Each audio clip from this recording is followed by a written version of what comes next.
hustling for down racing. They both go deep into the corner.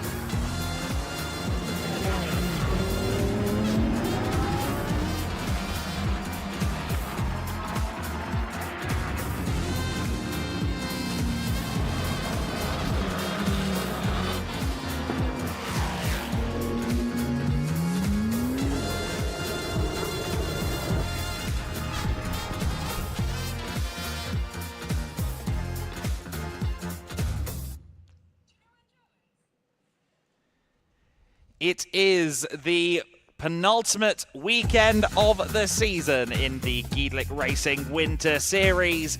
We are about to go racing for the first time this weekend at MotorLand Aragón. Welcome along to the first of 2 days of live action from this circuit. We are very excited to be bringing you all of the action from MotorLand this weekend. Myself, Adam Weller, back in the commentary box once more, and this time joined by Andrew Mather, who we'll hear from in just a couple of moments' time. A nod to Andy McEwen, our previous colleague, who I think is currently sipping a margarita somewhere elsewhere on the planet. But we are excited to be with you at Aragon. Of course, Izzy Browning is down with us as well. She'll be in the pits and on the grids for our races, as was the case last time out. The circuit in question this weekend then, 5.3 kilometers in length, 18 corners for these drivers to tackle, 10 of which are to the left and 8 of which are to the right. Plenty of elevation change on this circuit that has been a hidden gem, I would say, in the international motor racing community since it was established all the way back in 2009. The skies overhead may not be the most picturesque at the moment, but the conditions are nice and cool, and that will allow the engines a little bit more breathing room, especially on the big GTs later on. We're due overcast, but hopefully nothing more sinister than that all throughout the day this weekend. Of course, the Formula Winter Series will be out on the circuit first of all this weekend. Then it will be the GT4s, the prototypes and the GTs all racing today on our first afternoon of action here at MotorLand. So we're excited to talk you through all of these races. The cars for the Formula Winter Series race are being warmed up at the moment, and these drivers, of course, in many cases making their first steps into the world of car racing, having previously competed in the world of karting. And Andrew, you've got a broad CV prior to joining us this weekend. Welcome to the GEDLICH Racing Winter Series.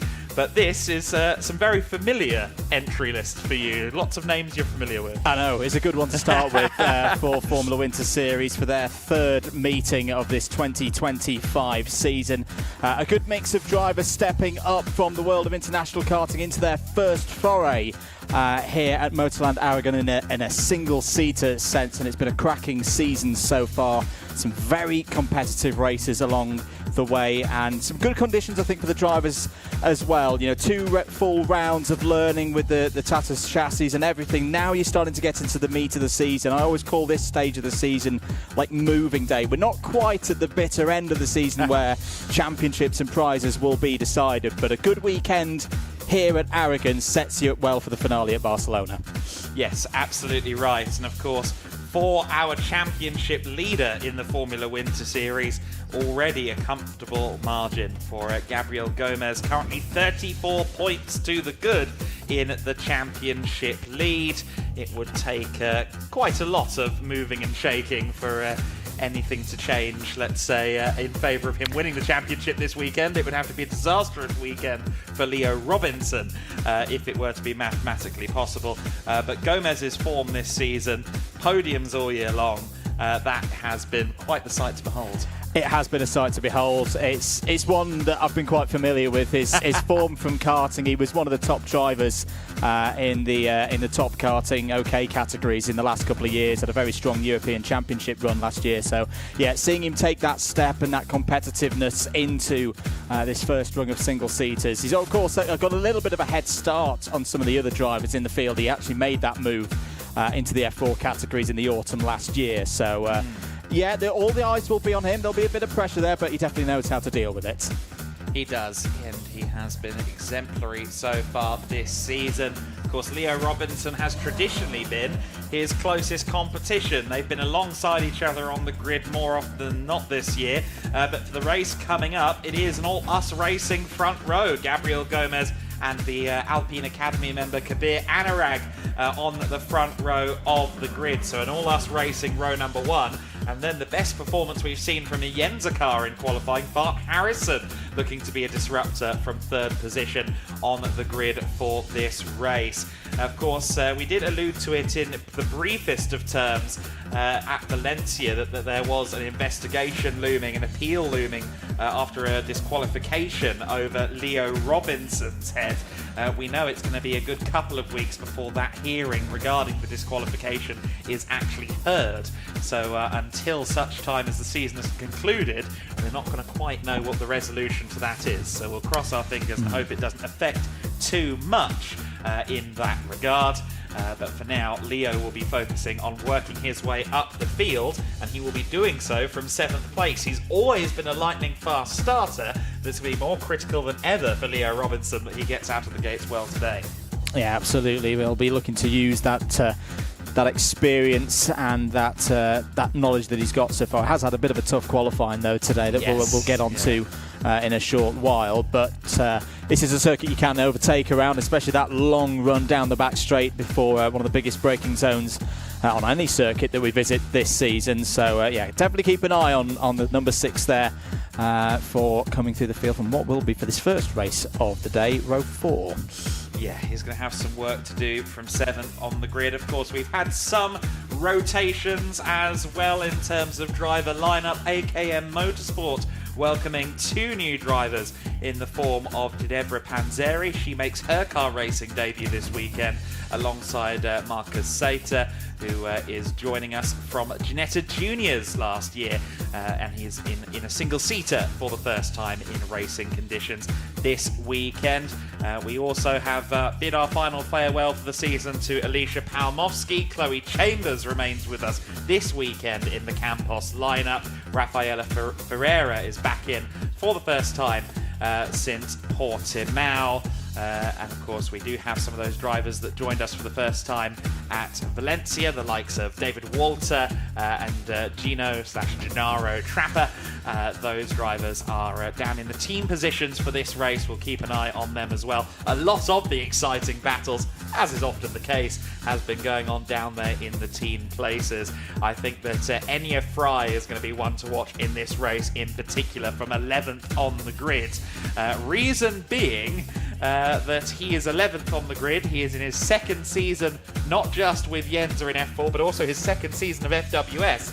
And Bart Harrison, his teammate, is in 3rd position. He's going to be keen to move up the field, right some wrongs, I suppose, and get into the points. Oh, absolutely. This is a great opportunity for Bart Harrison to get his best classification of the year. You think back to the start of one of the races in Portimao. He had that brilliant run to initially take the lead for the race that never was, of course. It was a red flag in race number 3. But yeah, for Yenza Motorsport, they've done some good work this morning, some good preparation in testing, and qualifying's one thing, racing is another, but if they can get a good start there, particularly with Bart Harrison, could be a big points haul in store for them today. Could be. Finn McLaughlin, the first of our rookie drivers. He'll line up 5th place behind Maxime Rim, who scored his first victory in Formula Winter Series last time out at Valencia. Of course, he was also with us in the 2024 season. So he is a returning driver and now a victorious driver in the annals of Formula Winter Series history. Down on the grid at the moment, though, we can see the cars lining up. The personnel are working. And Izzy Browning is ready to talk us through the first grid of the weekend.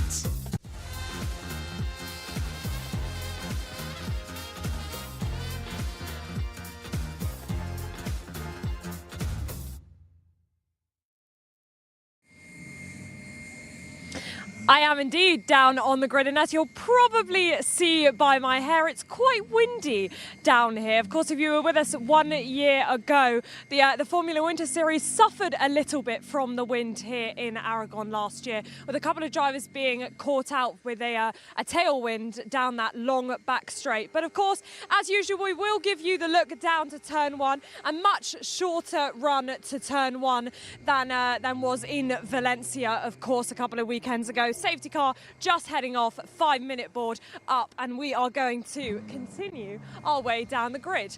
And very, very windy, as you'll see. I think I might need to tie my hair up, boys, because it is very windy. But a very familiar story here on the front row, of course. Gabriel Gomez, championship leader, will start on pole position. I've spoken to Gabriel quite a lot, but I am going to try and jump in with him in just a moment, as he's just being spoken to by an engineer. Maybe I will leave him if he's free to chat. Gabriel, pole once again. I mean, things are looking really, really good in the championship. You've got a bit of a habit of starting the weekend like this, haven't you? Yeah, we struggled a little bit during the collective test, but we are just testing many things at the team.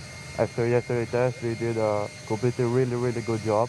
They just prepared a perfect car for today's quali, and we show it in the track. We did the pole in Q1, then Q2 I did a bit of mistake and I made it, but you see the team did both poles, and I'm very happy with the performance today. Great stuff. Good luck out there. We'll continue back because, as I said, we've spoken to Gabriel Gomez quite a lot. So we will continue back. His teammate is alongside him on the front row, the number 19 of Kabir Anurag. This is a good chance for him to pick up his first podium of the season. Had a fantastic weekend in Valencia, consistent fourth places. We have got a little bit of time. I am going to jump in with Kabir if I can. Kabir, can I just jump in, grab a word with you? Well, you're on the front row. Fantastic way to start the weekend. You had a great weekend in Valencia, but this is a chance to get a first podium of the season, isn't it? Yeah, I think it's been a long time coming. When you came around, you jump scared me a bit, actually. But yeah, I think we'll see how it goes. And yeah, just trust God and do the best I can. Well, seeing as you're on the front row, you should be somewhat expecting to talk to me, because a good quality means that I will come and chat to you. Of course, championship leader and your teammate alongside you. Has there been a conversation of keeping it clean? I think yeah, me and Gabriel are good friends. We're not going to do anything to jeopardize each other, and we're just going to each try to do the best we can. It's, of course, you know, we are good friends, and I don't think there's any bad blood, so we're just going to have fun. Good stuff. Good luck out there. Have fun. Right, we will continue back. I do want to just grab a quick word with Bart Harrison, although I can see the 1 minute board is maybe about to come up, but he has best starting position of the season. So I'll just quickly jump in. Bart, just a quick question before we get to the 1 minute board. Best starting position of the season. Is this a chance to get a podium and maybe take a win? Yeah, it's definitely a good chance, but I'm also happy with how we're progressing up the field, so we can have more chances at Barcelona, and if we keep this momentum, it's exciting. Good stuff. Thank you, Bart. Been very consistent all season long, of course, scoring points in, I think it's every single race bar 1 or 2. So consistency definitely key in a championship like this. And as Bart said, of course, he's wanting to keep progressing and keep moving through, keep learning. This is, of course, a very good opportunity for our young drivers to continue learning. He was in the Formula Winter Series last year. He's now come back, but I don't believe, if my memory serves me well, he actually raced this track last year. I think he only did a couple of rounds of the Formula Winter Series, and this was not one of them. So a potential chance to get a first podium. And of course, he has alongside him this man here, who is Maxime Riem. Of course, he took his first win of the season last time out in Valencia. So he'll be hoping to do the same. Us Racing, once again, having a fantastic qualifying. Now I can see the marshal getting ready with the 1 minute board. So we will go to our first race of the day, the Formula Winter Series.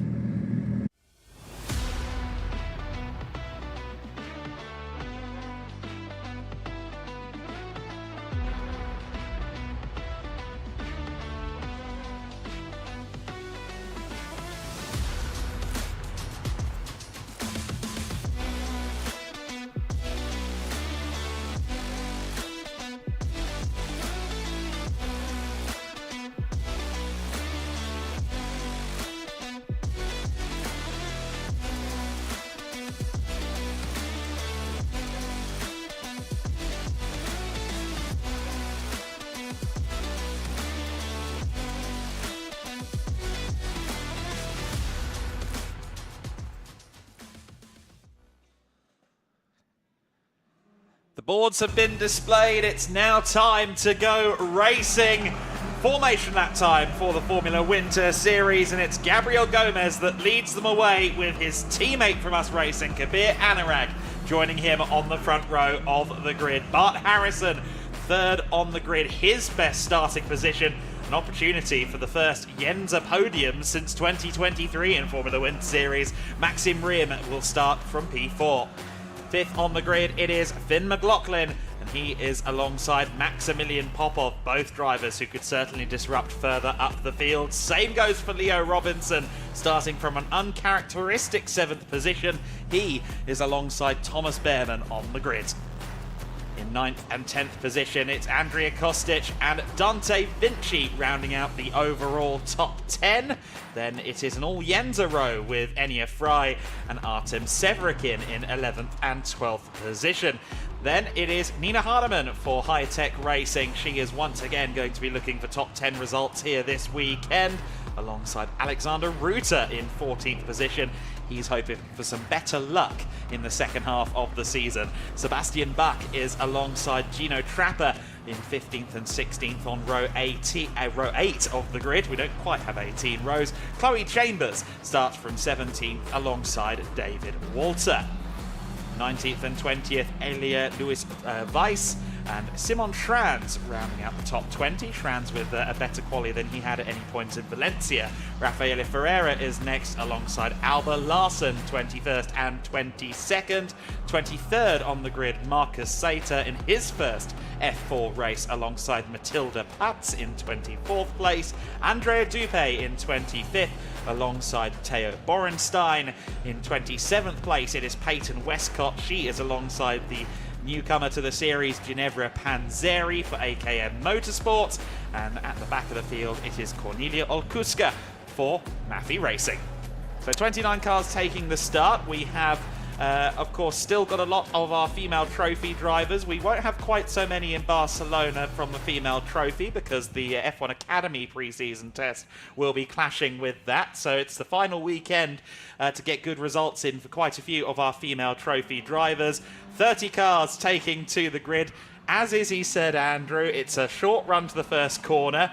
It's a circuit that lends itself to some dramatic moments anyway. These first laps always edge of seat viewing in the Formula Winter Series. And grippy conditions for the drivers as well that should give them a level of confidence into turn one. It's going to be about keeping calm heads, but just getting the level of aggression right, I think, in the early stages of this first race of the weekend is going to be a key to this one. Drivers going through their final motions now through turn 16, then 17, then 18. The sweeping run to the starting grid. 29 drivers ready to go racing here at MotorLand Aragón. It'll be championship leader Gabriel Gomez, who forms up the front of the grid with his teammate Kabir Anurag on your front row. Keep an eye on Bart Harrison, his best qualifying one performance of the year so far from third. Maxim in there on fourth on the grid. Finn McLaughlin fifth on the grid. All the ingredients, Adam, for a tremendous start to the weekend. Couldn't help but chuckle as I noticed how Kabir pulled up there on the inside of the front row.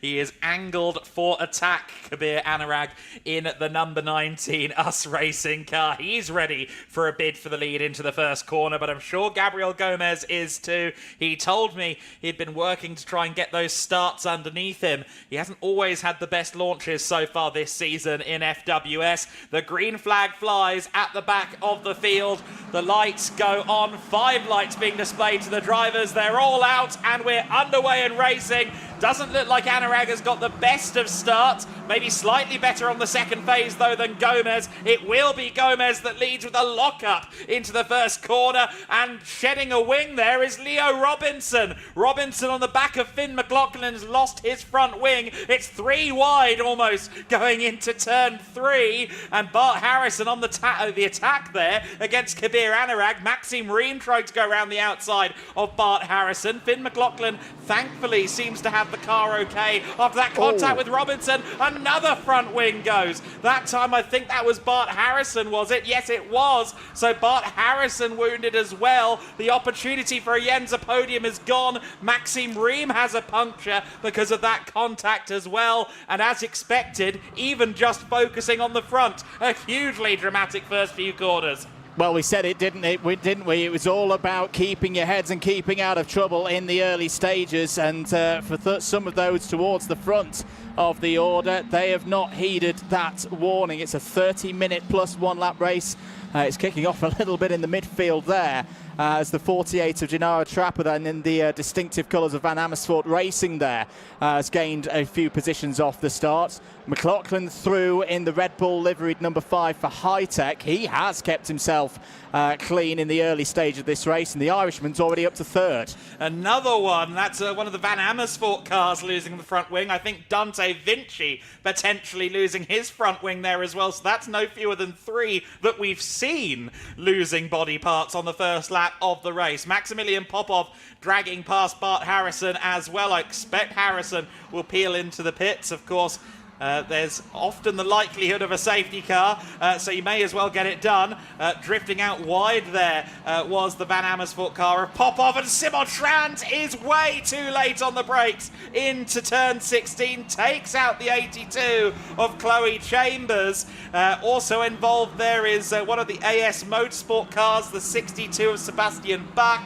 4 or 5 cars involved in that one, and Simon Schranz, whether he fell or whether he was pushed one way or the other, he was way too late on the brakes there at turn 16. Meanwhile, there's a switch for the lead. Kabir Anurag is now our race leader. Did that happen down at the first corner? Potentially. Nonetheless, Kabir Anurag is now your leader. Gabriel Gomez is now determined to get through. If there's too much bodywork down there at turn 16, they're currently under double yellow flags. We might soon get a safety car, but not before Anurag strays way wide. Coming out of turn 7 of the lap, they go down through the corkscrew, and it is still Kabir Anurag from Gabriel Gomez, keeping an eye, still just double yellows at turn 16 for now. Yeah, a lot of action going on out there in the first few laps. Just looking at who's had a decent start out there. You mentioned Enia Fry, Adam, before the start of this one, so a bit of good news for Yenza Motorsport is that Fry is up to 8th place. He's followed by his teammate Artem Sevrukin. Nina Gardaman's also had a good start. All drivers there in the top 10. In the pits at the end of the first lap, David Walter, Chloe Chambers, Simon Schranz, Maxime Rehm and Sebastian Bach. 3 of those drivers involved in the incident down at turn 16. Great work by the marshals. Per our information in the box here, Adam, the incident, the debris at turn 16 is cleared by the time the field have got round for lap 2. Yeah, that's absolutely brilliant work from them. We've got a bit of a battle pack in the back of shot there for 7th position. I think Bart Harrison... no, it wouldn't be Bart Harrison, of course. Enia Fry and Artem Sevrukin. I think we're going side by side there with Nina Hardeman behind. And oh, was that Hardeman wide there? Someone went very, very deep indeed into turn 16. I think that might have been Hardeman. We'll see as they come across the line. The top 2 split by 7/10 of a second. Anurag from Gomez. Then it's McLaughlin in 3rd place. Popov in 4th. Kostic in 5th. And falling through the order, a couple of drivers at the moment. Harrison, who of course has just come into the pit lane to get his front wing replaced. But I don't think it was Hardeman, actually. Someone did lock up immensely, though, going into turn 16. Yeah, I think it might have been Thomas Behrman, the other of the high-techs, just ahead of the double line of Yenza Motorsport runners at that stage. This is your battle for 3rd place. Maximilian Popov for Van Amersfoort Racing, trying to close in on Finn McLaughlin there. McLaughlin a bit wide out of the right-hander in the high-tech TGR. Decent season so far for McLaughlin. Built through his first weekend at Portimao to take a race win in race 3, and then solid through the weekend at Valencia as well. He's currently sat inside the top 5 of the championship standings. Bit of news from race control, Adam, as well. Not surprising to see the notification that the incident involving cars 25, 62 and 82 at turn 16 on lap 1, that is under investigation. That's the Schranz Chambers and Bach debacle. Yeah, hardly a surprise that, is it? Unfortunately, it is ultimately a racing incident. There was no malicious intent there, but Trans seemingly was the, well, not the aggressor, but certainly the responsible party in that one. The field spreading then, the top 10 spreading out quite a bit. Behind Thomas Behrman, you've got that pack being led by Enya Fry in 7th place then, Severigen then, Hardeman, Alexander Ruta up to 10th place, so that's a better fortune that he was wishing for, at least in the opening laps of this race, has seemingly come to pass. Trapper in 11th place has made up good places, as has Rafaela Ferreira in 12th position. Once again, these Campos cars, they do seem to struggle a bit to hook it up in qualifying, but whether it's a race setup car or whether it is just great racecraft from their drivers, one way or another, the Campos drivers always seem to find a way to move through the field. Meanwhile, we've got Matilda Pats here defending. This is up against Marcus Saiter on his first weekend in the Formula Winter Series. Looked like perhaps Saiter was on the verge of getting through. He was, of course, deep in the 20s on the grid as well, and is now up to 15th place. So a few drivers have moved up the field through avoiding misfortune and indeed making some overtakes, and that is one of them. Lots of drivers, as you alluded to, shall we say, extending turn 7. I have to assume that so many of them are doing it with so much purpose that they must be aware of a little get away with it kind of clause at that corner. Indeed. So they're getting into a nice rhythm in this one now. Anurag is your race leader from Gomez. McLaughlin, Popov and Kostic all in the top 5. Thomas Behrman holding in 6th place at the moment, ahead of Fry, Savlukin, Hardman and Ruta. That is your top 10 right now. If you're just joining us, incidents in the early stages and have taken out several of the front runners, at least from the first qualifying session that was held earlier today. We've mentioned Bach and Schranz and Chambers all involved in that incident at turn 12. Can confirm that Maxime Rame and Bart Harrison are both in the pits and look to be going no further, or if they are going any further, it's not in a particular hurry. This is, you find again for 3rd place. McLaughlin on a little bit of a lock-up there into turn 16. Maximilian Popov, who we've seen do some good overtaking manoeuvres so far this season, is looking keen to get past the Irishman, coming round to complete another lap. But right now, the pace for the US Racing duo at the front, Anurag and Gomez, very good indeed. 1 minute 59.4 last time around for Gomez is your new fastest lap. They've got, I reckon, about 5 or 6 tenths per lap in terms of pace on these two on our screens right now, McLaughlin and Popov. Does seem to be the case. So Finn McLaughlin in that 3rd position may come under pressure from Popov. Popov traditionally has pretty good race pace. Of course, McLaughlin has been a race winner this season, so perhaps no surprises there that he is up the order as usual. Although he wasn't really fighting for podiums at Valencia, apart from in the race where he ended up getting a penalty for track limits.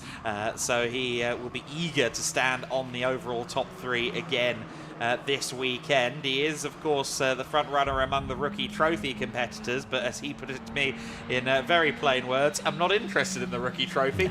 I'm after the overall standings.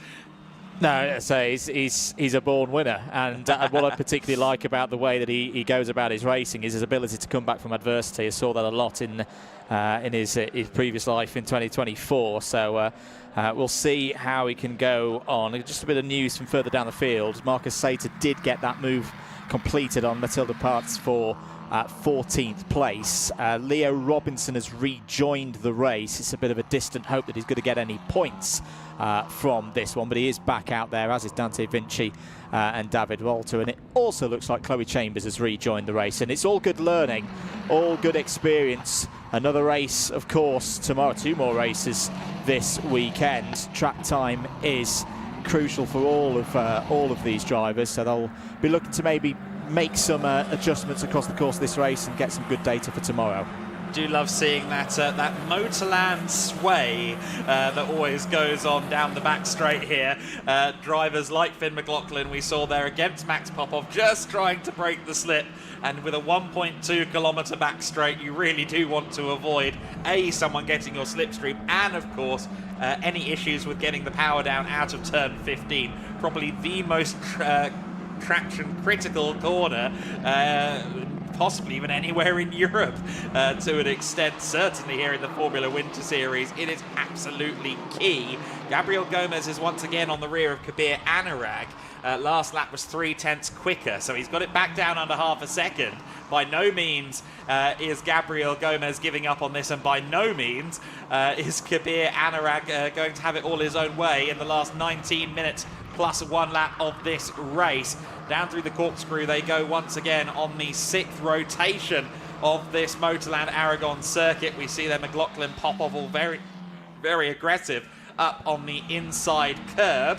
And this run here through turn 11, quite difficult to sight your braking zone there for turn 12. We saw that on several occasions last year, drivers just struggling to get the car stopped for turn 12, whether it be for hubris or just in some cases getting pushed by the tailwind that Izzy alluded to at last year's MotorLand Aragón round of the Formula Winter Series. There's your top two then, about 4 seconds clear of Finn McLaughlin, who once again is doing the Aragon swing down the back straight.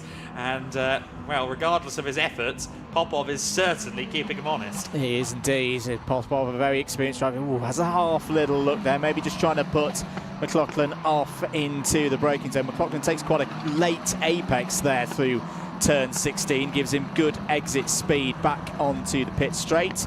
More moves further down the field to notify you on. Alba Larsen has got through past Theo Borenstein. That's for 16th place. We've got 25 runners still going. A few warning flags coming in there. I'm not surprised at this, Adam, that we are now starting to see some notifications for abusing track limits for a number of drivers out there. So many of them, there's too numerous to call as they're coming up for the cars 4, 23, 6, 61, 7 and 5. So that does include the likes of Thomas Behrman and Finn McLaughlin at the front of the field. Other news for you watching at home: no further action on the incident between Bart Harrison and Maxime Rem in this one. You'll remember that was back on lap 1 at turn number 5. It's fairly irrespective though, because they're both in the pits and out of this race.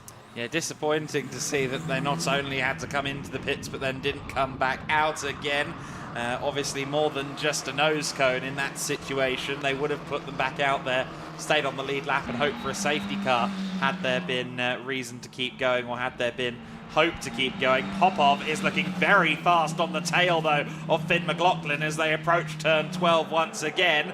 McLaughlin having to defend hard here. Now he's got to be careful not to compromise his run through turn 15 at all, looking in the mirrors. Going to get that traction down, and Popov of course is going to take the widest line he can on entry to turn 15, get the best run he can out of the corner. I don't know that he got the most brilliant run ever, but he is going to have a toe down the back straight all the same. However, the X factor now in this battle for third place is the rapidly approaching Andrea Kostic.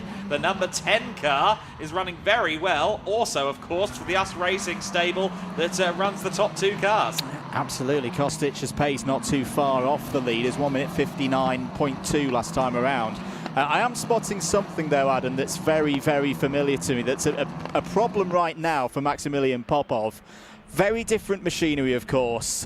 Drivers stepping from karting into this entry level of single seaters. They've got more weight involved. They've got gearboxes involved. If they've not done gearbox karting before, they've got a little bit of aero. But there's some things that do very much translate over.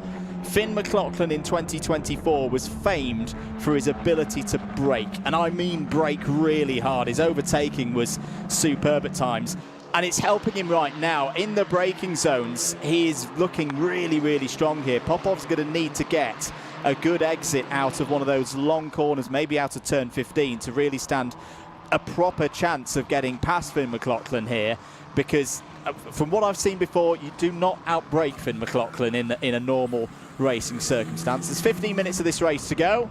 We're halfway through. Anurag and Gomez still controlling things at the front, and right now Gomez just looking quite happy to sit at that half second gap to his teammates. Yes, I know quite how happy he is, but we'll have to see. I think maybe just keeping his powder dry for later in the race. Finn McLaughlin, I don't think able to keep his powder dry at the moment because Popov is certainly keeping him incredibly honest. I'm still thinking, though, that Kostic is going to be the X factor here, even if Popov is sat there waiting for Finn to maybe run out of tyres, keep his tyres fresh, etc., etc. Kostic has been so keen to get those podiums in, to start getting better results. He was fairly happy with his first 2 rounds, but he was determined to get a podium, I said, before the end of the season, and he corrected me and said no, before the end of this weekend.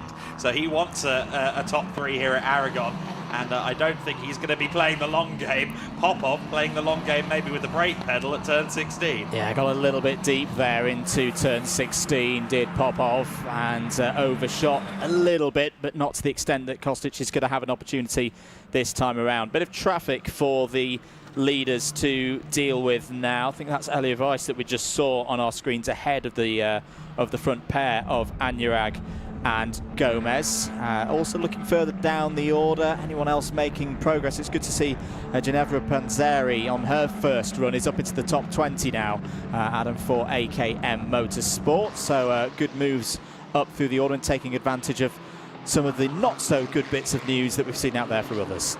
Interesting catalogue for Ginevra previous to coming into F4.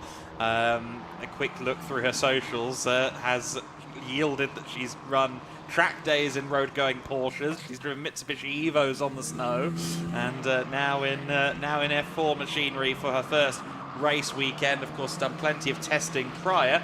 Leo Robinson is now coming back out onto the circuit. So Leo was in the pits for a couple of laps and is now back out there in 25th position. Of course, it's so critical for the championship that Leo Robinson has had this issue and is now going to be well outside of the points. It's a wide open goal for Gabriel Gomez, and even if he stays second and scores a mere 18 points, that is still a huge swing in his favour once again. 61 points it would be unless he gets the fastest lap, in which case 62. That is a huge championship lead for the Brazilian if it stays as it is. Yeah, and the mentality side of things now for Gomez, he knows in terms of championship that he doesn't necessarily need to win this race. He'll want to, because Gabriel Gomez always wants to win a race out there, but it's quite a comfortable position for him at this stage. Thomas Behrman starting to close in on this I won't say a battle for third place, it's just a bit of a steady state at the moment for McLaughlin, Popov and Kostic, but 159.4 again there for Behrman last time out. So just keep an eye on the silver and black high-tech there in car number 7. You're just mentioning about Leo Robinson. I think confirmed that this is just a bit of a glorified test session now for Leo Robinson. I wonder if the team brought him in, maybe made a couple of changes, knowing there's nothing to lose in terms of points, but they could find something in terms of setup that rewards them for race 2 later on in the weekend. Yeah, quite possibly the case. Certainly not the circumstances High-Tech wanted to run Leo Robinson in this race. Here is the intra Yenza Motorsport battle then. Artem Severikin just behind Enya Fry. Artem has the fastest lap of the race, incidentally, a 158.966 last time by. So I think that Enya is potentially going to come under a little bit of pressure here for 7th position for Severikin. Nina Hardeman is about 4 seconds back in 9th place overall. Alexander Ruta still there in 10th place and 5 seconds to the good over Gennaro Trapper in 11th place as well. So looks like that latter half of the top 10, or at least the last couple of spots in that top 10, fairly secure. There's your 3rd, 4th and 5th place battle again, making their way out onto the long back straight.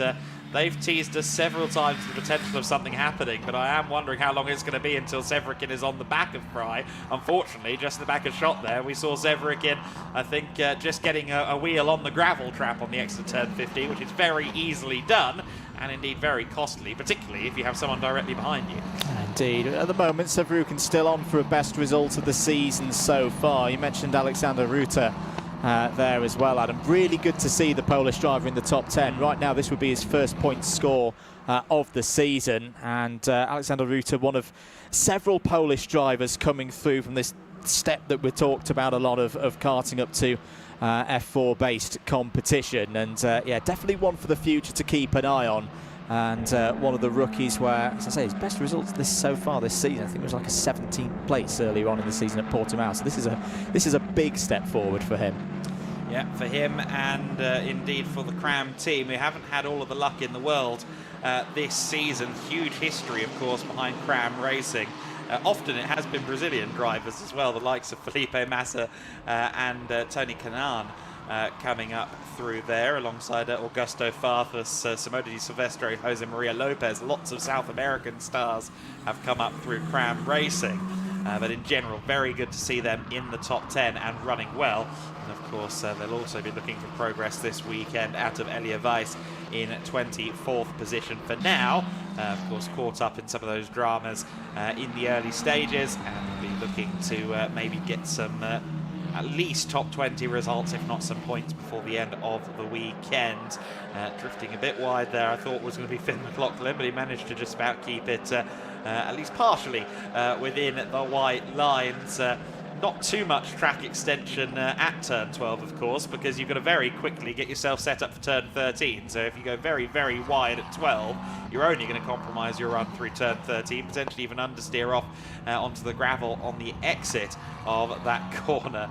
I do love the differing approaches between Kabir Anurag and Finn McLaughlin. The gap between first and second, third and fourth is about the same, but Kabir's just off the wheel, effectively, on the run down to turn 16. Finn feels the need to do that swaying motion down the straight. His pace is good though. The 1:59.2 last time around for McLaughlin is a personal best within this race. We have also though started to see some penalties for track limits coming in. The number 14 of Marcus Sater, who has got past Rafaela Ferreira, so that's the good news for the Norwegian right now. But he's just got a 5-second post-race time penalty that at the moment I think we're dropping down to about 17th place.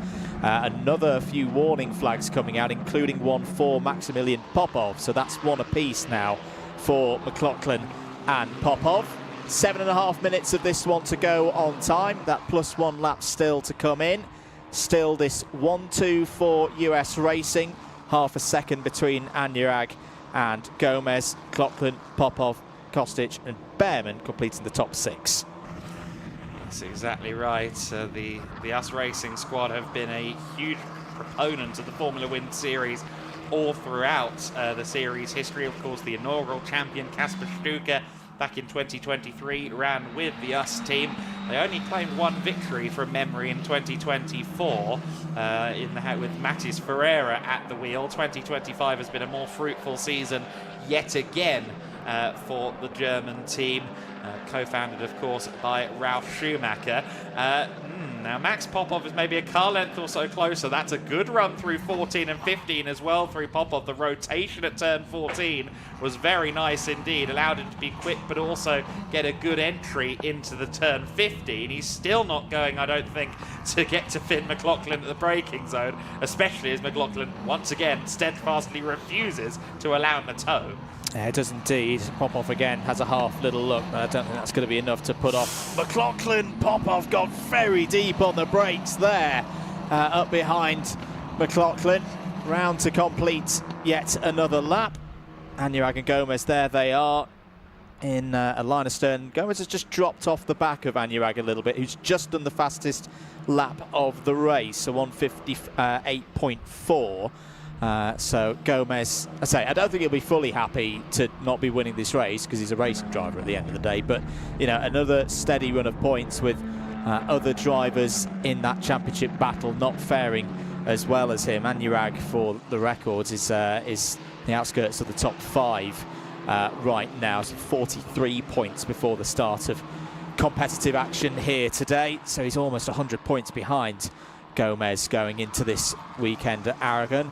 No other changes further down the order. It's still that solid run of Behrman, Fry, Savrukin and Hardeman completing the top 10. There are more of those track limit penalties coming in, Adam. The number 82 2 has received one now. That's Chloe Chambers currently running around in 23rd place. Yeah, absolutely.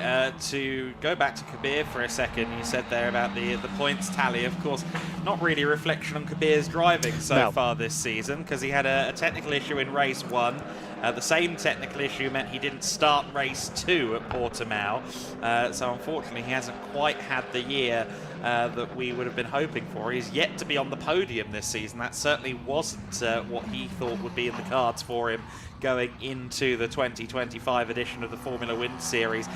This, though, is much more like it. 4.5 minutes of the race left to go. 1.3 seconds now clear of Gabriel Gomez. Looks like he's got it relatively under control. McLaughlin is now the driver, I'd say, under the most pressure anywhere out there on the circuit, with the possible exception of Enya Fry, as Popov again, almost every lap Popov is just overdoing it a little bit, isn't he, under braking.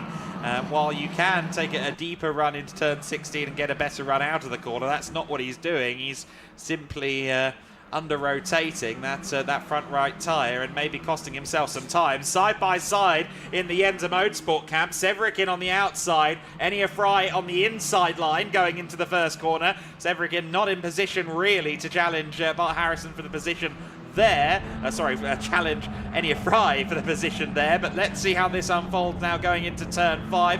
Can Severikin set up for a move into the next braking zone? They've got to be careful, of course, not to have any issues here. This is a critical battle for the team as well. They don't want to see anything go awry here. 7th and 8th place under contest. They'd like 2 points finishes, please. Severikin, though, would like an extra couple of points for P7 as they bounce across the curb. Fry dealing with the pressure well, though. He's almost just containing Severikin now through that previous run of corners, but this is going to be critical now for Enya Fry coming back down the hill into this technical part of the circuit here at Aragon. I think Severikin just ran a little bit wide there coming down the hill. It's all going to be about, can Severikin get into a position where he can have a go down into turn 16, dipping downhill once again. This is the part of the course where Enya Fry's got to be so accurate with every turn-in point, braking point, getting on the power as well. It's got a decent gap to Severikin as they head through turns 14 and 15. And got a decent gap. Severikin's going to have a big old slipstream to have an opportunity into turn 16. 2.5 minutes remaining on the clock. But maybe again, if Severikin can keep on the gearbox of his teammate, he might still have an opportunity into turn 1. Quite possibly. Let's see. Maybe he wants to go at turn 16. Is looking slightly to the inside there, but not quite close enough to do it with any safety or certainty. Let's see how the run out of turn 16 treats Artem. Not quite, I think, quick enough out of the corner on that occasion. I imagine that on the previous lap, Fry just went a bit deep into turn 16, hence the run that Severikin had coming out of the final corner of the lap.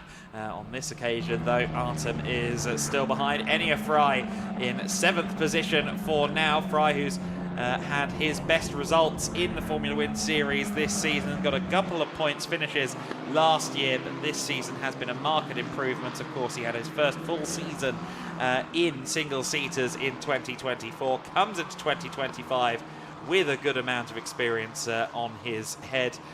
2 6th places, his best results of the season so far. P7 then not quite matching that, but all the same, when you're defending against your teammate, that is when you're at your most eager. A word as well to Thomas Behrman then, who is slowly but surely nudging his way towards Andrea Kostic here.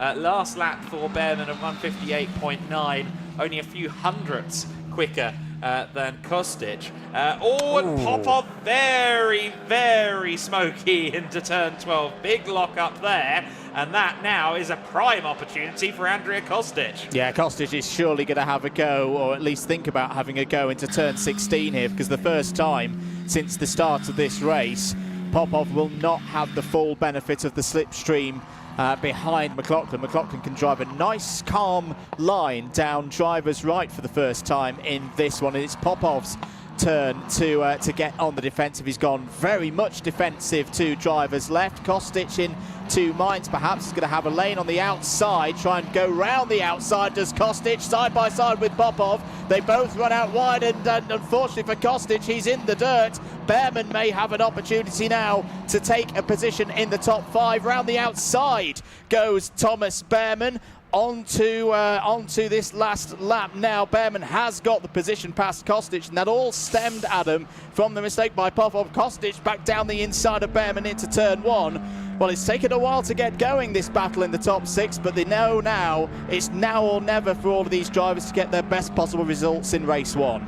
Thomas Behrman sensed an opportunity there. Kostic bouncing across the grass at turn 17. I'm sure Behrman probably lifted out of the throttle a little bit there as a precaution. Maybe didn't quite get the run through 18 that he would have otherwise had. But now he has the golden opportunity to maybe try and take a top 5 finish here as they come out of turn 7 now. Let's see then if Behrman has the opportunity beckoning for him. They approach the corkscrew, through the corkscrew now, and Behrman is staying close. I think probably his next opportunity will be turn 15 on, as you said, Andrew, the final lap of the race. Kabir Anurag up at the front of the order is now 3.1 seconds clear, so he has a more than comfortable cushion. Gabriel Gomez has indeed settled for second position, and indeed a big haul of points over Leo Robinson, who runs at the tail of the order. In fact, back in the pits down in 25th place. Nonetheless, he will not score points. Kostic there, again, nice rotation going through 14. So hopefully gets himself a good run out of T15 as a result of that, but Behrman won't be far off his gearbox as they run down the back straight and towards this corner, turn 16. It's a corner that Kabir Anurag has led us around each and every lap of this race, barring lap number 1. But lap 2 onwards, it has been Kabir Anurag at the front, and for the first time this season in the Formula Winter Series, it is Anurag who crosses the line with 1 lap left to go. So they obviously had like 2 or 3 seconds left on the clock when that one came across the line. I went with you there. Believed it as well. I thought it was close. Here comes Behrman around the outside. Can he get it done there? Turn 2, it'd be risky to keep the nose in. He does, but they just about make it work. Top 5, Kostic from Behrman still. But Thomas may have just cost himself, because that's now a good, what, 3-4 car lengths? So it'll be hard to get another chance from there. It will be. Marcus Sacer's continued to drive through the field. Has just taken 12th place on the road away from Gennaro Trapper. But we should note there are quite a few time penalties to be applied in the midfield, in particular, once we get to the end of this race. We are now confirmed on the final lap. Anurag 3.3 ahead, and this will feel really good, I think, for Kabir Anurag. I say he's had a lot of bad luck so far this season, Adam, but it's finally the opportunity that he's deserved, I think, to get a good result and convert that pace that we've seen from the start of the season. It was such a fun race when he was working his way from 10th to 4th in race 1 of the weekend at Valencia. It gave us a hint of what his potential is, albeit he didn't really have the place to a starting position to show it off at the front of the field. This time, front row of the grid, and has pretty much dominated proceedings from that second lap of the race onwards. Kabir Anurag this time, we had a dry run. This time we know it is the final lap of the race. He'll come towards turn 16 as the race leader, and he will this time see the checkered flag, as will Us Racing. Of course, they've had the lion's share of the race victories this season, be it from Gabriel Gomez, be it from Maxim Riem, and now from this man, Kabir Anurag. And he does see the checkered flag. He wins the race in the Formula Winter Series, his first ever win in the series. And the Alpine Academy start will be very happy with that. Gomez and McLaughlin round out the top 3. 4th position goes to Popov. Kostic across the line 5th. Behrman 6th. Fry held on just to Severikin and the rapidly approaching Nina Hardeman in 9th place. Hardeman was not too far back, but she was within half a second at the end, so I think there might have been some more handbags between the Yenza cars on the final lap. Alexander Ruta with a point, with a top 10 finish. That's really good for him. As you said earlier on, Andrew, 17th, his best finish so far this season, and that's a big step up for him. Some more side-by-side among some of the cars further back as they all cross the line here at the MotorLand Aragón. Your female trophy winner, of course, was Nina Hardeman. First of the rookies was Finn McLaughlin. And I think a lot of drivers with big steps up here. AS Motorsports, Andrea Dupé as well, 11th position for Andrea. That is a really solid result for him. His best finish is an 11th at Portimao, but that was the very first race of the season. So he will be wanting a top 10 at some point, but I have to wait a little bit longer for that one to happen. So then, Andrew Mather has run off to the podium, much like we did in the previous iteration of Andy's. Andy McEwen also doing the podium duties as well as joining me in the box, and Andrew now does the same.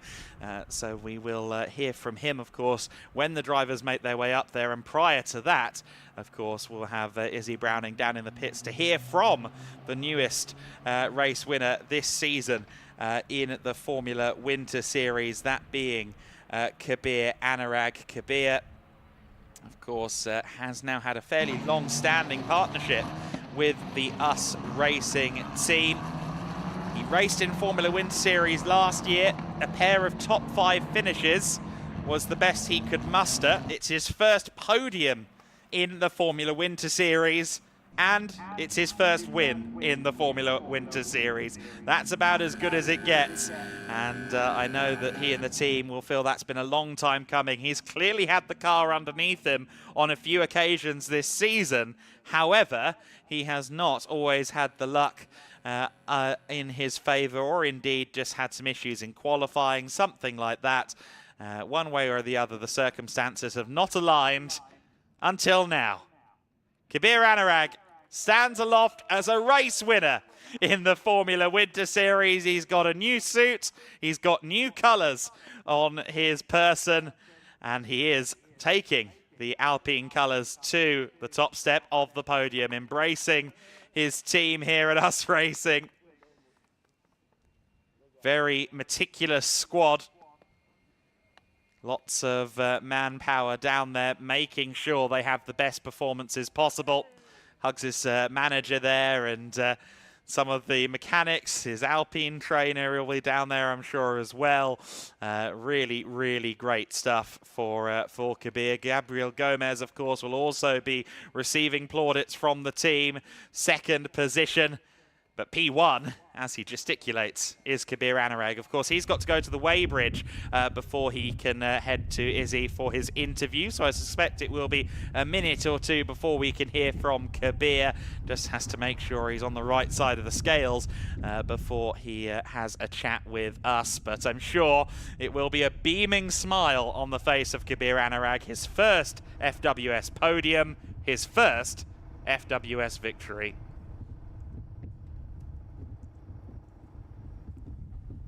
What a race that was for Anurag. Everything went right for him in that one. For McLaughlin as well, I think will have felt like he had his fair share of pressure in that one, but towards the end there, Popov and Kostic having their slip up at turn 17. That certainly allowed Finn an easy run to the flag in third position in the high-tech TGR machine. So it is 3 teams in the top 5. US Racing with their 1-2. High-Tech in third place. In fourth position, Van Amersfoort's Maximilian Popov and Andrea Kostic rounding out the top 5. Of course, we also have Jenser and Kram in the top 10 for this race. Rafaela Ferreira as well, 11th position. Ultimately, I think there were some penalties there for Andrea Dupé, so Ferreira promoted to 11th place. She was right on the verge of a top 10 finish as well. Good to see that potential for her and the Campos car. We may well see her up in the top 10 and indeed fighting Nina Hardeman before the end of this weekend here at MotorLand Aragón. Of course, they have 2 more races in the Formula Winter Series. They will come on Sunday morning and Sunday afternoon, respectively, all half an hour plus 1 lap in length. And for Kabir Anurag, he has started his weekend on the best foot possible with that first race win of the season. And we can now go down there and hear from Kabir. I'm sure he is going to be buzzing. He is with Izzy now. He is indeed, and he definitely is buzzing down here in the pit lane. Kabir, I spoke to you on the grid. I said a chance to get a first podium of the season, but you had to do one better and get a win. Yeah, it was a really good race. Me and Gabriel, like I said, we respect each other. He left me room. I did it on the outside of turn 1. Was definitely not a lot of room, but he did leave me room. So just took the opportunity and controlled the race from there and managed to started to push just a bit at the end and managed to, I think the gap was maybe 3-4 seconds. So yeah, really happy. First win with the team. Really proud of all of them. I think that we did a great job. And 2 more tomorrow to win 2 more. So let's go from there. Yeah, absolutely. I was going to say to you, we didn't actually get a chance to see you take the lead on the stream. I think we were focusing on another battle, but once you were into the lead, as you said, just kind of managed it. He kind of stayed with you for a little bit, and then towards the end just managed to pull the gap. So you'd saved enough to manage to pull the gap. Yeah, just you know, of course, at the end of the race, you want to win as much as you can. And so, yeah, I think we have to be smart as well, just to control and to decide how much we pushed, because of course we have to use some of these tires for tomorrow, or maybe we don't, we're not sure yet. So yeah, I think it was pretty much a perfect race, and I couldn't have asked for more from the team or myself. And as you said, 2 more races tomorrow. I'm sure you're feeling confident now, so what's possible then? Everything's possible, but I think it's just doing the job like I told you before. I just do the best I can, and whatever happens, whatever happens. Absolutely. Well, congratulations. We'll let you get up to the podium and celebrate a first win of the season for Kabir Anurag. Thank you. Kabir Anurag in positive mood. Great to hear him so happy after some difficult times in the first half of the season. Let's have a look at our first race of the weekend here at Aragon.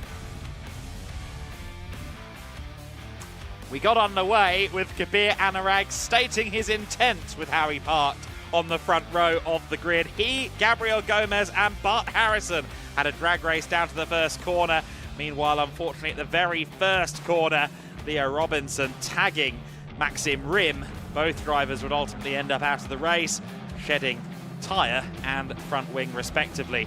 Bart Harrison's front wing wouldn't last much longer either, unfortunately. Contact between him and Maxim Rim, and that sent Harrison's front wing into the gravel trap on the exit of turn 5. Another front wing, Dante Vinci's coming off as well. He would ultimately finish 20th, and then also on the first lap, a huge collision triggered by a late braking Simon Schranz, taking out the likes of Chloe Chambers, unfortunately. Some great scraps further back in the field. Alba Hurup Larsen there in amongst the battles, along with, I believe that's Ginny Panzeri in her first race getting in amongst the action, which is always great to see. Borenstein and Larsen exchanging positions as they fought further back for Maffei and Jense respectively. McLaughlin was in a comfortable 3rd position after the issues on the first lap for some of the other front runners. And Max Popov was the main contender to that 3rd position for much of the race. Really pressing on, trying to get as close as possible, trying to get within range for an overtake, much like this from Alba Larsen, going into turn 16. But for Popov, it would never look quite as neat as Alba made it look there as they continued to fight. Peyton Westcott was just behind them, also observing the action from behind. 22 and the 94 going at it. A brilliant scrap between them out on the circuit. Also further back, Rafaela Ferreira and Andrea Dupé having a scrap. Those two ended up tied in the standings by the end of the race after Dupé had a track limits penalty. That will work out in Ferreira's favour for 11th place, but they were exactly tied after Dupé scored a track limits penalty. Lots of track limit extensions, a few track limit penalties, but for Finn McLaughlin it was all about staying neat and staying ahead of Maximilian Popov, and that was exactly what he was doing.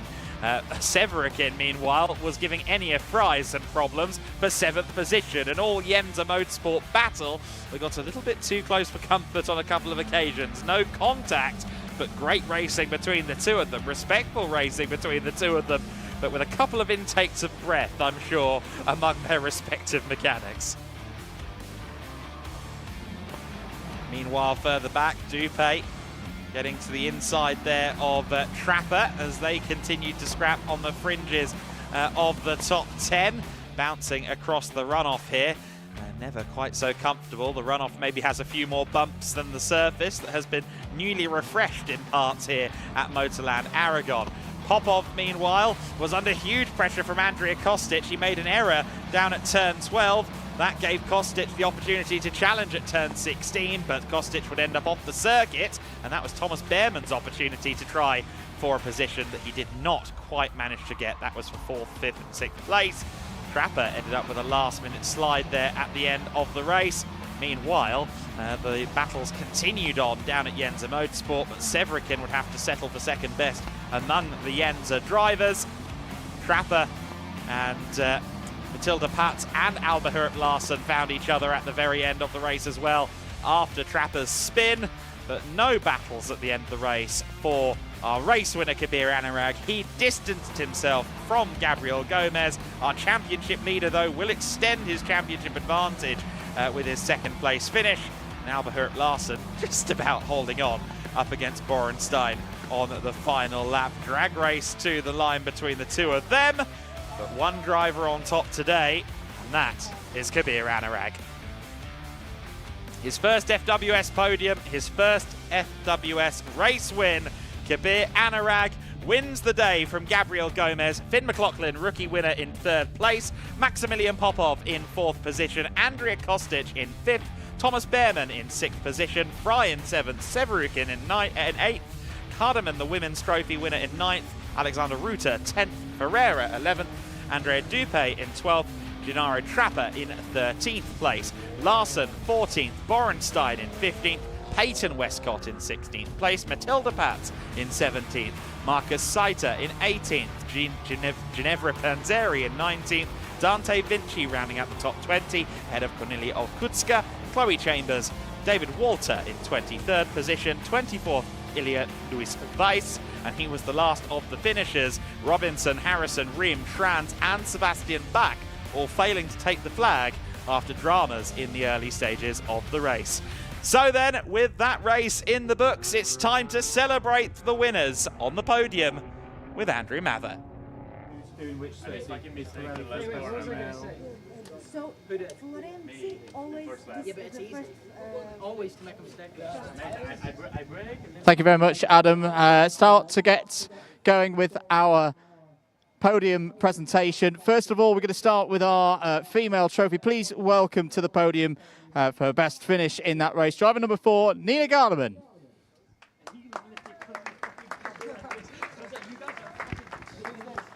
And presenting the trophy for Nina, please welcome Florenzi Caso from Pirelli.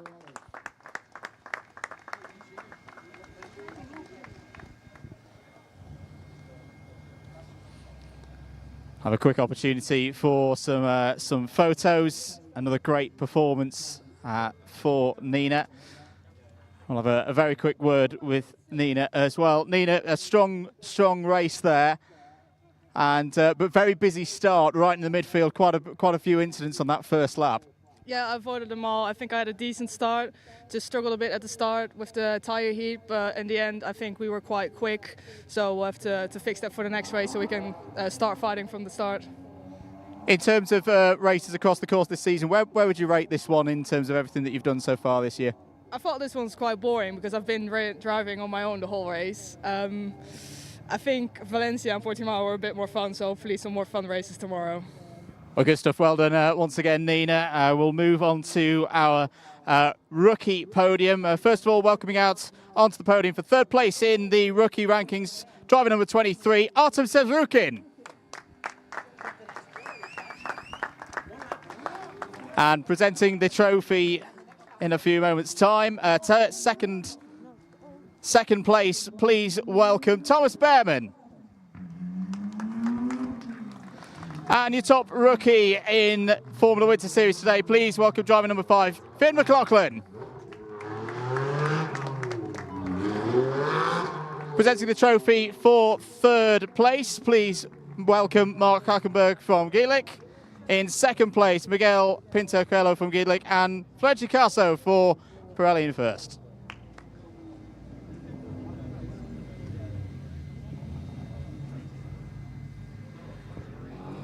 We'll quickly get a few photos for our top rookies. Strong performances from all of them again, solidly in the top 10.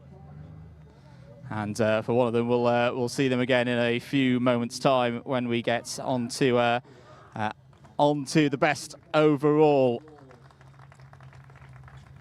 So, top 3 in the first race of the weekend for Formula Winter Series. Please welcome back to the podium driver number 5 from the Republic of Ireland, Finn McLaughlin. In second place, flying the flag for Brazil, please welcome Gabriel Gomez.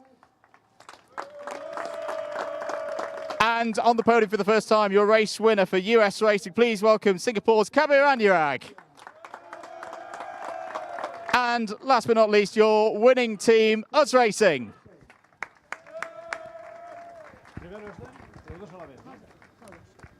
And we'll present the trophies once again. Mark Harker.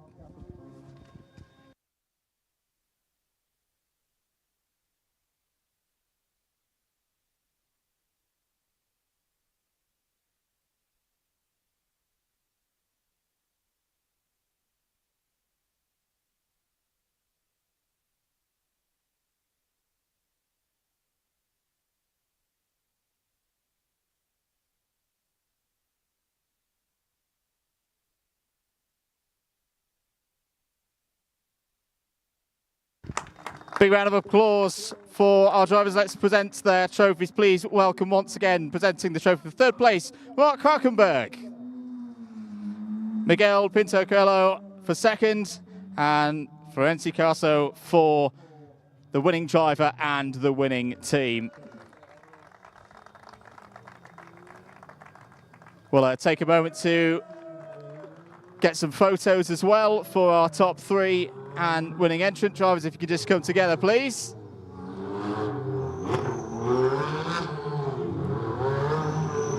Great performance from US Racing. A 1-2 for them. We'll have a very quick word as well with Kabir. Finn, Gabriel, thank you very much for your time. We'll see you later on in the weekend for race 2. Kabir, it's a very quick question. First win, first podium. How do you feel? It was a long time coming. To be honest, Valencia, we had the pace the whole weekend, but we didn't do it. The team, and I think I made a big step, and really happy to get it. And with 2 more races to go, I think there's even more opportunity this weekend, and we'll do the best we can. Fantastic stuff. We'll see you again tomorrow. That's all from us here on the podium. We'll see Formula Winter Series again for race 2 tomorrow. For now, keep it locked here with everything from Aragon and the next race coming right up.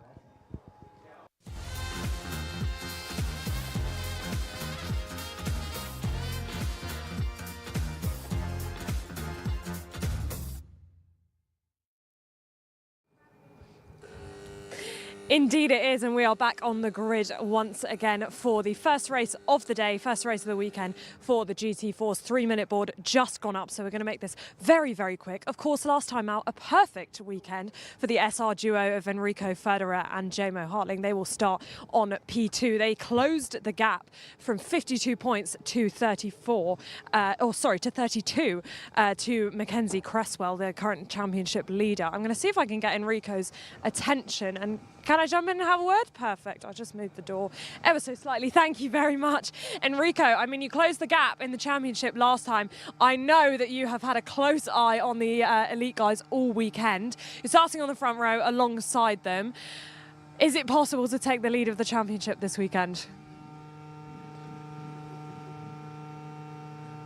All good? Can you hear me? Or is it possible to take the lead of the championship this weekend? Yeah, so the quali was not the best. We're on P2. It's still good, but for me it's not enough, and I think we have the pace to do P1 in the race and also do P1 tomorrow like last weekend, and I think the car is fast enough to come close to the championship and maybe win the championship at the end. All right, wish you best of luck out there. Have fun. We're going to continue back. The number 77 has got the door open, but not on the driver's side. As I said, they have closed the gap, SR, to Mackenzie Cresswell. Now, we're not entirely sure that we're going to be seeing Mackenzie Cresswell in Barcelona, but I expect that we might be if the gap is very, very close after this weekend. But of course, Mackenzie on pole position once again. I'm going to continue back because, as I said, we've already had the 3-minute board. We're getting the 1-minute board very, very shortly. So give you a chance to look at some of the other cars. I'm delighted to say the 812 of Callum Davies has made it to the grid this time. Of course, last weekend in Valencia, they had a DNS not able to make it to the grid, but they are on the grid and we're about to get this race started.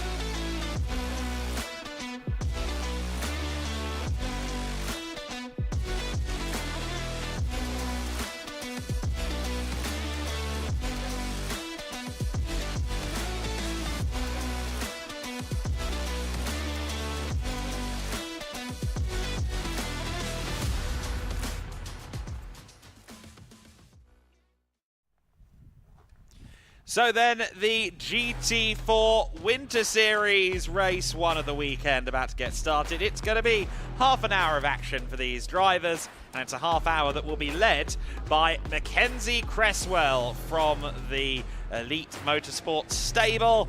He is alongside Enrico Federer for SR Motorsport. Badouin Detu looking for better fortunes than the Racing Spirit of Le Mans team had last time out at the Circuit Ricardo Tormo. Callum Davis will be looking to build upon some strong form this weekend so far, or this week so far at this circuit.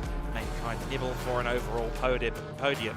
Joachim Bolting, he's now a Pro-Am entrant, joined this weekend for the first time this year by Peter Turting.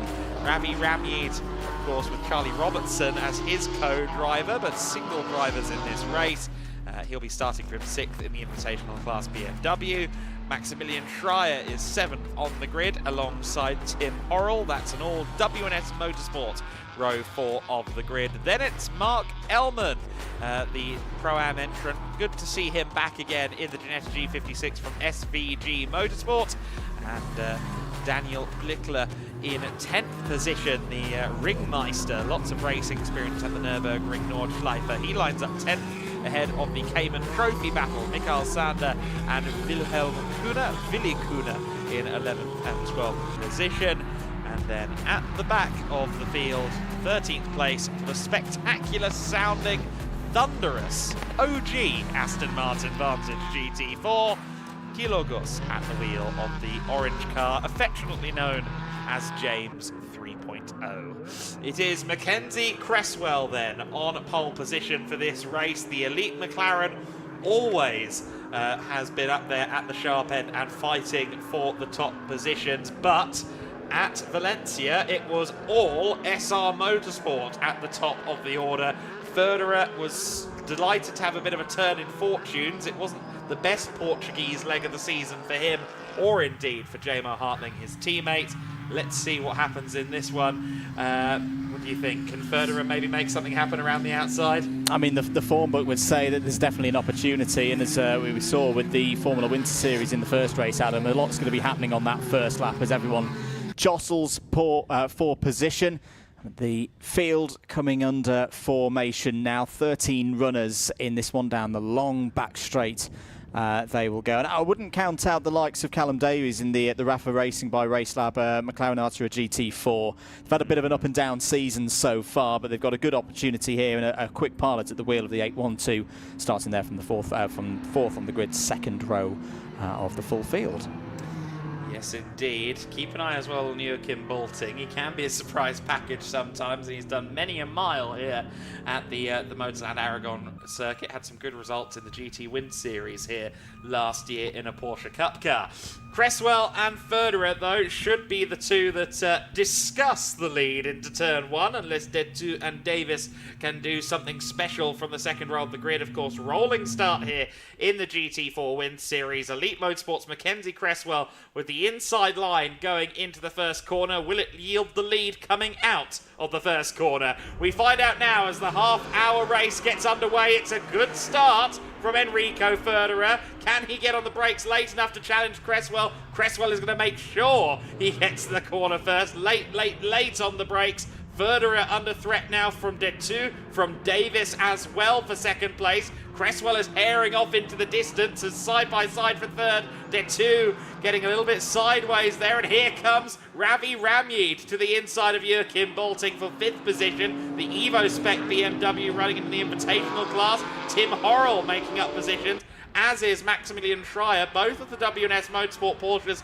seemed uncharacteristically low on the grid, and now they're making their way through the field at the expense of Joachim Bolting. Blickler also fancies his go at that as well. All 3 WNS cars moving in and pressuring Bolting. Good first lap again. All the Porsches getting involved with another there as they come down through the corkscrew, and Joachim Bolting having a real job on his hands of keeping position there. A bit wide from Ravi Ramyid in those distinctive blue, white and green colours that he's raced with for a very long time. And remember when we had the pleasure of commentating on him, Adam, back at Cadwell Park a couple of years ago in the Ginettas. But solid first lap for all drivers involved, all 13 cars still running. That's what we like to see. Quick little view there of the SVG Motorsport Ginetta G56. Good to see that running in the hands of Mark Ellman, currently running in 9th place. But good aggressive start from Cresswell. Had to be brave, had to be precise on the brakes into turn 1. Federer was always going to give it a go around the outside. And the young man there for Elite Motorsport has got a good lead down into turn 16 for the first time. Oh, Ramyid very late on the brakes there as Detu and Davis side by side again coming out of turn 16. Twice now Detu has ended up on the losing end of a side by side confrontation with Callum Davis, down in 4th position, but at least he's got to the end of the first lap. That was unfortunately not always the case for Racing Spirit of Le Mans at the last event in Valencia. Ramyid in 5th, Schreier in 6th, then it's Bolting, Tim Horrell, who was giving him the hurry up in 8th place, Blickler in 9th place, Mark Ellman rounding out the overall top 10, and Mikael Sander, the early leader among the Cayman Trophy drivers. But a bit of a physical first lap for some, albeit a very entertaining first lap for us. Watch out for that car, the number 31, the Avia WNS Motorsport car of Maximilian Schreier. Schreier is always fast. He's making his first GT racing season here, of course, in the GT Winter Series. We've seen him fighting for the lead before. Not quite sure what happened to him in qualifying, but he didn't have the performance that perhaps many of us expected. I think there may have been a lap time deletion or two in amongst it there, and unfortunately he now has to work his way through, but I still wouldn't rule him out of a podium, especially when he's this close. And well, they're all pushing hard, aren't they? A bit overmuch maybe at turn 10. Yeah, just struggling with maybe a bit of front end grip there. It's still quite cool here at Aragon, not too much wind over the circuit, but bringing the tyres in is important at this early stage of the race. Maximilian Schreier there, up behind the rear axle of Ravi Ramyid, and he'll get quite a sizable tow off the back of the BMW M4 down this long straight into turn 16. Also keep an eye on the Aston Martin Vantage of Barouin Detu. I think that's got some good power today. At the moment he's not able to get within range of having a go at Callum Davies again for 3rd place. Of course, it's a factor, really, as we see again Ramyid going deep into turn 16. Hasn't quite sussed the braking zone yet for that corner in these conditions. Here comes Schreier. But what I was going to say about the Aston is it will have better traction coming out of the corner. Of course, it's a much bigger car. It needs better traction so that it's not completely unbalanced again against the smaller cars like the Porsches and McLarens, which usually are better towards the end of a straight because they cut through the air more efficiently. So certainly, yes, first phase of the corner, turn 15, coming out of that corner, for example, is much more the Aston Martin strong suit. And then the McLaren starts to cut through like a knife through hot butter the air at about 240, 250 kilometers an hour. I heard 256 Ks for the Rafa Racing by Race Lab car before they hit the brakes, so just over 150 mile an hour before they step on the anchors. Early indications of pace, Adam, is good for Enrico Federer. 2 minutes 3.946 for the first proper flying lap, which is a little bit quicker than Mackenzie Cresswell's pace at the moment for Elite Motorsport in the number 77 McLaren. Here we're having a look at the squabble for third place. Davies and Detu coming over the crest of the hill once more. No position changes further down the order, but similarly in terms of good pace, look for them coming through. Tim Horrell's got some strong running at the moment, so in that group of Porsche Caymans in the midfield.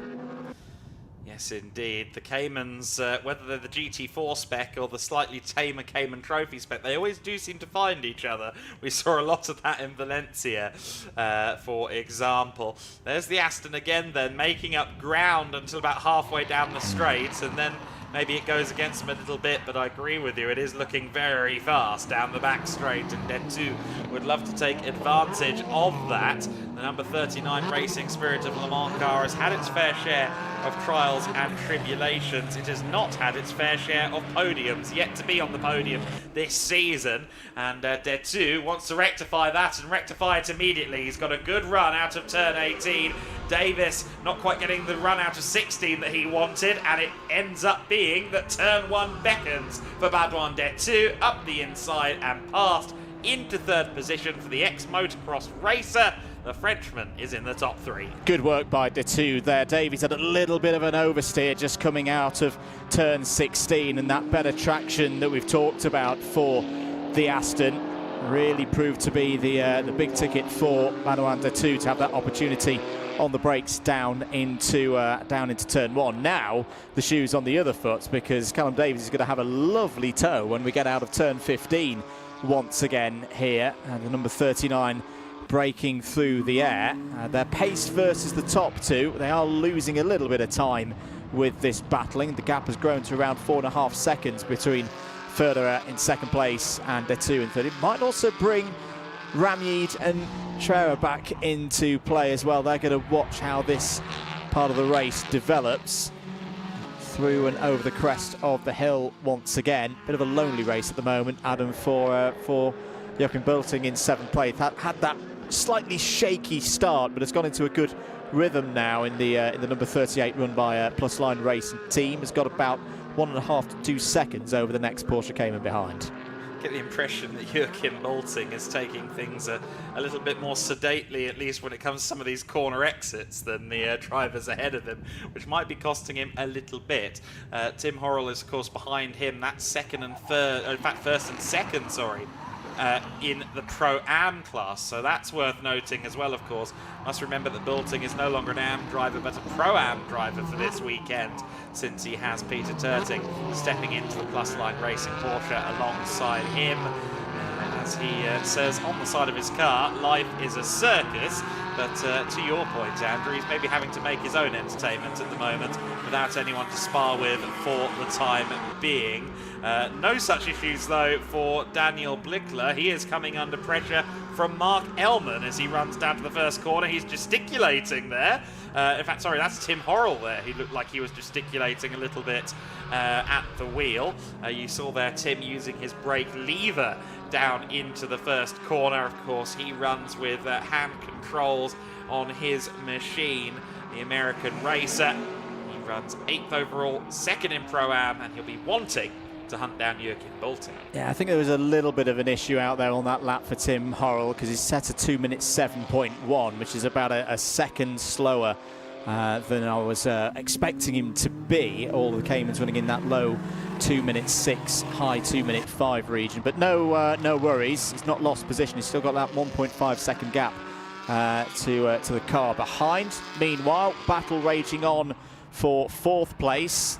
Aragon in the Aston Martin Vantage. He's away and gone, it would seem. He's nearly a second clear of Callum Davies now. He's now going to have to be thinking about the Invitational class runner in the hands of Ravi Ramyi, the BMW, in a similar way to the Aston Martin. Bigger vehicle, bit more traction. Getting the front end of that car is going to be particularly key for Ravi Ramyi, and that's a very tidy set of corners from Ravi Ramyi. He may have an opportunity here, Adam.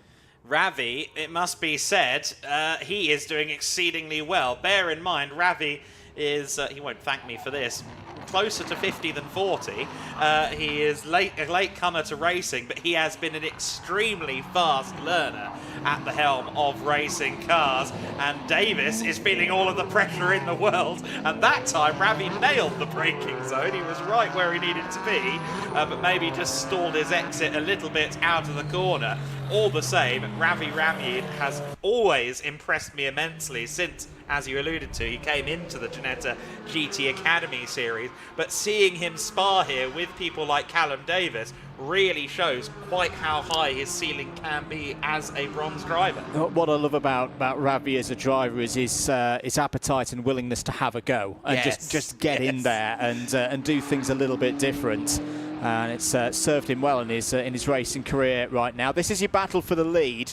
Mackenzie Cresswell still sitting around 3/4 of a second ahead of Enrico Federer, but Federer did set the fastest lap of the race so far on the last tour of this just over 5-kilometre circuit, a 2-minute 3.6. So these two are running a good degree quicker than everybody else on track. Everybody else in the 2:04s and the 2:05s and more, but Federer just gently starting to turn up the pressure a little bit. He's got to break through that 5/10, 6/10 gap though if he's going to have an opportunity on Mackenzie Cresswell, who we've seen across the course of the season so far, Adam, is a very accomplished driver and quite happy sitting at the front, doesn't get too flustered. He's got a good experienced team behind him in Elite Motorsport, and I suspect he'll be feeling just nice and comfortable right now.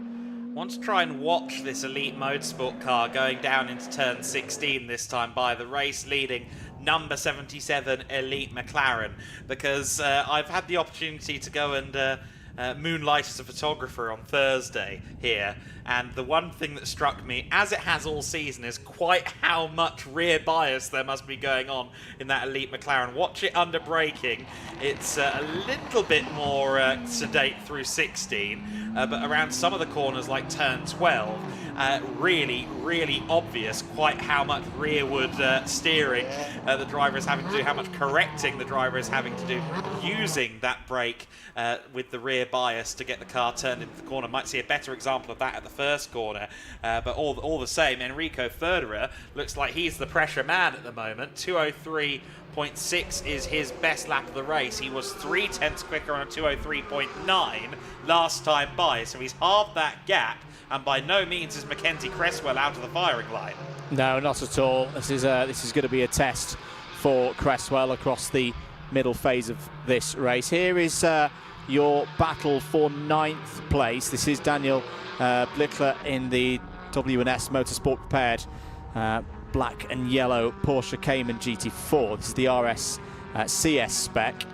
And then Mark Ellman in the Ginetta G56. Very familiar car to those who follow their Ginetta racing back in the UK. SVG Motorsport running this one yet again, and looks like Mark Ellman's in a bit of a hurry here. Yes, he's been pressuring the back of Blickler for a while. Of course, even though they are AM and Pro-Am class cars, they are both bronze-rated drivers. So they should be much of a muchness out there on the circuit, and as it is proving to be, Ellman pressuring then. I understand the SVG car had an ABS failure during qualifying down at turn 1, which perhaps led to a little bit of a heartbeat increase. I think it was Mark at the wheel at the time. But all the same, the car seems to be working well underneath him now in race conditions.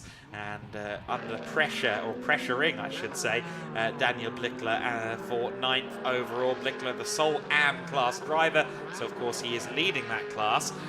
Meanwhile, we are once again seeing faster sector times from Enrico Federer, and the net result of that is a Mackenzie Cresswell under serious pressure as they come up through turn 17 and 18. Cresswell soaking that pressure up at the moment, and we've got a good exit out of turn 16. Didn't have that same kick of oversteer that we saw for Callum Davies in similar machinery a few laps ago. He's going to have to defend though into turn 1, takes that middle line, breaks into turn 1 nicely, doesn't need to defend too hard in the end from Federer, but Federer is just probing at the moment, trying to find the lowest risk opportunity to find a way through. The Mercedes AMG looking quite balanced at this stage of the race. We've got 15 minutes on the clock. 15 minutes gone so far, and this is your closest battle on circuit for the lead of this race. Sweeping through the end of sector number 1. Gap to the Aston behind is now around 6 to nearly 7 seconds ahead of Badawanda 2, but Datu's doing a good job there. He's got his own advantage of 3.5 seconds over Callum Davies behind. It feels to me, Adam, that it's sector 2 where the McLaren is really excelling right now. It's not a surprise that the Mercedes has perhaps got a little bit of the edge on the long straights, the big German engine there pushing the number 11 along, but Mackenzie Cresswell is optimising where his car is strongest at the moment. Yes, he is, but Cresswell deep there into turn 12. They have jinxed it a little bit there, my friend. But this could be the golden opportunity then for Federer. Traditionally, the McLaren's good on the rotation here at turn 15, but the Mercedes might have a little bit of an edge planting the car out of the corner. The top two then running down the back straight. Will Federer get the toe to a significant extent, to enough of an extent to challenge into turn 16? He's only going to be afforded the outside line regardless by Cresswell, but Cresswell needs to make sure he doesn't overshoot the corner. That does look quite late on the brakes from Mackenzie. No, he nails it. Perfectly done to keep the car in the race lead for the time being, but I get the feeling this is going to be 13.5 minutes of sector time tennis between the two of them, and huge pressure for Mackenzie Cresswell. Meanwhile, in the back of shot there, Ravi Ramyid past Callum Davies in defending, I think, from Callum, because I think he'd already gotten through, as a matter of fact. But regardless, the big BMW now up there in 4th position overall. Again, Ravi Ramyid showing his stuff. Callum Davies may also have to worry about Maximilian Schreier and Joachim Bolting behind, who are getting closer. Yeah, really good stuff once again from Ravi Ramyid to find his way through. He's been testing and trying to find a way through for 4th place for a good few laps now.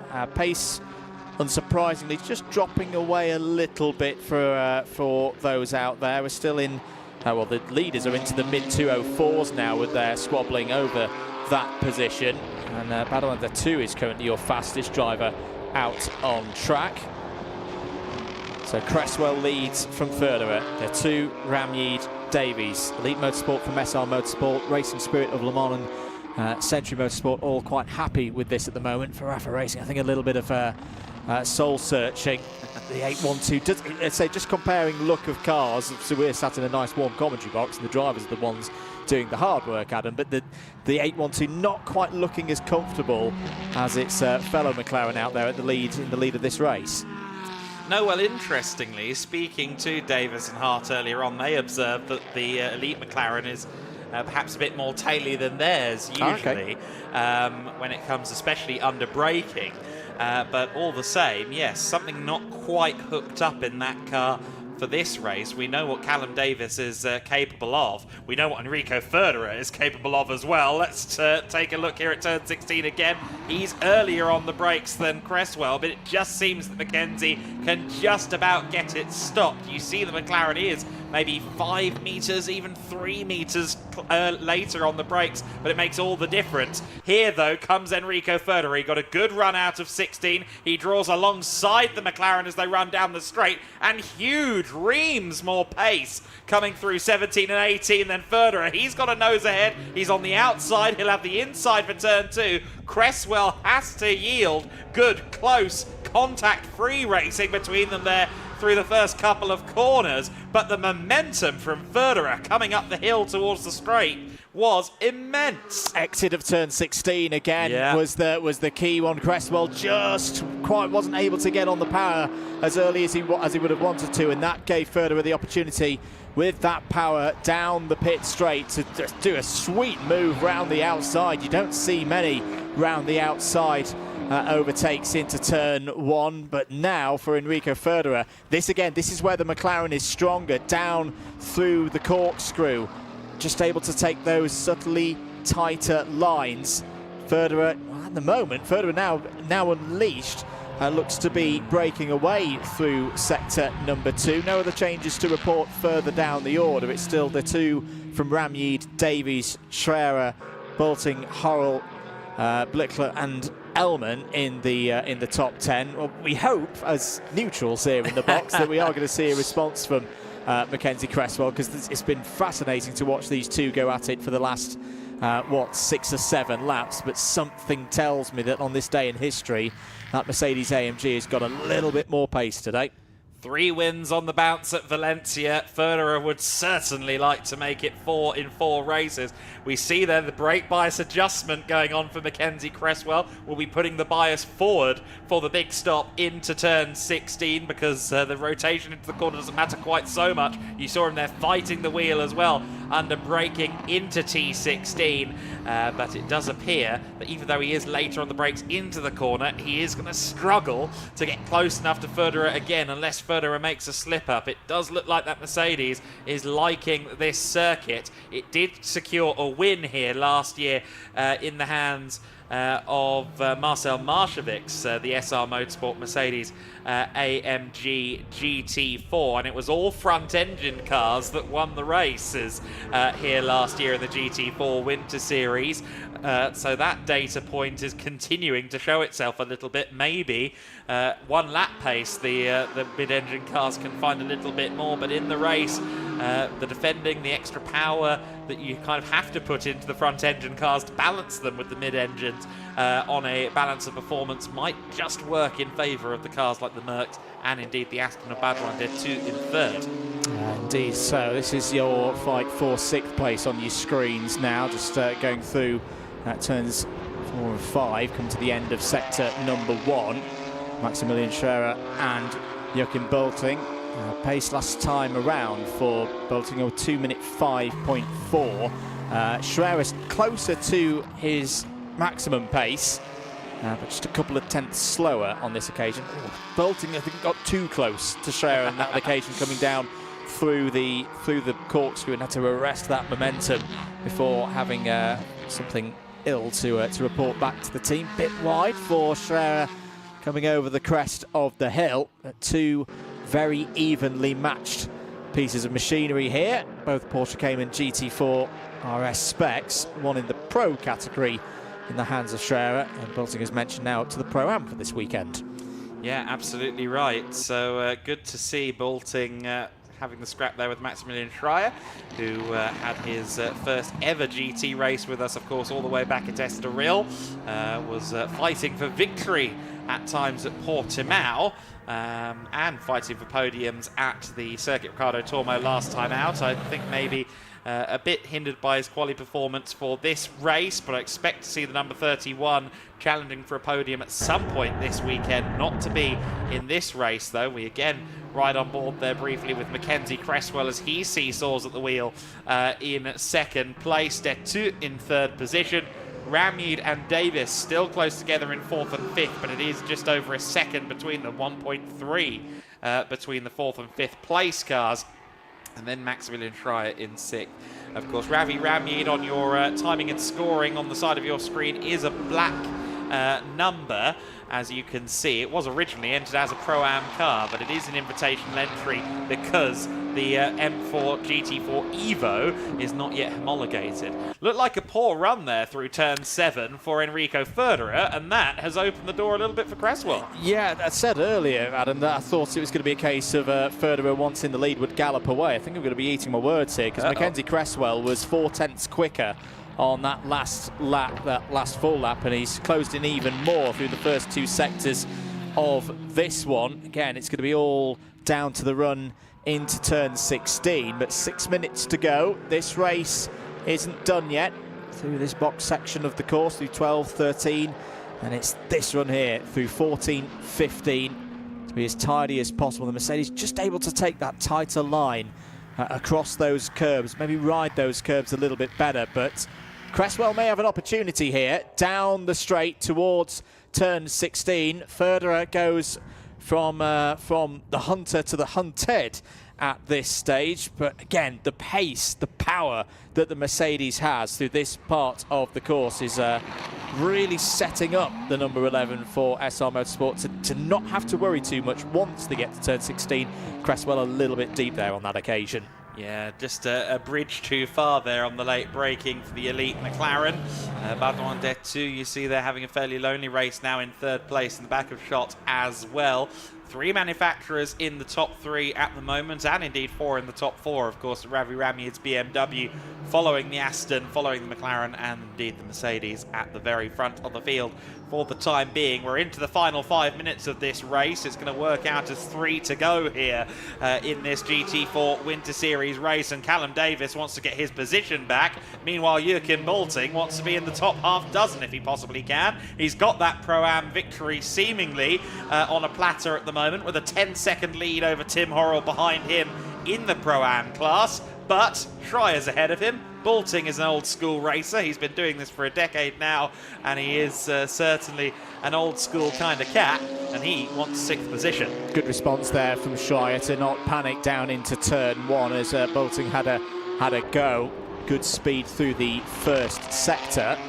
I tell you what, these McLarens are coming back into this, Adam. You've got a similar story between Callum Davies and Ravi Rami, that as we've gone on in this one through the second half, the pace of the McLarens has come on song. Bolting trying again to find a way through down the corkscrew to take 6th place away from Schreier. Schreier wise to that one. Davies a bit wide that time around, coming through the long sweeper. 3.5 minutes to go. Looks like Federer right now has calmed things down again. The lead's back out to 3/4 of a second ahead of Mackenzie Cresswell, but it still feels like it's not completely secured just yet. No, it doesn't. I did enjoy just then the different philosophies at turn 10 exit between Bolting and Schreier. Schreier is going with the majority, and that is wide, the high line as it would be at Daytona, whereas Joachim Bolting is being rather gentlemanly about it all. 2 wheels within the white lines, all of that. So that's interesting to see the 2 different approaches there. Top 2 come across the line with 2 laps to go. 0.9 of a second is the gap. So Cresswell starting to drop back just a little bit again. Ravi Rami and Messi at 16, Messier at 17. And again, Callum Davis may sense opportunity here. Would not have been close enough for a move into the first corner. And as they come past my commentary position, certainly not close enough for a move into the first corner. But evidence, as if it were needed, that Ravi Rami is still pushing. Definitely so to keep himself there in 4th place, back with the leaders. Federer a touch quicker that time around, took another couple of tenths away from Mackenzie Cresswell. Cresswell looking to keep this run going of the number 77 being classified in the top 3 pretty much every single race across the course of this season so far in the GT4 Winter Series. Down through turn 10 once again. Ravi Ramyid having a bit of a defence down. Oh, the back end of the BMW really starting to get a bit loose. There is surely going to be an opportunity for Callum Davies here. He could just keep it precise, not get too overexcited himself in the 812 Rafa Racing by Racelab McLaren. Yes, so we'll keep an eye on that one. The number 71 car, Ramyid has to get it right this time at turn 16, because Davis will be lining his ducks in a row for the best possible exit out of that corner now, seeing what happened a lap ago.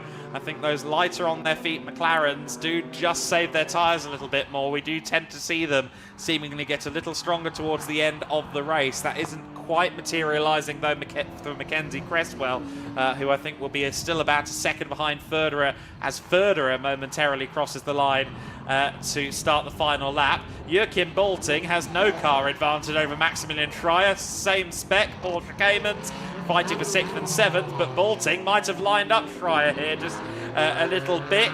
No, just about gets the corner exit right, does Schreier, but Bolting did get the wider run out of the corner, will have the better run going down to the first turn. I'm not quite sure that Maximilian Schreier is going to be secure in 6th place this time as they run towards the first corner, and not quite working out in Bolting's favour, or is it? Because again, Schreier is compromising every corner exit, trying to go as defensive as possible. Oh, and that might actually go really, really into Schreier's favour. Bolting tried it at turn 3, got his nose cut off, and that's given Max a critical few car lengths. Brave racing, but clean racing. Good stuff to say. Oh, Bolting's got all out of shape there, and may have lost his opportunity now to find a way past Schreier. We're up on time, so the next time around we'll see the final lap. But no, we will see the final lap on this occasion. No +1 lap in this one. And Enrico Federer, what a job that Enrico's done here, because there was that moment. Well, firstly, he had to find his way past Mackenzie Cresswell. But then that moment about 3/4 in this race where it felt like Cresswell was coming back, he's been able to dig deep, find that tenth and a half a lap just to settle himself down. He's going to come away with the win. Yes, he is. Enrico Federer is going to be beaming just as soon as he exits turn 16. He's not the kind of driver that likes to count his chickens before they hatch, but it has been a monumental performance yet again from Enrico. He has won every race he has competed in over the course of the last 2 weekends, and that streak continues. It's win number 4 in a row for SR Motorsport as they continue to pull Elite Motorsport and Mackenzie Cresswell in for second place in the championship, or first and second place in the championship. Baudouin Detu is in 3rd position. 4th place will go to Ravi Ramyid, I say. Yes, it will go to Ravi Ramyid, just ahead of Callum Davis, who rounds out the top 5. Schreier and Bolting still going at it, and the Pro-Am winner has to settle for 7th overall.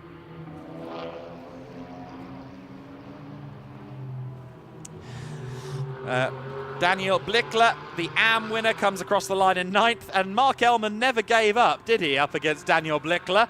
Was always there just behind, and rounds out the top 10. It will be Mikael Sander who wins Cayman Trophy, Thilo Goss who finishes in 13th, winning the club class.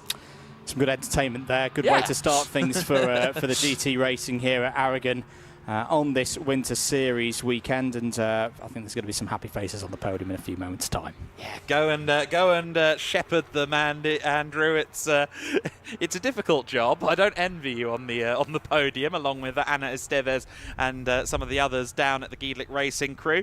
We just saw there Mikael Sander and Viljakuna going through the last couple of corners and across the line, and Thilo Goss will be the last car across in the wonderful sounding Aston Martin Vantage GT4, the 4.7 litre naturally aspirated version, coming across the line in 13th. A little bit of a look on board with Thilo, the enthusiastic German racer who across the season takes part in probably 5 different championships out in Germany, and he thought, well, Winter Series for good measure. Great to see him having fun in the club class for first generation or out of homologation GT4 cars. If your car has ever been homologated as a GT4, be it the early KTM Crossbows, the 997 GT4 Porsches, even the F82 BMW M4s, the BMW M3 E92 before it, all cars like that are eligible for the club class in the GT4 Winter Series, and it would be wonderful to see more of those slightly older school machines as the GT4 category as a whole celebrates its 18th birthday this year, 2007, the inaugural season for Stefan Rattel Organisation's GT4 category. The cars then making their way back towards the podium at the moment, and there is the victorious machine. Enrico Federer has once again been in charge of this motor race, and it has been a joy to watch him work at the wheel of that car. A car affectionately known as Leisel by the Schnitzelbaum by SR Motorsport team. One of two number 11 Mercedes-Benz in their garage, the other one being the car from Kenneth Heyer and the number and his co-driver, sorry, Moritz Viskirchen. Of course, in the GT Win Series, we'll see that car out a little bit later on. But for now, the sister 11 car at the top of the standings of the GT4 Win Series. 4 wins in a row for Federer. And of course, his teammate, his cohort, that being J-Mo Hartling. And Enrico gets himself out of the car and celebrates yet another victory for he and the SR Motorsport crew. Joel Mesh, one of his best buddies, a driver we're familiar with, of course, in the GT4 Win Series, congratulating Enrico Federer there. Mackenzie Cresswell with a solid second place result, but of course that does slightly shrink the championship gap once again in the GT4 Win Series overall championship battle. We're going to have to keep an eye on that as this weekend progresses. The gap came in with 32 points. That will now be down to 27 points. It's still a fair gap, it must be said, but with every passing race, if the SR Motorsport team can continue to perform at this level, the championship is by no means decided in Elite Motorsport's favour. They'll be working very hard, I'm sure, to figure out what they can do to get the last out of that McLaren going into race 2 and the endurance race on Sunday as well. We've got one more 30-minute sprint and, of course, a 60-minute pit stop race to come on Sunday. Meanwhile, Izzy Browning is down at the podium, and she is going to talk to Enrico Federer. I am indeed with Enrico Federer. Enrico, you said to me on the grid that you weren't happy with qualifying. You put that right immediately, and the winning streak continues. Yeah, so I told you the qualifying was not good, and I told you the car has more than we showed in the qualifying, and I think the race showed it. Yeah, you've absolutely showed that in this first race. Of course, trying for quite a while to get past Mackenzie, trying kind of every which way. Eventually did get past him and make the move, but even then, still applying a lot of pressure on you until the last few laps. Yeah, so the overtaking at the end of the race was tactic, and I think we could go more fast, but yeah, it was enough. And you're buzzing, obviously. You're celebrating with your team getting out of the car because you are reeling in the championship lead now. I think they said 27 points now will be the gap between you and Elite's Mackenzie Cresswell. So feeling good for tomorrow? Yeah, I feel very good. The championship gap is now closer. We have more chance to win the championship, and I think it was a really good race. Right. Congratulations. We'll see you tomorrow. Head on up to the podium. Our first winner in the GT4s this weekend. Once again, SR's Enrico Federer. Good job, Enrico Federer. A great victory for SR Motorsport. They're 4th on the bounce, but they had to work for it here at MotorLand Aragón. The race got underway. Rolling start, of course, in the GT4 Winter Series. And it was Mackenzie Cresswell on pole position for Elite Motorsport. It was a good start from Federer. Tried to go around the outside, but couldn't quite get it done. Meanwhile, Baudouin Detu and Callum Davis were side by side going into turn 3. Detu on the outside line, the slightly older surface on the outside of that corner. It didn't quite yield the grip he would have liked as Ravi Ramid moved up into the top 5, and he was not done making positions in these early stages of the race. Joachim Bolting was rather swallowed by the pack, unfortunately, in the first stanza of the race. He would come under significant pressure and a little bit of contact from his Pro-Am rival Tim Horrell on the first lap of the race, but Bolting would soon build a gap between himself and Hurrell and try and hunt down some overall positions. Meanwhile, Davis and Detu continued to scrap for third position, which allowed the top two to break away a little bit from the third place battle. It was Davis in third, Detu in fourth, Ravi Ramyid in fifth, and Maximilian Schreier starting from a poor position on the grid, making his way up the order. Ramyid was struggling a little bit to get the car stopped into turn 16 in the early stages of the race. The big BMW needing the anchors thrown out a little bit earlier than Ravi would have liked, but he managed to get it sorted later on in the race and started really challenging hard as the race went on. Badouin Detu looked like he had the quicker car underneath him versus Callum Davis, and so it would come to pass. The big Aston Martin to the inside at the first corner, and he would get it done quite easily at turn one, kicking up a little bit of dust on the inside of the corner, but moving forward into third position, a position that he would retain all the way to the flag. Mark Ellman would retain 10th place all the way to the flag, not for lack of trying though, as he continued to chase Daniel Blickler for 9th position in the race. But the AM class Porsche Cayman GT4 RSCS having a good run. Here is Ramyid just pursuing at this point Callum Davis. Davis, after losing out to Detu, he ended up really challenging for an overall fourth position. Of course, it is an overall fourth position that he would ultimately get. Ellman would continue to be looking for any way past Blickler that he could possibly find in the lovely V8-powered G56 GT4 Evo. But it was very hard for Mark Ellman. Both very experienced drivers at this point, both with several years of experience underneath them, and Blickler was using his experience to keep Mark Ellman at bay. The 77 car was still leading. Mackenzie Cresswell was still our race leader, but coming out of turn 16, struggled to get the power down on this occasion. 17, 18, he would also struggle to get the power down.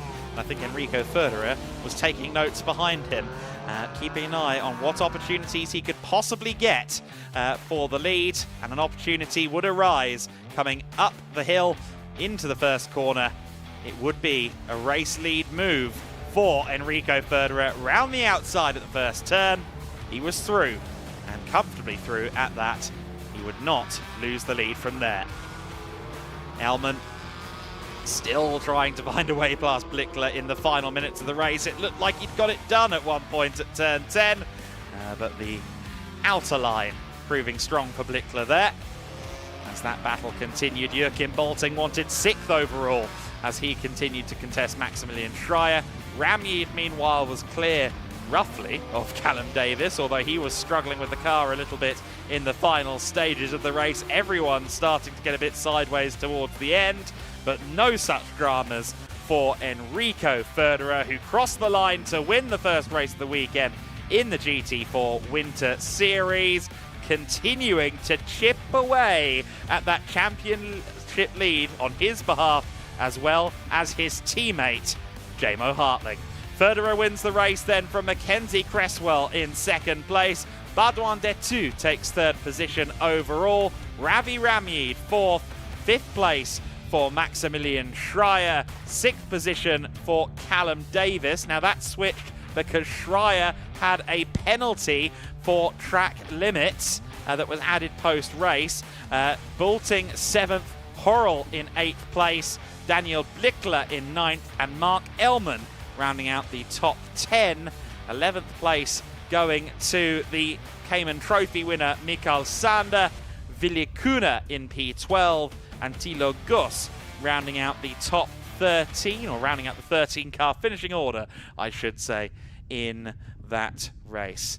I understand we are ready to go down on the podium, so we can now go down to Andrew Mather with some more celebrations down on the rostrum. Thank you very much, Adam. Ready to kick things off for our podium ceremonies for the first race of the weekend in the GT4 Winter Series. We start with our club category. Please welcome your club category winner in car 700, Thilo Gus.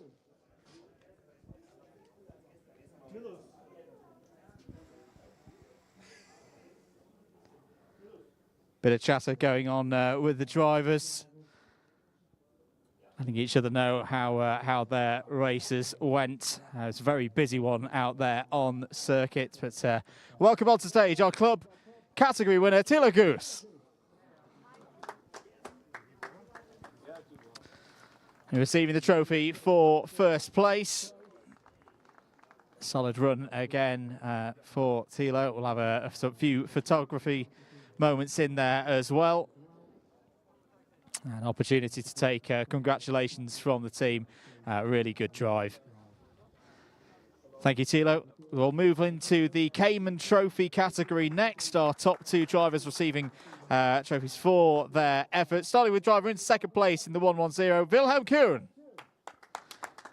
And your winner in the Cayman Trophy category, driving the 111, please welcome Michael Sander.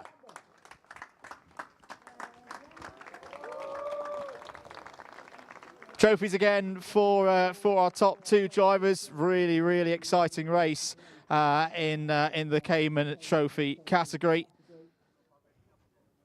And happy drivers indeed. I think they enjoyed that one. The good conditions that we've got here this weekend at Aragon. Few photos and videos as well. Opportunities to take the thanks from their team down below us here at the podium. Our big thanks once again to our top 2 in the Cayman Trophy. Thank you very much to Wilhelm Kuhn and Michael Sander.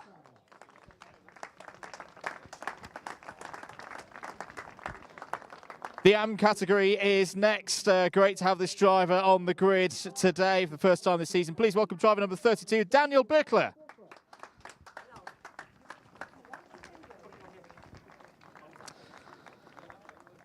Daniel receives the trophy for first place in class. A few photos as well. We know the drill by now.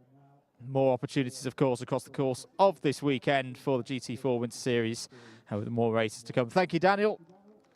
Thumbs up to the team there. Into the Pro-Am class. Great to see this driver on the podium at a really spirited race. Please welcome third place, number 82, Mark Ellman. In second place, driver number 30, Tim Hurl.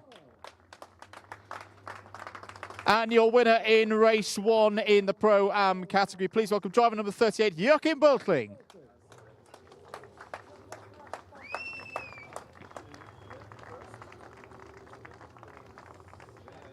Trophies for our top 3 in this one.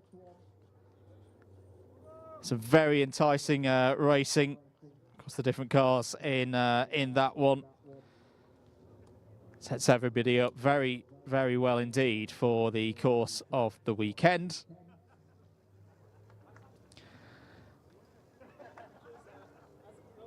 Once again, just a few photos for our top 3 in Pro-Am.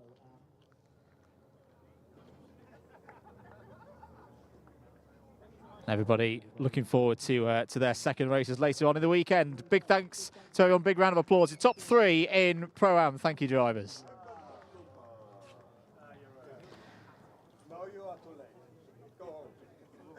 One more category to go, of course, which is the Pro category, and stories up and down the order in the Pro category for the first race of the weekend of the GT4 Winter Series. And some great overtakes as well, including from our driver in third place in Pro. Please welcome the number 39 in the Aston Martin. Please welcome Barouin Detu. In second place, please welcome in the number 77 McLaren, Mackenzie Cresswell. And your Pro class winner and overall winner, a really strong run. Please welcome your winner, once again, driver number 11, Enrico Flederer.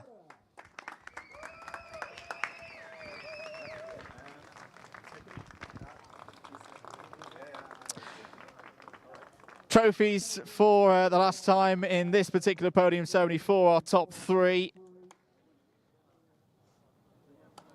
And if that first race was anything to go by, we're in for some spectacular racing and clean racing all the way in the GT4 Winter Series. Do make sure that you stay with us for the second and third races later on in the weekend, along with all the other racing that we've got to go as well. Thank you, drivers. Thank you for your time. Congratulations once again. We'll see you later on in the weekend. And here at MotorLand Aragón, we'll get ready for the next race in a few moments' time. Don't go anywhere.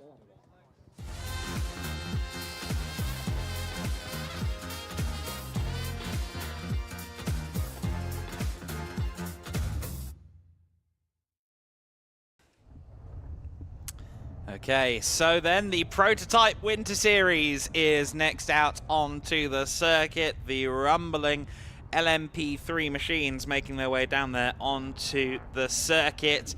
You might be unsurprised to know who we have on pole position for this race. It's car number 1, P1, once again.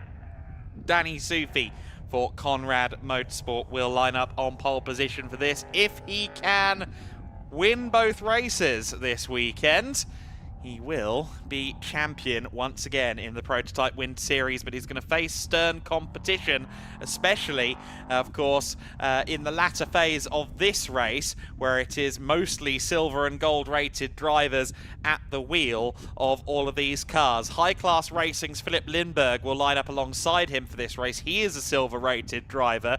The CLX Motorsport car, Quentin Joseph starting that machine. That's bronze rated driver Quentin Joseph. John Brownson, Wolfgang Pyer, also bronze rated drivers. They will have a shorter pit stop, about 30 seconds shorter prior to the second half of the race. Of course, mandatory pit stop in this 50-minute plus 1 lap race, and they will hand over to their pro drivers, and perhaps the combination of that slightly smaller pit stop handicap time and the pro drivers taking over might give Danny something to think about in the second phase of the race. It's all going to be down to how his first stint plays out, how the first phase of this race plays out here in the Prototype Winter Series. All cars are now down there on the grid, and hopefully we'll get to take a quick look at them in a moment. In fact, we can take a look at them now because Izzy's ready down on the grid. I am indeed down on the grid once again for our first Prototype Winter Series race of the day. And as Adam has said, we welcome them back after a month break from the Winter Series. Of course, they've had a little bit of time off since we last saw them in Portimao. But as Adam has also said, a very familiar story to what we're used to. And that is the number 1 on P1. Once again, Danny Sufi on pole position with the chance to win the championship this weekend. I think he knows exactly what I'm going to ask. Danny, well, the chance to win the championship this weekend, of course, if you win both races. Is that something you're thinking about, or is it just take one race at a time? The driver in me wants to get it done this weekend, but also the smart person in me is like, let's just take this one race at a time. So we're just gonna focus on this race, see if we can make a clean break, and have less work to do in the second stint. Exactly what I was going to ask is the plan to just get a clean start and make your life easier after the pit stops. But you've already answered that question for me, so I won't ask that question. Instead, you won both races here in Aragon last year. Of course, you had a co-driver. You're on your own this year. Are you going to be able to do the same thing again, do you think? Yeah, I mean, I think we're always going to try. If we're lucky in this race and there's no full course yellows or safety cars, we should have a good chance.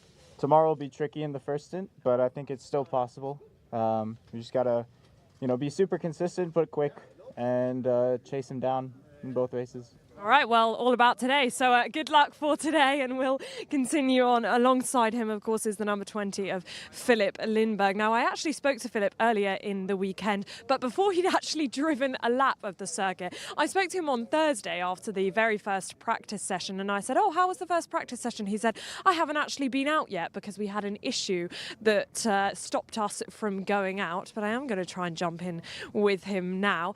Philip, when I spoke to you earlier in the weekend, you hadn't actually driven a lap of the circuit yet, but you have now. So how have things been so far, and how comfortable are you feeling here in Aragon? yeah, way better and better. Everything is feeling more comfortable every lap. So yeah, I'm enjoying it down here. Yeah, you're always enthusiastic on the grid, which we love to have on our broadcast. Of course, you haven't taken a podium since Estoril, a trickier weekend in Portimao, but I know that you've been doing everything you can to prepare for this weekend. Are you, well, obviously starting in the podium positions, do you think you're going to be able to consolidate that and take another podium today? I have to. Yeah. You have to, that's the mindset. Yeah, I've been working hard, so for me, we are here to develop, and yeah, but a podium is today for us, I see. So yeah. Absolutely. Good luck. Have fun out there. Right, we'll continue back. Always love to chat to Philip because he's a great person to chat to. Always enthusiastic on the grid. So great to keep chatting to him. Right. Now, we're going to move on to the second row. We've got the number 87 here of Quentin Joseph. Now, this is a duo that's had a third place, a second place, another third place, and then a second place. So they've only got a first place to complete the collection of all the podium steps. And they are kind of fighting in the championship with the DKR duo for second place at the moment, the DKR duo of Lawrence Herr and John Brownson, who will be starting alongside them. Before they close the door, I am going to jump in just quickly with Quentin. Quentin, great to see you. As I said to you earlier in the weekend, only the first place now that you need to complete the collection. You've had a third and a second. How are you feeling today, obviously starting behind the championship leader? Yeah, I'm really happy. I did a really good qualification, and yeah, it's going to be fun. All right, well, we'll leave you to prepare for the race and we'll continue. I think we should maybe get a chance to speak to... we are being thrown off the grid. 1 minute to go and the Prototype Winter Series first race coming up now.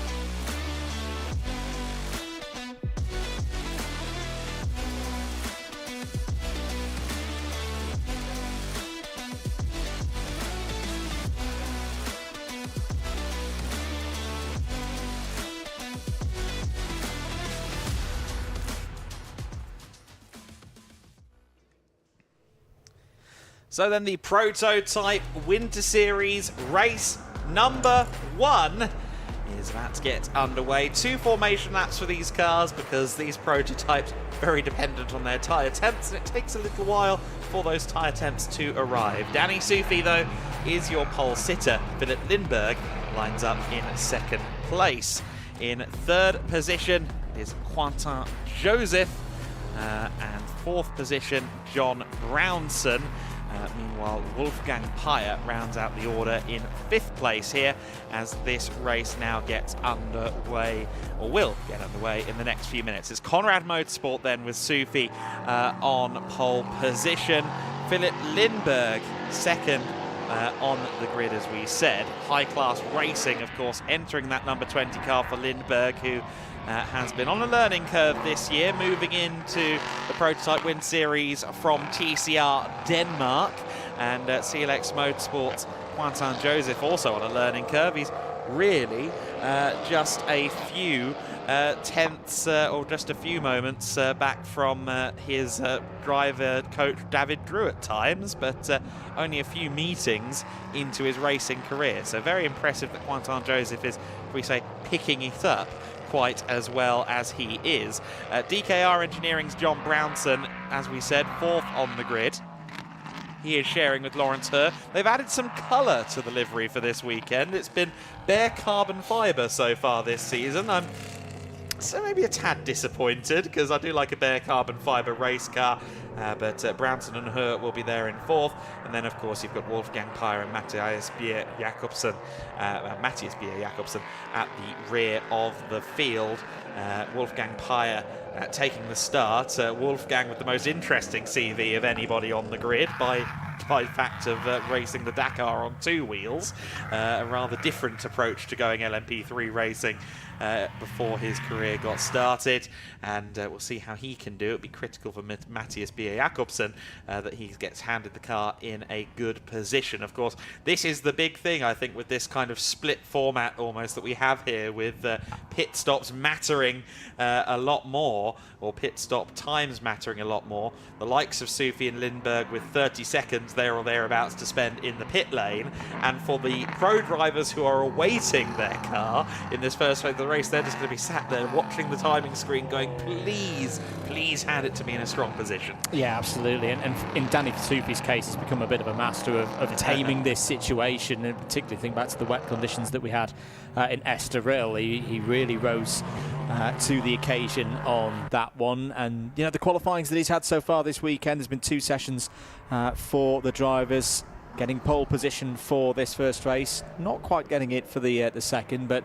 good opportunity for him here to I think, try not to think too much about championship at this stage. Just treat it as yet another race that he's got to win.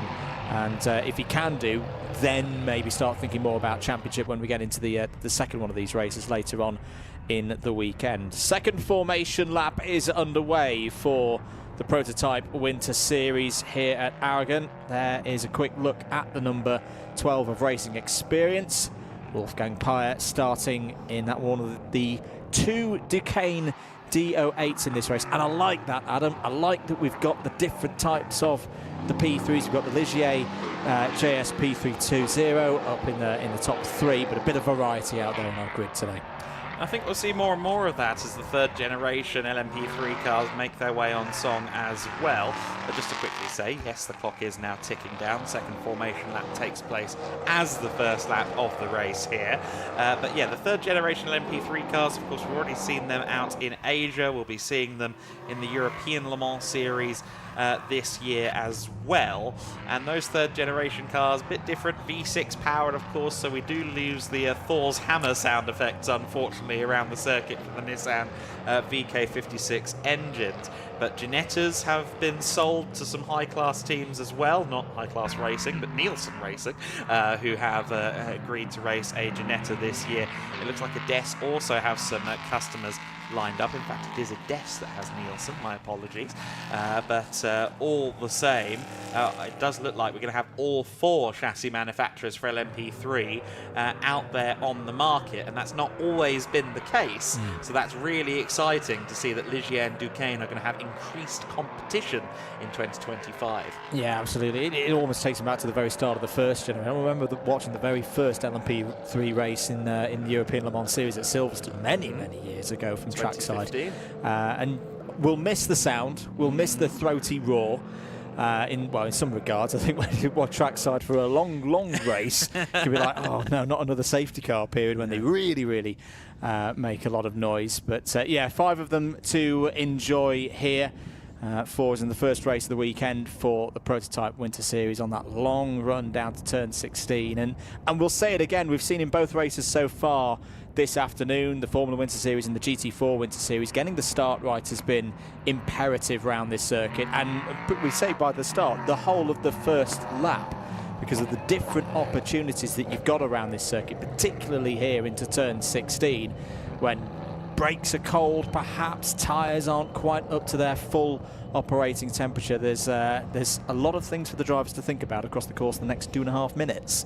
Absolutely right. So let's see how this first lap unfolds. Danny Sufi is watching the gantry as he gets ready to start this race in earnest. It'll be effectively 46 or so minutes left on the clock, plus 1 lap when this race gets underway. It's Ligier at the front, but let's see what the Duquesnes can do from behind. Danny Sufi and Philip Lindbergh will drag race to the line as this race gets underway.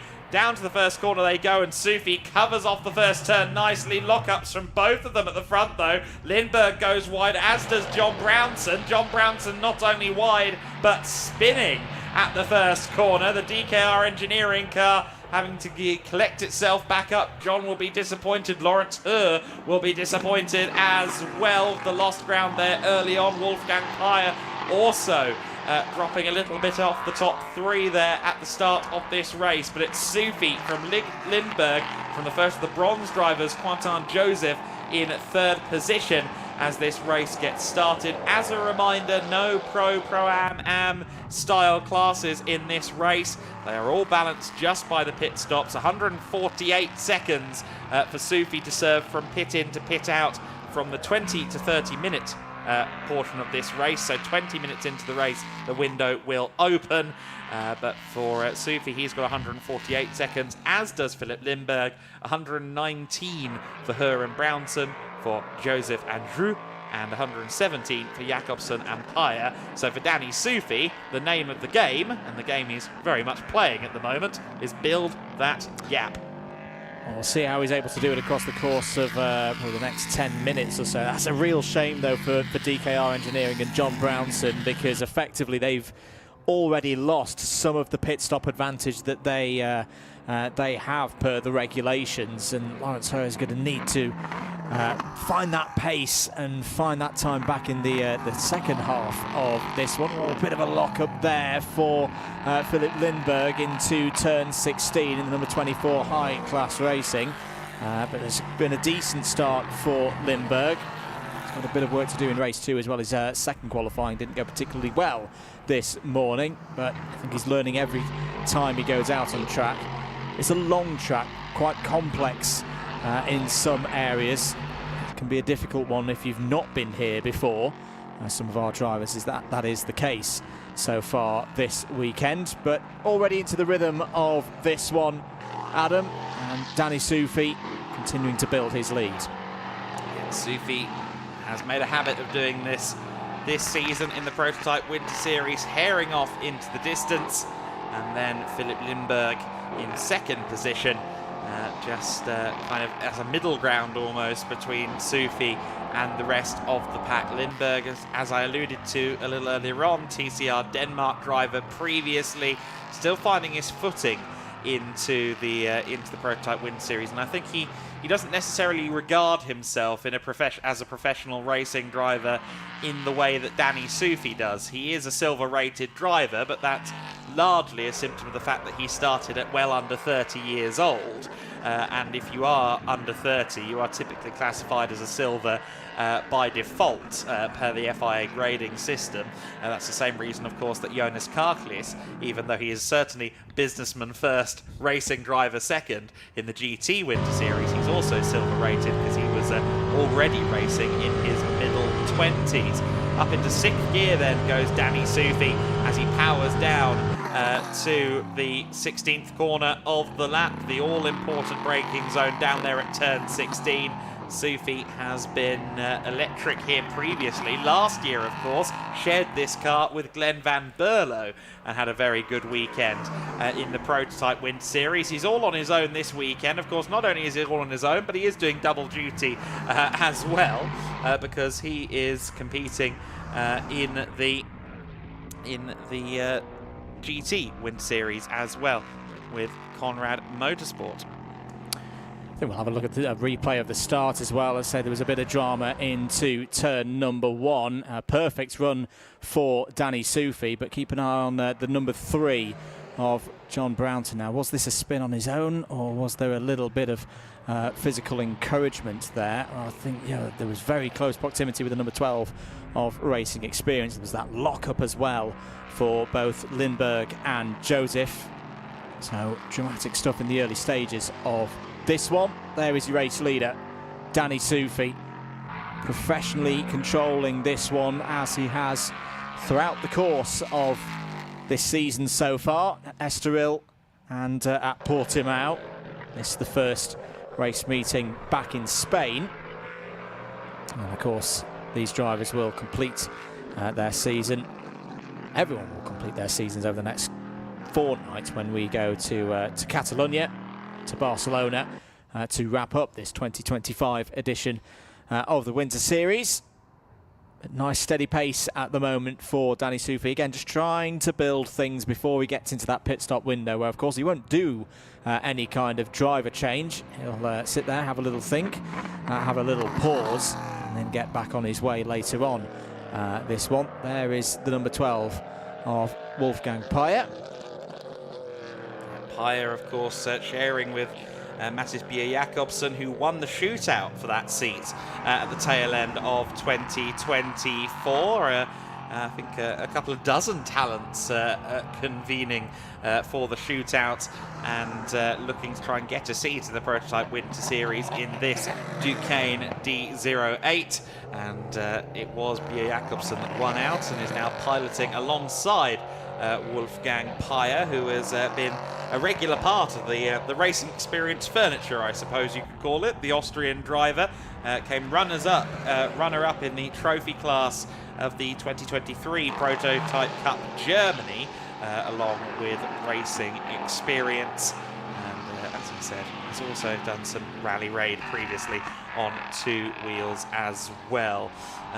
John Brownson is closing in on Paya, incidentally, at the rate of about 3 seconds per lap. So I suspect that John Brownson, recovering from that spin, will soon be hot on the heels of Wolfgang Paya. Meanwhile, we see Quentin Joseph here in 3rd place for CLX Motorsport, Cool Racing, Nicolas Lapierre's team. There's a name you should all know. And yeah, Quentin Joseph, the Belgian racer, still fairly new, but he does seem to be really finding his footing across the Winter Series in this Ligier. Yeah, he is indeed. 155.4 last time around is a personal best so far in this race for Quentin Joseph, and will fall. Oh no, he's gone round there coming out of turn 15. Good recovery. Control Alt Delete and we'll get going again, but we'll probably have lost about 5 or 6 seconds. That was a strange one in a way. It just looked like the rear broke away from him under power coming onto the long straight. But I was just about to say that his pace isn't too far off what we saw from him in qualifying earlier on this morning before that little moment. New fastest lap of the race so far for your race leader, Danny Sufi, 151.9. So first break under the 1 minute 52 barrier. 1 minute 51.2 for reference in qualifying earlier on today. How much time did Joseph lose in that one? Yeah, well, actually lost a little bit more, lost something more in the range of 7 or 8 seconds with that little spin, but good recovery, got it back pointing in the right direction. The car's fine. Just try and get into a rhythm now for the next 10 minutes of this race. Incidentally, 151.961, not only the fastest lap of the race, but the fastest ever LMP3 racing lap of the MotorLand Aragón circuit that has seen some resurfacing in recent times, and it is yielding quicker times out there on the circuit. The previous fastest lap to be completed here in LMP3 current racing conditions, 153.224 by Lawrence Herr last year in the Prototype Winter Series. He'll take over this car, the number 3 DKR engineering machine, in the middle phase of the race. We are 7.5 minutes, roughly speaking, away from the pit window opening. It will remain open for 10 minutes, and we can usually expect the likes of Wolfgang Paya and John Brownson to exit early to try and give their co-drivers maximum time in the car, but we'll see how that pans out. In the more imminent future, though, let's see how this battle for 4th place pans out, Andrew. Absolutely. John Brownson has responded very nicely indeed after that drama through turn 1 on lap 1. His pace last time around, a 1 minute 56.8. That's a personal best so far, and is pretty much 4 seconds a lap quicker than Wolfgang Paya has been doing the last few times around. Setting up through turn 15. Long run now into the big braking zone, the big stop of 16. This is going to be quite an important part of the race for Brownson, because right now he'll be losing a bit of time behind the number 12 of racing experience. So he's got to find his way through quickly. He pulls to driver's left, has a think about going down the inside. Oh, and there's a bit of a touch there, and round goes Paya, who had a lock-up mid-corner as well. Through will go John Brownson, but that's not what either of those two would have wanted.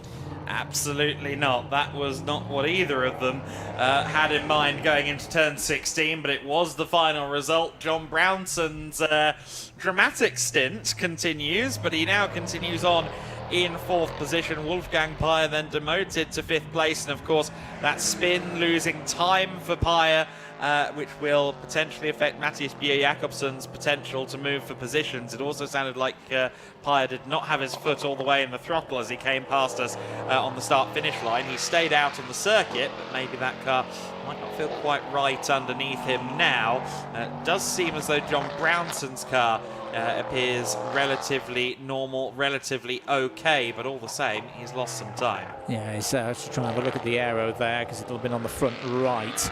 That angle of the number 12 looks reasonably okay for Wolfgang Paya. That's probably about 15 seconds with that spin.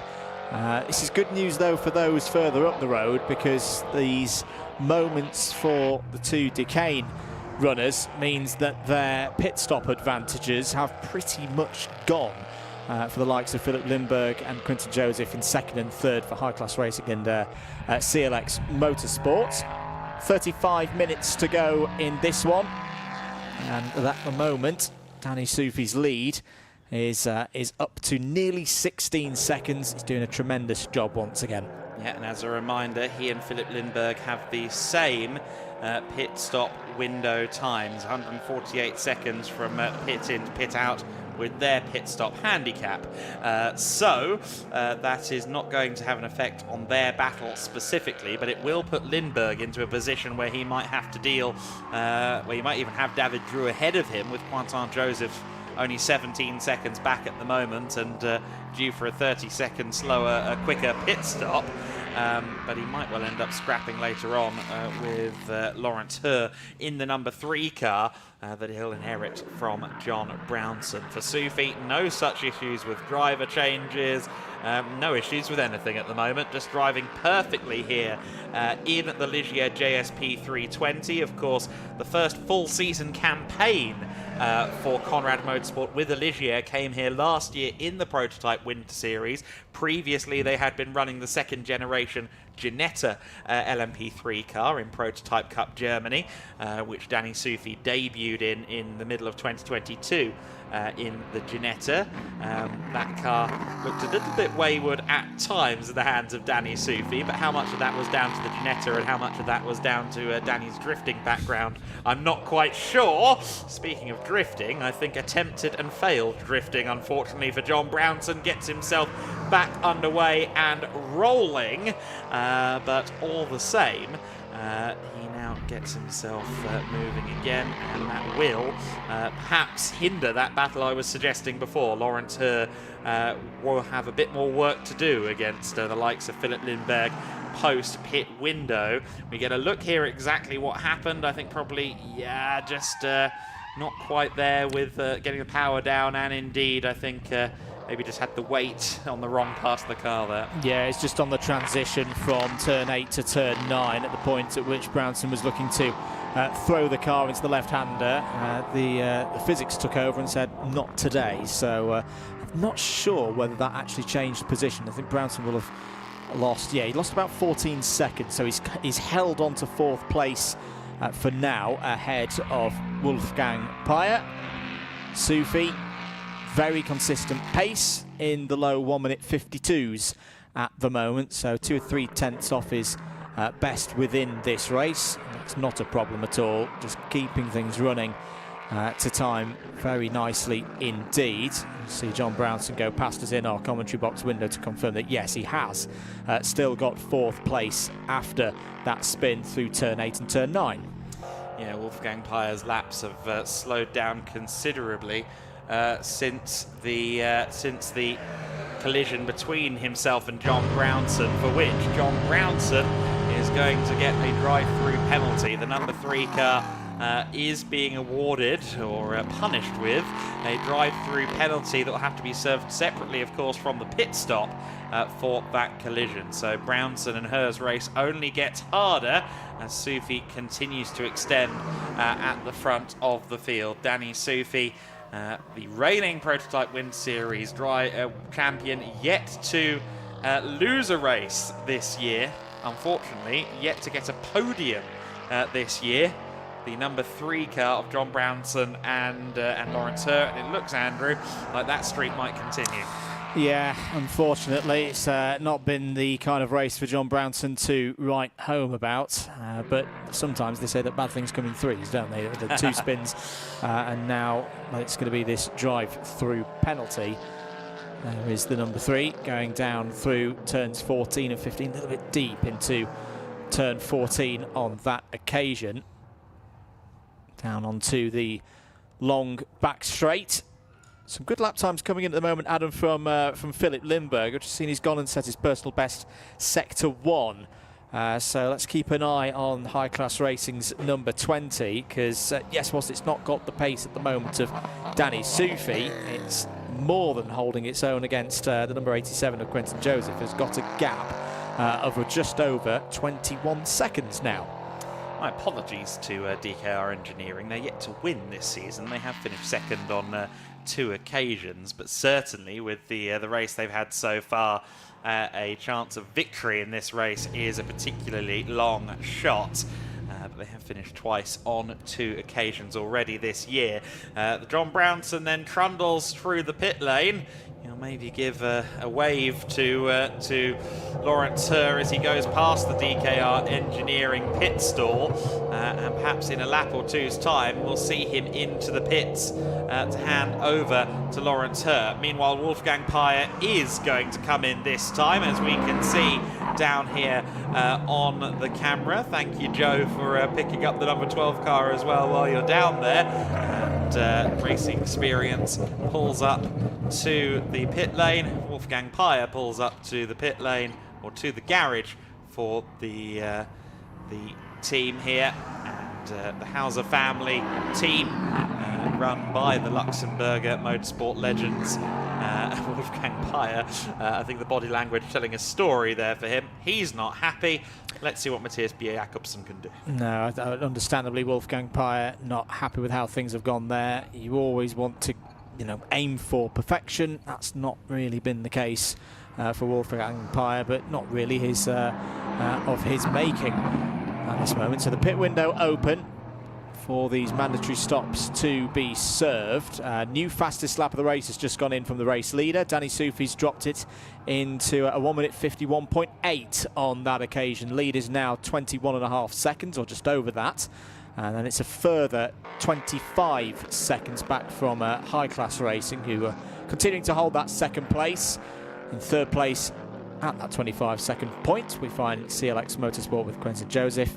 John Brownson now on the outlap, but will probably not be in that car for too much longer before handing it over to Lawrence Herr, holds 4th place, and as just seen there, 5th place at the moment in the pits is Wolfgang Peyer. There is the number 87 of CLX Motorsports, and apart from that single spin, which was probably more my fault, Adam, because I was talking about how things were going on. I set you up for it. Quentin Joseph. It's been a nice tidy stint.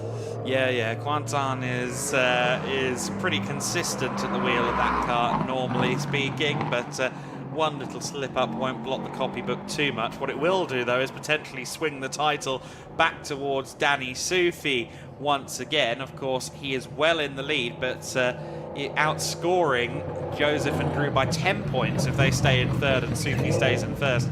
That again gives Soufi the chance to wrap up the title potentially tomorrow here at Aragon. We'll talk about that a bit more in a minute as John Brownson, for the 2nd lap in a row, visits the pit lane, this time to clear the car out for Lawrence Herr.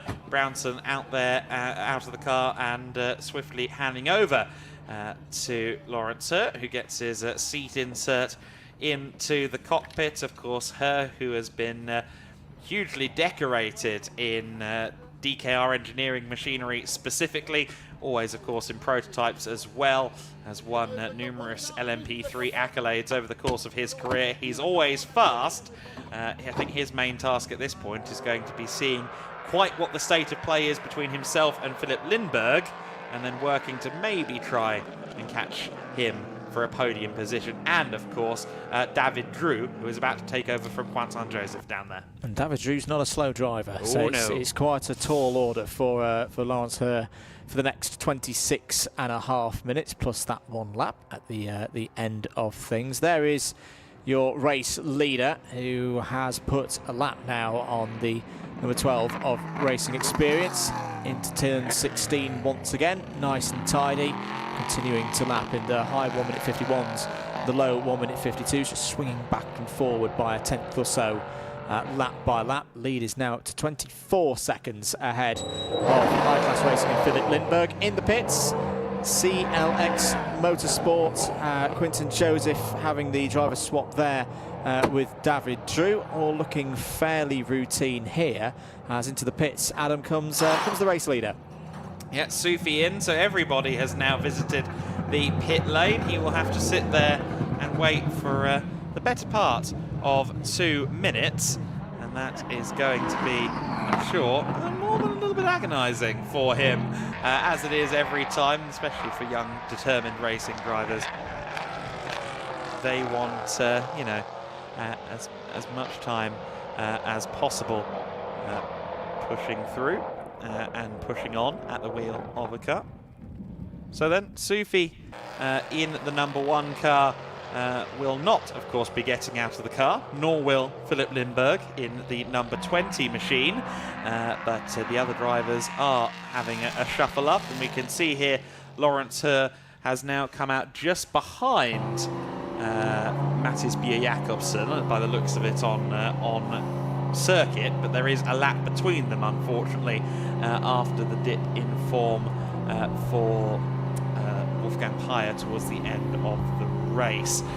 Some tyre pressure adjustments going on down at Conrad Motorsports, some minute changes. Danny was raving to me down in hospitality earlier this week, saying this car is so hooked up now. They did a full season, of course, in the Prototype Winter Series last year. They did Prototype Cup Germany as well, where Danny Sufi finished runner-up, and he says it's just, it goes where I want it to go. We have the onboard camera in that car, and we can see around some of the corners just how compliant the car is. There is some battling. It's a carbon tub prototype. It's a bit stiff. It's a bit wayward at times. But more often than not, Danny and car are in perfect harmony. But it's something I've noted as we've watched Danny Sufi come through like turns 14 and 15, that there is a bit of lateral movement there, but it just looks like Danny's able to lean on the tyres, know that there's a platform underneath him that's not going to pitch him round, he's not going to have a spin when having those oversteer moments. Compliant is absolutely the right word to describe how the number 1 is going right now. This is the battle once again for 4th place, but with different drivers now. Mattis Bjerre-Jacobsen in for Racing Experience and DKR and Engineering for Lawrence Herr. As out back onto circuit goes Danny Sufi, having served his minimum time for his mandatory pit stop. Pace at the moment through the first sector pretty even between these two at the moment, 28.9s for both of them. Philip Lindbergh still to pit, is now your race leader. And as I say, it's not going to be for too long because it's going to have to come in, do that pit stop, but still good nonetheless to see on that lap chart when you get to the end of the race that he did hold the lead at one point. Yes, I did erroneously say everyone has been into the pits, but no, Lindbergh has not. And yes, to your point, these two are battling for position. I did think they were a lap apart just because the timing screen had not yet updated, but this is in fact a battle for 4th and 5th in the overall standings at the moment. And Mattis Bjerre-Jacobsen, while he is significantly less experienced in LMP3 cars than multi-championship winner Lawrence Herr, he will be no less scrappy than Lawrence. Of course, as I said, he won the scholarship. He's the reigning Nordic 4 champion as well. Was also christened Danish Talent of the Year at the conclusion of 2024. So every time he gets into this car, he wants to make a statement. And what a statement it would be if he can hold on Lawrence Herr, who has done everything there is to do in LMP3 machinery for the next 21 minutes 40 seconds and an extra lap after that. I'll tell you about a statement. That first flying lap from Jacobsen was one indeed, a 1 minute 52.1, so he's straight onto the pace that we've been seeing from Danny Sufi throughout the course of this one so far. In a way, this could be useful for Lawrence Herr. These two can work together for the next few laps. The gap up to David Drew in 3rd place is 57 seconds. It's quite a gap as this pit window cycles through. But yeah, this is really good stuff from the silver driver. Pit window is still open. Just over 21 minutes of this one to go. Yeah, not a small amount of time for a Jakobsen to withstand the pressure from her. Of course, neither man can blame their tools because they are both Duquesne D08s and both from championship winning teams at that as well, of course. Racing experience, the overall drivers and teams champions in the 2023 Prototype Cup Germany. Meanwhile, DKR has won on pretty much every continent in the globe in prototype racing. Before the LMP3 project for racing experience, they were also proponents of hill climb racing and the Boss GP single-seater series, both of which were brilliantly entertaining endeavours. There's some very good onboard footage of the Hauser brothers in GP2 cars, either at Boss GP events or running a GP2 car up a hill climb. The brothers Hauser and indeed their father both heavily involved with the team, and it is a true family outfit down there at Racing Experience. Is indeed. I'm just looking at lap times, Adam, and we're yet to see the high-class racing number 20 in the pits. But the relative pace between Lindberg and David Drew, Lindberg's doing a really, really good job round here, considering that he's not got the most experience around this Aragon circuit. He's got that 140-odd second pit stop yet to serve, of course, but it's going to be close, I reckon. But at the moment, he's continuing to cycle on average on Drew's pace. Yet to serve, but is now gone closed. over the window. Ooh, good spot. We are now past the pit window. It's 20 to 30 minutes into the race. We're about to complete minute number 31 of the race. So unfortunately, Philip Lindberg, while he has been setting a good pace out there on the circuit, he is not going to stay there for long, I expect, because yes, he will have to do the pit stop, and yes, he will receive a penalty for not doing it in time. Oh, Lawrence Hurt. Well, if Matthias Bier-Jakobsen thought that Lawrence was going easy, he now knows that he's definitely not. Lawrence did very well indeed to hold that car in a relatively straight line. Second time that we've seen a car in a bit of bother coming out of turn number 15. The track's looking pretty pacey at the moment. Another new fastest lap's just gone in from Danny Soufi, 151.6 this time around. And well, every car apart from Philip Lindberg is now in the 1 minute 51s, or were, because of that moment for Lawrence Hurt. Lost him probably about a half second, maybe a second. Absolutely did very well to hold on to that one. Here is the number 12 once again, Matthias Bier-Jakobsen. I'm really impressed with this, the rate at which he's been able to get on the pace of the race leaders. Yes, there is that gap that's not really going down at the moment of 57 seconds, because David Drew's doing a useful job as well right now. But you know, you can only drive as quick as the track offers to you when you get into this situation, and Jakobsen is plying his trade well. 151.500 last time by for Danny Soufi. You just saw that up on the screen. Fastest lap of the race, and very telling, isn't it? Quite how quick the current surface, the slightly improved surface is here at MotorLand Aragón. As David Drew comes in with a 51.345. They're now almost 2 seconds a lap quicker than they were last year, and these cars have been in the same spec since 2020. They haven't found 2 seconds worth of pace down at the Ligier and Duquesne factories. This is down to, in a sense, condition as well, because we did have winds and very low temperatures here last year, so that's a factor too. But moreover, I think this new tarmac as well. Absolutely. I was just having a comparison of the qualifying times. They were quicker, of course, in the second qualifying session earlier this morning, where we saw 150.5s. From the likes of David Drew and Danny Soufi as well. So in race trim, being only 8/10 off a low fuel, and that's pretty impressive stuff from everybody out there at the moment. 16.5 minutes remaining. I am scratching my head of like, okay, what? Clearly an operational error has occurred for high-class racing, but what's going to be the cause? Is it maybe communications? Is something in the car happen with Philip that they can't communicate to him to say, you need to come in, because he's still circulating out there and yet to visit the pits. Yeah, it's a compelling one, isn't it? And well, a compelling situation here is Danny Sufi will unlap Philip Lindberg here.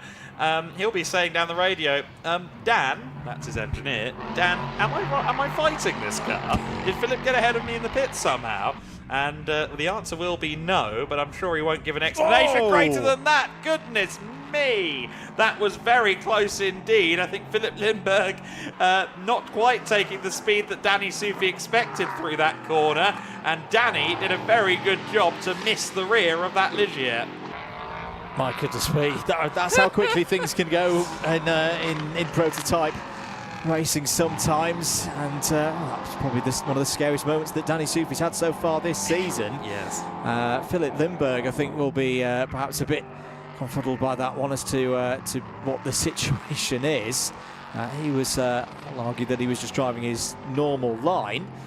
15 minutes of this one to go. Still 151s from the others, Drew, Jakobsen and her, so everything's kind of just paused in their battles for 3rd, 4th and 5th places, but still this curious situation of what is going to happen between now and the end of the race for the number 20. Yeah, absolutely right. This is, it's, yeah, very confusing, frankly, for Philip Lindberg. Again, I hope they don't think I'm race control. Yes, I did think they pitted for a minute, but I guarantee you that's not definitive. We'll see. Nonetheless, we continue to look back as well at this battle for 4th and 5th. Jakobsen and her in 4th and 5th position. The battle continues between them, and yeah, Jakobsen continues to lap in the 151s. Just a 10th slower that time than her, so her is closing in slightly, and in fact Lawrence just set a personal best first sector. Now where's Philip Lindberg? He's in the pit lane, but he's in the pit lane much too late. I just wonder if the arrival of Danny Sufi on the scene suddenly triggered in Philip's mind. I wonder if it's a communications issue, that the team simply haven't been able to get the word to him to say, you need to come in. That Philip's seeing, you know, Danny come up behind him and go, well, hang on a minute, I've had good pace. Yeah. Not been a pace that would mean I'm being lapped. What's happened here? As well, now Philip Lindberg comes in. There's a little discussion going on now with the team as to what's happening. This is a real shame for Philip Lindberg, because in the driving sense he hasn't put a foot wrong. No, exactly right, but it might well end up knocking him maybe off the podium, depending on the severity of the penalty, because of course Bia Jakobsen and Lawrence Herr have inherited cars that have had some issues, let's say, and they will be a little bit further back. For now, though, Lindberg is being worked on. You can see them fiddling with the helmet there, so it does rather lend some credence to your theory. I'm purely speculating here, ladies and gentlemen. I wonder if his radio that will be plumbed in into the side of the helmet hasn't been doing its primary operation, shall we say, and it's very easy to do when you're in the cut and throes of a race and you're having a good race as well, and you're zoned into hitting every single apex, that you can lose track of time, and unless there's someone in your ear say you need to come in, that's such a shame for Philip Lindberg, because it's pays the chances, I think, of being on that podium. We'll see where he comes out in terms of the rest of the order. Of course, he's got to serve his minimum mandatory time. Back with our battle for 4th place on the road. Matthias Bjerre Jakobsen still ahead of Lawrence Herr, and this has been, again, a tremendous drive from both Jakobsen and consistently in the mid 1 minute 51s right now, and a really, I think, quite a frustrating race for DKR Engineering in a way. Very much so, yeah, because they know how to set up a car, they know how to set up a winning car. We are yet to see that in the Prototype Winter Series. They didn't win a race last year either, sadly. But every time this year they've looked really strong. They've had something go a bit amiss. Of course, it started on the wrong foot in this race with the spin for John Brownson at first corner of the race. Lindberg back out onto the circuit then, but he will do so in a distant second place. In fact, he might even be behind David Drew once all is said and done as well. Yes, he is. So David Drew now inherits second place. Stop and go. Number 20, and it says number 20 and then seconds, but I don't know if the number 20 refers to car number and the number of seconds. I'm not sure. But there will be a stop and go penalty for stopping outside the window for the number 20 high-class racing car, Philip Lindberg, and that might put paid to his podium as well. Yeah, I think it will. He will get the message for this one because it's brightly illuminated over the start-finish gantry. For everyone to see. Here is your race leader, and the lead is coming down a little bit. It's down to 19.3 seconds because David Drew's pace right now, and this is going to be an interesting aspect for the rest of the weekend. Not the first time today we've seen some stellar running from David Drew. 1 minute 51.1 last time around. So we rejoin the Jakobsen her train there in 4th and 5th places.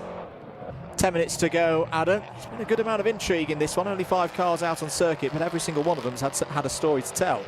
Always does seem to be the way in the Prototype Winter Series. The dynamic with the pit stop handicap, with the driver lineups, always does seem to create something interesting. And this, of course, may well be a battle for third before too long, with Philip Lindberg drive-through stop-and-go penalty. Again, it says stop and go number 20 and then doesn't really specify how many seconds the stop and go will be at the moment on the timing screen. But if it does prove to be a long stop and hold, it might well be that this becomes a battle for third. Nonetheless, depending on quite what the gap is between Lindberg, Jakobsen and her, we might yet see Lindberg have to fight off Mattias Jakobsen before the end of the race. We'll have to see how it all pans out here. But all the same, it is currently Danny Sufi, 19 seconds to the good at the front of the order. His last lap, a 151.266.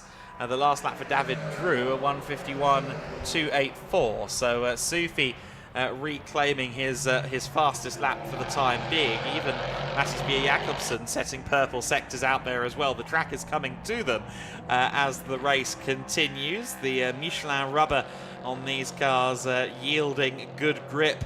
And of course, as we get into the evening as well, it's actually getting a little bit warmer, just fractionally warmer in the ambient temperatures as the day goes on here. And it's now clarified that it's a 20-second stop-go penalty for the number 20 car, Philip Lindberg. So it was indeed the same number of seconds as the number of the car, which is a bit novel, but it is a major slap on the wrist to Lindberg. He should come out somewhere in the region of 15 to 20 seconds clear, maybe a bit less than that, but he should come out clear of Jakobsen. The question is, will he be clear enough once all is said and done? We'll find that out in the next 8 minutes or so. Another new fastest lap has just gone in from David Drew, 150.703, continuing to suggest that the track is getting quicker and quicker as the rubber continues to go down. Lawrence Herr just not able at the moment to break through this invisible wall, it would seem, that's about 1.5 seconds off the back of Mattias Jakobsen's number 12 from Racing Experience. The gap continues to hold at that pretty much since that moment that Herr had coming out of turn 15. There into the penalty box is the number 20 for High Class Racing and Philip Lindberg, and this will be a really frustrating moment for Philip Lindberg.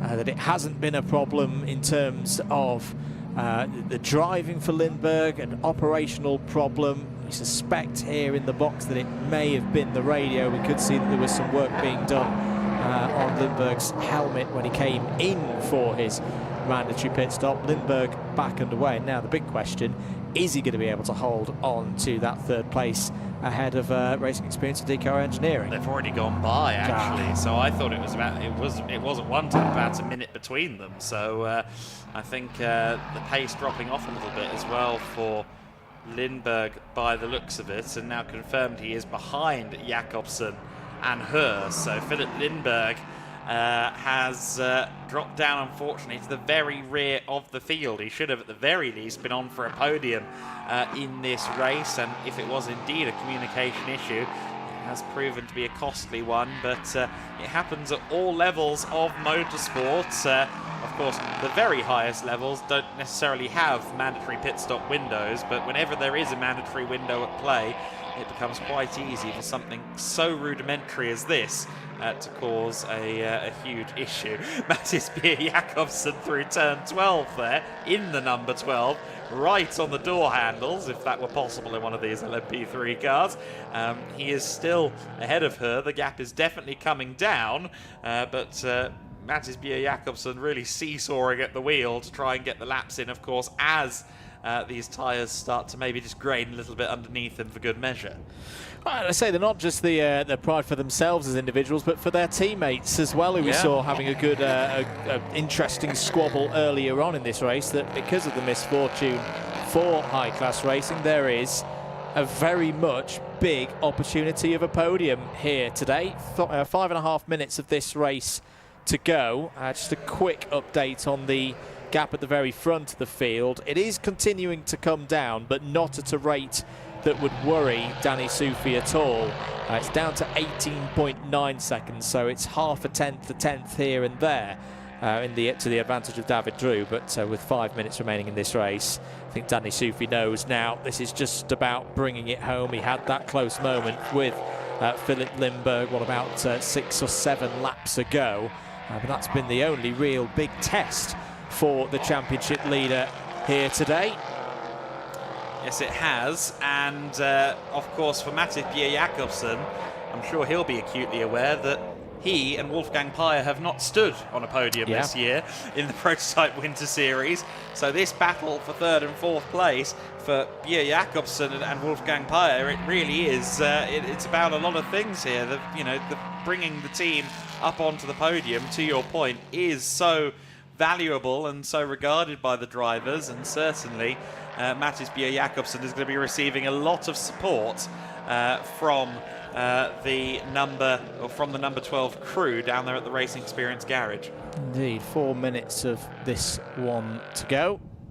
1 minute 52.1 last time around for Danny Soufi. So yeah, he's properly in bring it home mode now. David Drew continues to press on though. It's just gone purple through the first sector in CLX Motorsport number 87. Where can Lawrence Herr potentially make an impression here? Because Jakobsen's looking in fine control. He's not looking too ragged at this stage. We've seen that maybe the number 3 car has been a bit difficult to drive. We saw a couple of spins for John Brownson earlier on in this race.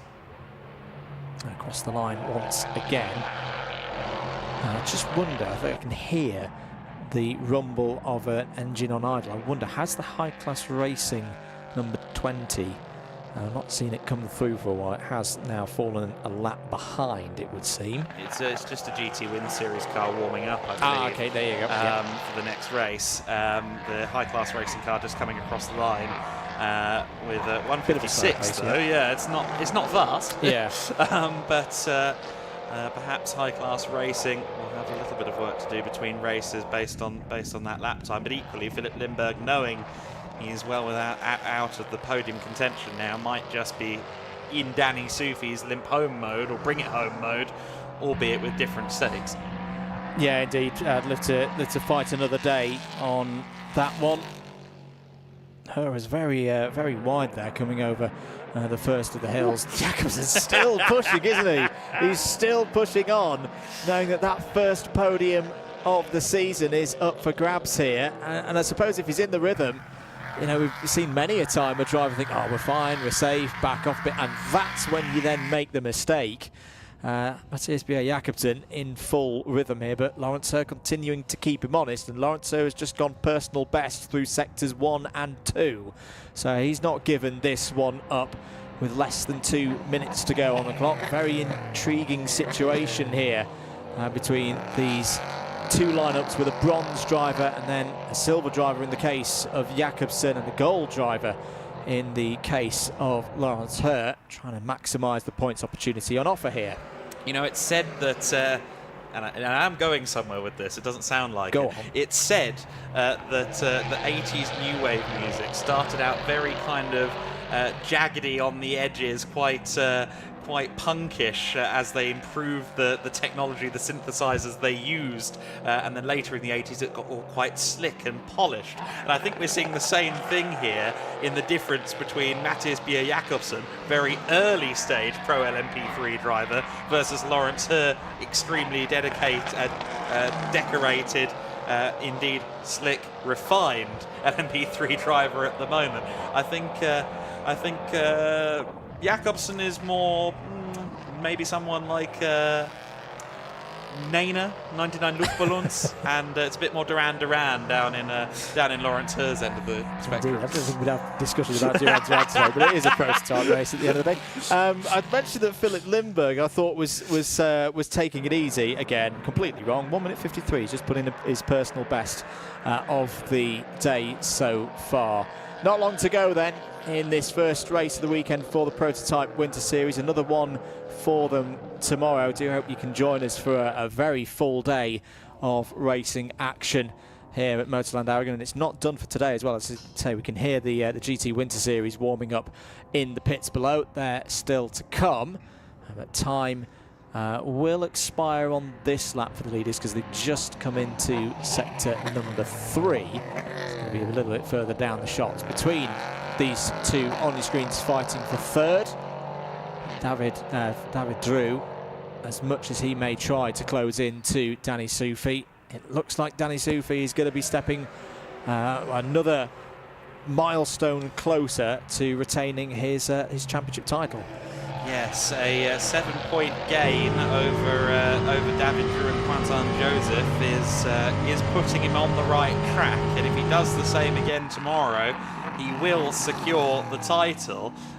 It will be exactly 50 points between them if he wins today and wins tomorrow, and that means he, of course, could be equalised, but because he's won 4 races, it doesn't matter. He's already got the cushion, as it were, because obviously on a tie-break situation, your first port of call is, well, who has the more victories, and well, it's a pretty straightforward answer this season in the Prototype Winter Series. Granted, we're on the final lap now, and it's not over till he gets out of turn 18, but it does look as though Danny Soufi's 100% winning record is well on its way to continuing. Yeah, and well deserved. Dealt with that moment with Philip Lindberg, where there was a bit of confusion between the two of them, but has kept it clean, has kept the pace up. And it's been the first half of the race as well. We talked about it beforehand. Was he going to be able to build that gap? Because the pace of Drew, Jakobsen, Herr, since we've seen that pit stop window, they've all been in the mid 150s and the low 51s. It's been a superb job by Danny Soufi, and he's a mere few corners to go.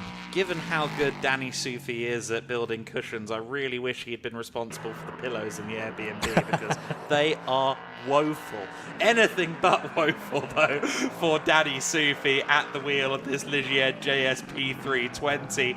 He has been exemplary all season long. He's a huge part of the kind of process of getting this car out on circuit as well. He was actually doing his own data engineering for the first part of the season while Dan Orts was away.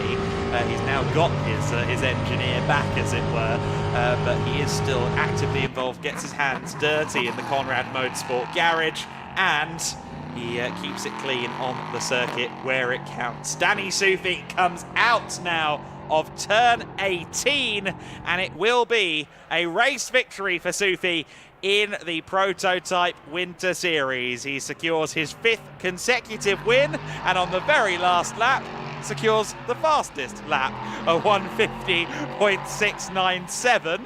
I don't think David Drew is doing anything to match that, unfortunately. So David Drew will take 2nd position, and he will lose his fastest lap in the very last occasion. Danny Soufi doing qualifying laps to conclude a very good day at the wheel of his Ligier JSP 320. Next up, a long way back, mind you, will be Matthias Bjerre-Jacobsen and Lawrence Her. They'll be, I think, somewhere around turn 10, turn 12 at the moment, and those cars are still quite close together out there on the circuit, albeit I think Bjerre-Jacobsen has the measure of him. Yes, here is the battle for third now, and despite Lawrence Her's best efforts, it does look as though Jacobsen is going to secure the first podium of the season in the Prototype Winter Series for Racing Experience. Bjerre-Jacobsen slams on the brakes one last time, out now through turn 17 and turn 18, and Racing Experience will secure that first Prototype Winter Series podium of the year. Liam Auer, the Hausers, will all be delighted with that result, as will Wolfgang Peyer and Matthias Bjerre-Jacobsen. They've done the hard work in the cockpit to secure themselves trophies for the first time this season. Lawrence Her and John Brownson will take fourth place, and shortly thereafter we will see Philip Lindberg across the line. His pace actually picked up towards the end as well. He started to set quicker times post pit stop penalty. He will now cross the line in fifth position. And we'll be hoping to capitalise slightly more so on a good starting position for race number 2. In fact, he will be a little bit further down on the starting grid for race number 2, but all the same, he'll be looking to try and be on the podium, which he should have been, really, for this race. But unfortunately, the circumstances going against him, seemingly an issue with the intercom between him and the team, and that meant he stayed out long past the pit window. No such issues, though, for Sufi and Conrad Motorsport. It's a well-oiled operation down there. And it's a high level of competition, or a high level of competitors that we have here in the Prototype Winter Series. All of these teams are very, very professional. But this year, it has been quite clear that Sufi and Conrad have been a step ahead of the curve at many junctures this year. Sufi is yet to be defeated at the wheel of that number 1 car, and he is now right on the verge of shoring up his second consecutive Prototype Winter Series title. Let's see if it happens tomorrow or whether he has to wait for Barcelona. All the same, he's the heavy favourite, of course. That 36-point championship lead, will now have extended out to 43-point championship lead with 75 left to score. So it's not sealed yet, but it is on its way to being signed and then delivered thereafter. Wolfgang Peyer pulls up, or rather Matthias Bjerre-Jacobsen pulls up in the number 12 car. The first time we've seen that car under the podium this season, and he will be happy with that. Matthias holding off Lawrence Her for the entirety of that final stint as well, and that is a good sign that Matthias has really found his groove in LMP3 machinery. I know he'll be doing some radical racing in his native Denmark and the wider Nordic region in 2025. Not sure if he's got an LMP3 program sewn up just yet, but I'm sure teams will be looking at his pace and going, well, he's quite handy, isn't he? There's certainly potential for him to do well on the international sports car stage in years to come. The 18-year-old Dane, and as always, a healthy variety of nationalities and, of course, teams at the sharp end of this order. The American Danny Sufi ahead of the Frenchman David Drew and Denmark's Matthias Bjerre-Jacobsen. It is the American Danny Sufi with Izzy Browning at the moment. Quite a familiar winning interview for you, Izzy. Yeah, familiar's one way to put it. Same guy alongside me that's been alongside me all season long. Danny, won every single race so far this season. That streak continues. And just as we discussed on the grid, cruising out front 24 seconds before the pit stop, just as you wanted it to be. Yeah, that's it's a good way to start the first race of the weekend. I know tomorrow's going to be a lot more difficult, but no, it was a good race. It was fun. Managed to sneak fastest lap at the end, so I'm happy with that. But massive collective hard work from the boys, and they gave me a great car. Huge thank you to Mike. And yeah, no, so far it's been good. Really enjoying this championship. Yeah, absolutely. And I have to mention just briefly, obviously after the pit stops, a little moment trying to get past Philip, a bit of a scary moment. But other than that, very comfortable, very clean from you. Yeah, that was a little bit scary. Kind of a weird spot to hit the brakes or something, but it's okay. I'll clear it with him later. It's no stress, no harm, no foul. But yeah. And you know what I'm going to say, obviously edging closer to that second championship in the Prototype Winter Series. Of course, I said to you on the grid that you needed to win both races. Well, you've done half the job, so going into tomorrow, as you've already said, expecting it to be a little bit more difficult, but potential to do the same again. Yeah, we're going to try. It's going to be more difficult. We'll review everything, see what could have been better, and make sure I'm fit. I'm going to go visit the in-house physio, Marcus Schreiber, check myself, check my back, and then make sure we're good to go for tomorrow. All right, good stuff. We'll let you get up to the podium. Once again, Danny Sufi on the top step of the podium in the Prototype Winter Series. It's almost like you guys have spoken before down there under the podium. Great chemistry on air. Danny Sufi then winning the race for Conrad Motorsport. As he alluded to, it might be a bit harder for him on Sunday. David Drew 16 seconds, almost 17 seconds back at the end of the race, while Mattias Beer Jakobsen finished in third position for Racing Experience, less than a second clear of Lawrence Herr, who was pursuing but not getting past at the tail end of that race. Meanwhile, Philip Lindberg in fifth position for High Class Racing, the number 20 car, rounding out the 5-car order for that race. Of course, Danny was alluding there to Marcus Schreiber, the in-house position. That's not just for Conrad, that's for everybody. One of the initiatives that GEDLICH Racing takes here in the paddock is that they have an in-house physiotherapist in the form of Marcus Schreiber, and well, he's fixed me up before as well as the drivers, and I can say he's pretty good at what he does. And yeah, Danny's struggling a little bit at the moment, but he's persevering through it and racing very well all the same. And he has the 5 from 5 record at the moment in the Prototype Winter Series, and that is really exciting to see. His growth really as a driver. I commentated his first ever European appearance in prototype machinery back in 2022, and the growth, the progression, the awareness of how to get the most out of a prototype has grown and grown and grown, and he is developing into quite the talent, an unbeatable talent so far this year in the Prototype Winter Series. But of course, we always get that treat at the start of the Sunday races when all the silver and gold drivers are on the track at the same time. Trust me, the first half of the prototype race on Sunday is not going to be one to miss.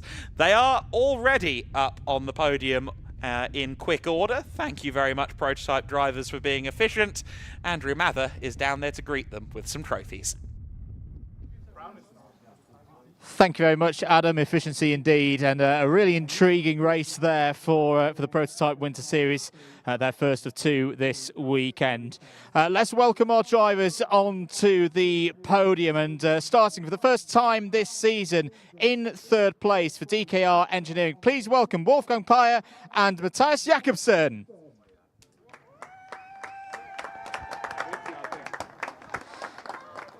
In second place for High Class Racing in the number 87, please welcome Quentin Joseph and David Drew. And winning once again, continuing this magnificent streak in the 2025 Prototype Winter Series, please welcome your race winner for Conrad Motorsport, Danny Sufi. And we'd like to welcome Jan, Save and Mark, all from the GEDLICH team, to present the trophies to our drivers and teams after their first race of this weekend. They'll go again tomorrow, and we very much hope that you can join us for that one. I'll have a quick moment for some photos as well. Do gather in, drivers, on the top step.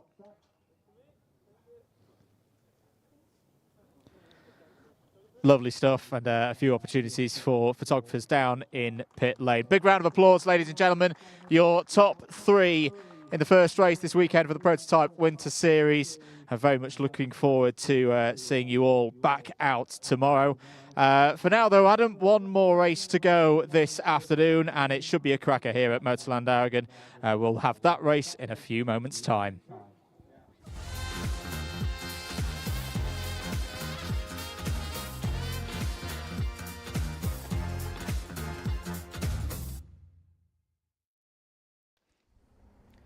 I've been looking forward to this one all day long. It is the first race of the weekend for the GT Winter Series.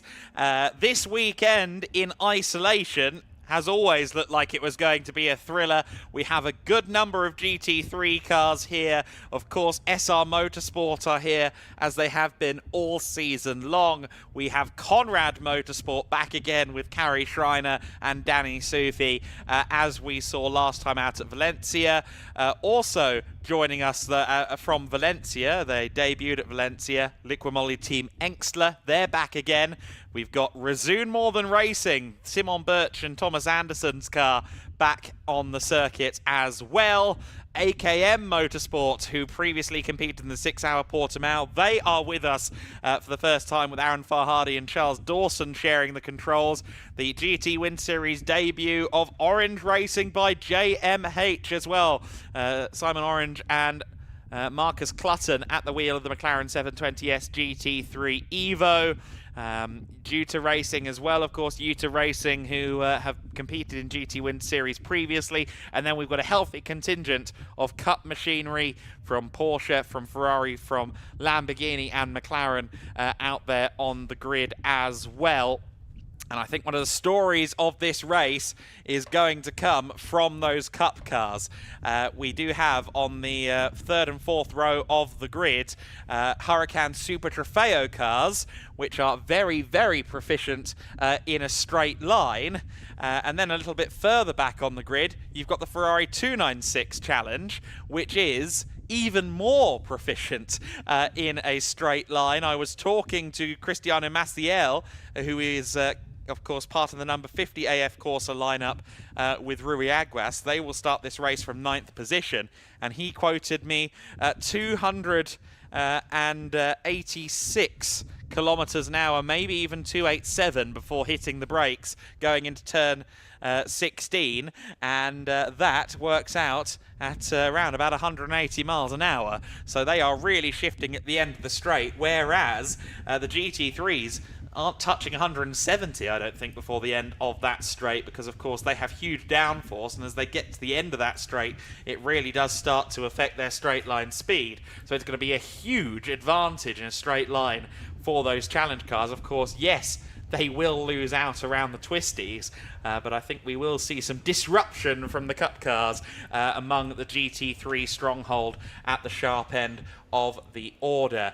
So then the drivers will be getting ready in very short order for this race, the GT Winter Series race here at MotorLand Aragón. It will be Moritz Viskirchen starting from pole position for this race. So that is a big boon for him. He was ahead of everyone else in the first qualifying session, including the man alongside him, Jonas Karklis, who lines up second on the grid in that Liquimoli Team Engstler Lamborghini that we just see coming across the line now.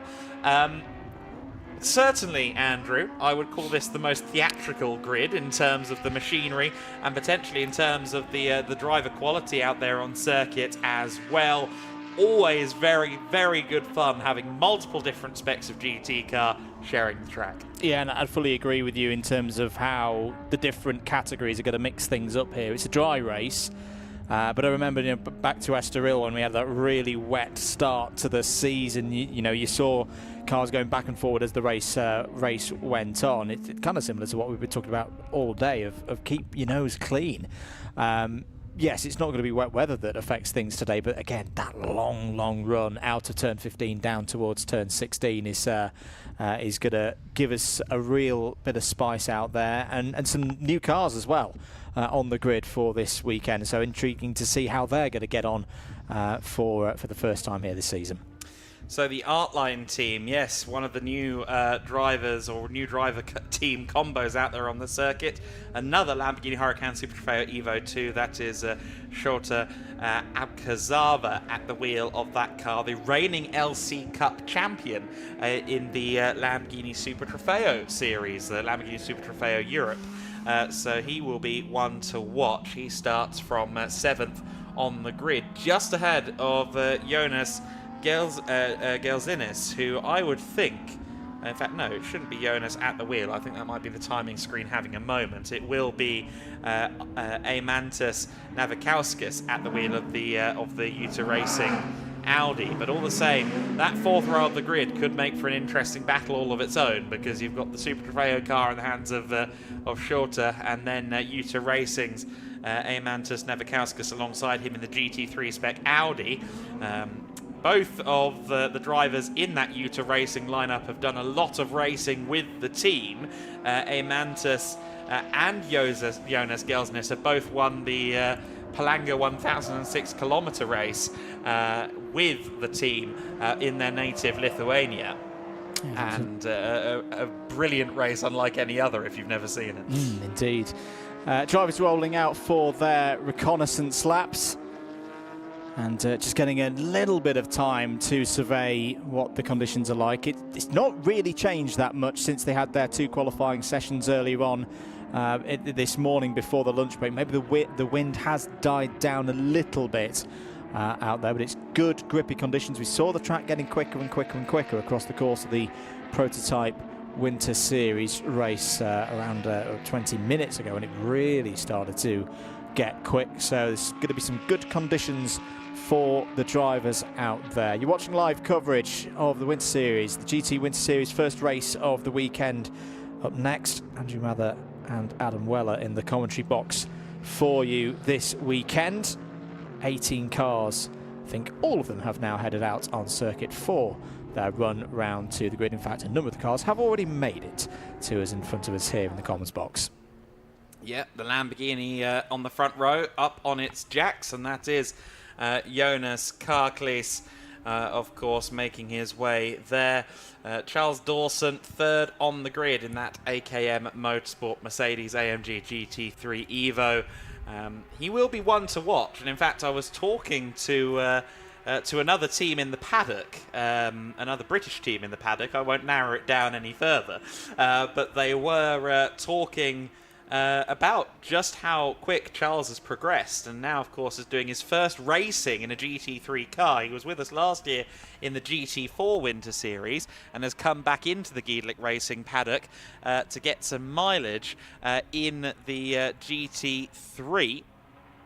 And that is going to be very fun to watch, to see how he progresses. Of course, he's got Thomas Anderson alongside him. Anderson, who is a wee bit more experienced in big GT machinery, generally speaking, has done a lot of racing with Razoon over the years. And of course, he and Simon Birch will be ones to watch all weekend long, including in that 55-minute endurance race. Meanwhile, Izzy Browning is down there on the grid with her cameraman for this weekend, Joe Sassoon. Let's go down to them as the cars trundle down to the start line. I am indeed on the grid once again for the final race of the day. Of course, the first race for the GT Winter Series this weekend. And it is very, very chilly down here on the grid, I have to say. So a big shout out to Joe behind the camera down here, but also all of our camera ops around the circuit who I'm sure will be wearing their jackets and their gloves and their hats this afternoon. We are just waiting for a couple of cars to roll in still. A bit slow to get to the grid, a couple of them, but we do have the P2 already here. They have closed the door, but I might see if I can try and get a word with Jonas Karklees. Of course, if you were with us in Valencia, I said to Luca and Jonas, will we be seeing you in Aragon? And Luca said to me, well, that's up to the boss. The boss, of course, being Jonas Karklees. And they are here this weekend, so that is fabulous to see. They have got the car up on the jacks. I don't know if I can grab a word. Can I grab a word with the driver, or is that not possible? We're having someone now coming and opening the door for me. Thank you very, very much, Jonas. Well, Luca said to me last weekend that it was up to you whether you'd be back in Aragon, and you are back in Aragon. Great to see you back in the GT Winter Series. How's Aragon been treating you so far, and what are you expecting for this first race? I think it's, first of all, very nice track, first time here. So enjoying, the track, and good starting position. We will see what's gonna happen during the start. So I hope the best, and let's see.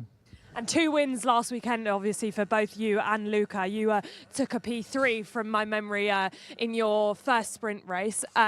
So starting from the front row, you're going to take a win today? I will see. It's 30 minutes race, so we will see in the finish.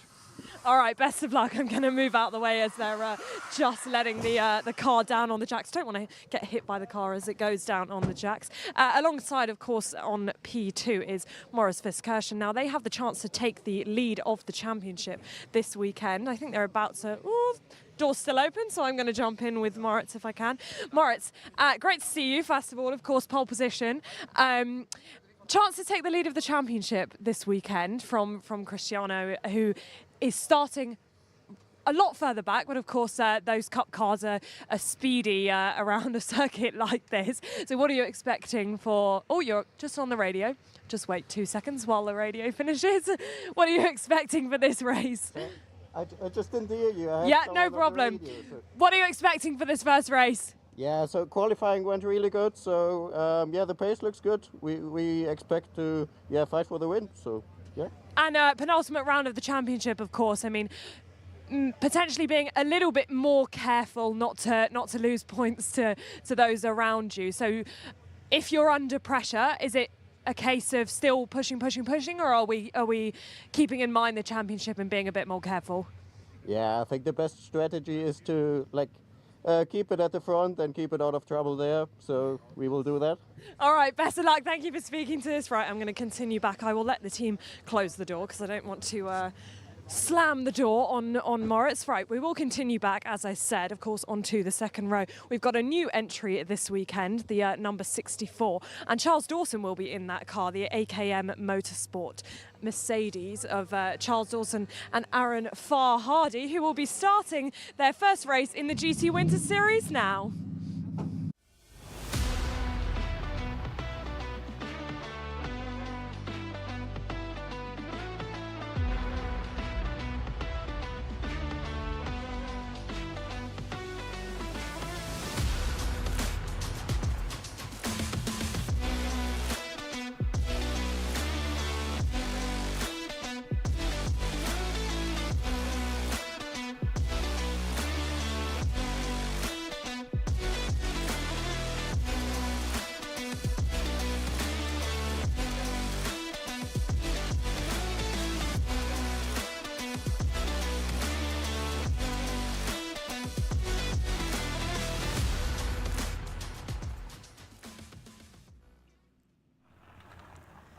Currently flashing above the drivers is the 15 seconds till formation lap sign illuminated over the gantry at MotorLand Aragón. They now roll for their formation lap, and it will be Moritz Fiskirchen from pole position for this one in the Mercedes AMG GT3 Evo, the car that is currently in second place in the GT Winter Series overall title fight. Jonas Karklis is next, the Lithuanian racer for Engstler Motorsport.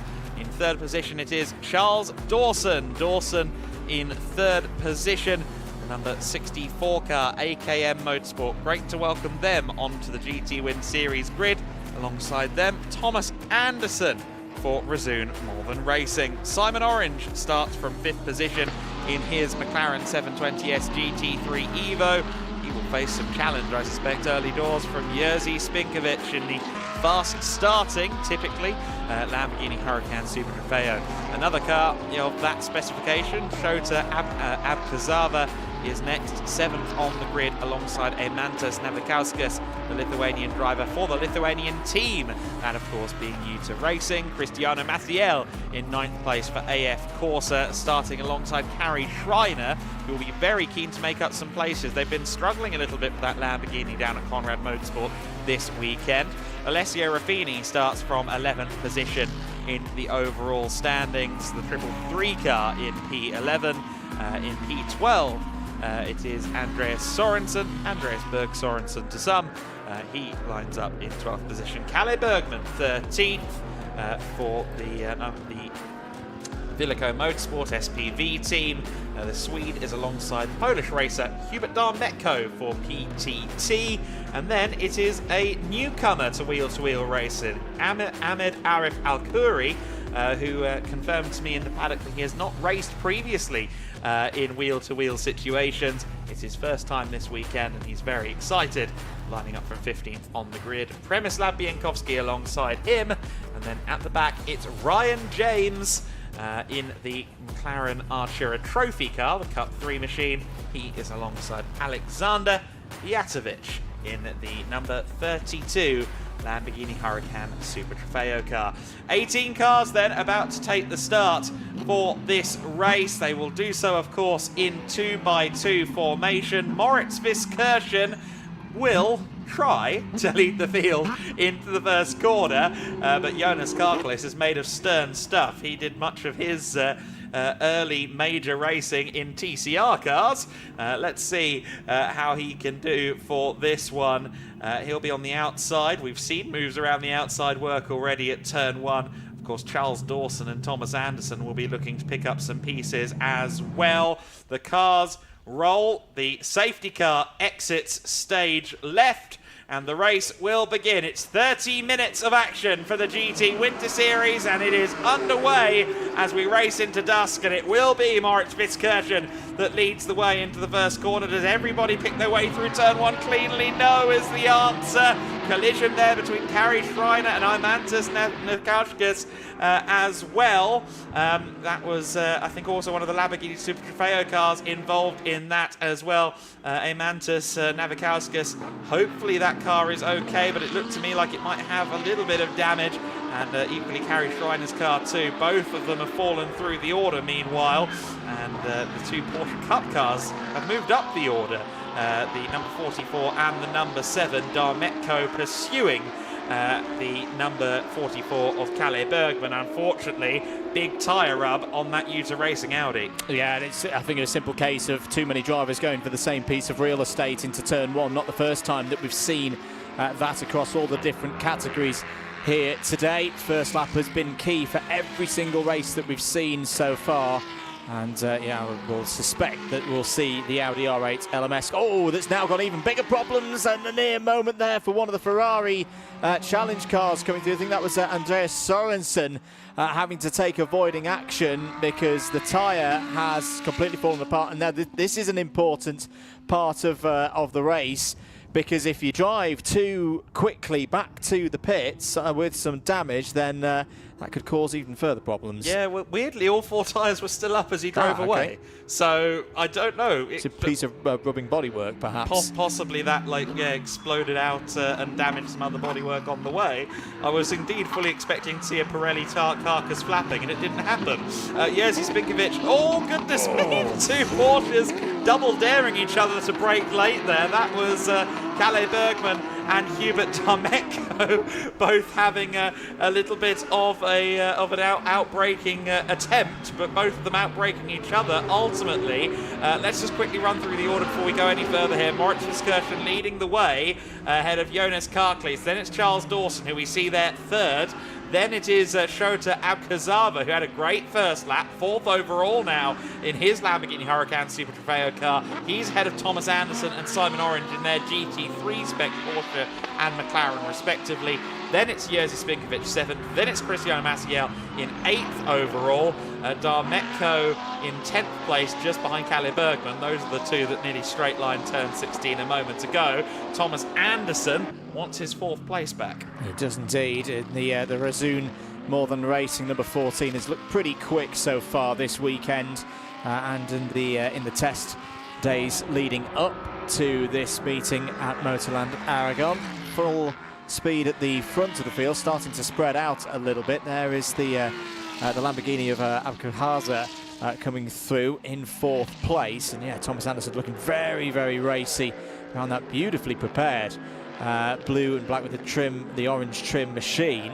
Very sparkly. When I had a closer look at it in Parc Ferme after qualifying earlier on this morning. Keep an eye on Simon Orange as well. The Orange Racing 67 McLaren 720S. That's another car that's looked pretty handy so far in the non-competitive sessions ahead of today. Was started on the 3rd row of the grid, so probably didn't maximise everything that they had in qualifying, but they've got a good race car underneath them and a good 26 minutes to find their way up towards the front. Yes, indeed. And Simon Orange, of course, a numerous-time GT Cup UK champion who has been moving into the world of British GT over the last couple of seasons. Has done some Asian Le Mans series as well, all of which have been with Orange Racing by JMH Automotive, the engine room that makes that team tick. For now, though, what's really making Simon Orange tick is perhaps what's going on behind him. Jerzy Spinkovic closing in. Jerzy, a former Clio Cup Europe race winner, former Clio Cup Middle East champion to boot. A very, very strong driver indeed. We've seen him, of course, challenging for overall podiums already this year in the GT Win Series. He missed out on Valencia, but he was with us for the Portuguese leg of the season previously. For now, though, I think the story is Shota Abkazava being more than a little bit of a cork in the bottle here. Anderson, Orange, Spinkovic, all of them probably getting a little bit frustrated, but the real opportunity here is going to be for Spinkovic, because as he exits turn 15, he is going to have, of course, more power underfoot than the GT3 cars ahead of him as a Super Trofeo driver.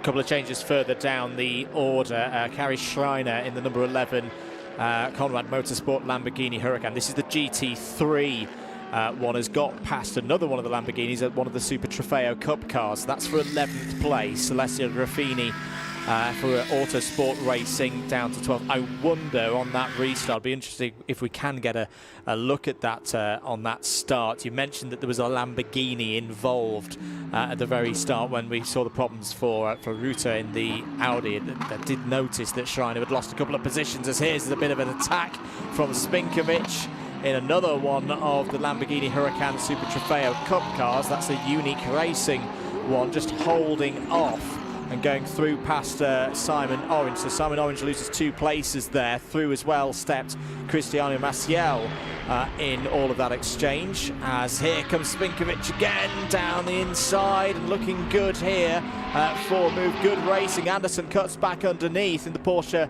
992 GT3. This is tremendous stuff, but also very good news for Abkazava, because he's starting to break away again. Yes, so the bit where the Lamborghini Super Trofeo car typically struggles is the corners, and Jerzy Spinkovic was elbowing everyone around to make sure to a little bit less hindered, I suppose. But yes, as I alluded to just before turn 12, that was always going to be a great opportunity for Jerzy Spinkovic in the straight line. But now, of course, here comes the GT3 downforce for Simon Orange. Unfortunately, getting past in the twisties is significantly harder than getting past in the straight line, because you've got a missile underneath you. And with north of 100 horsepower more, I think, than the GT3 cars in balance performance spec. Certainly, Spinkovic has a missile underneath him. Thomas Anderson has closed in massively on this lap on shorter Abkhazava, but what we're about to see is exactly what we were just talking about.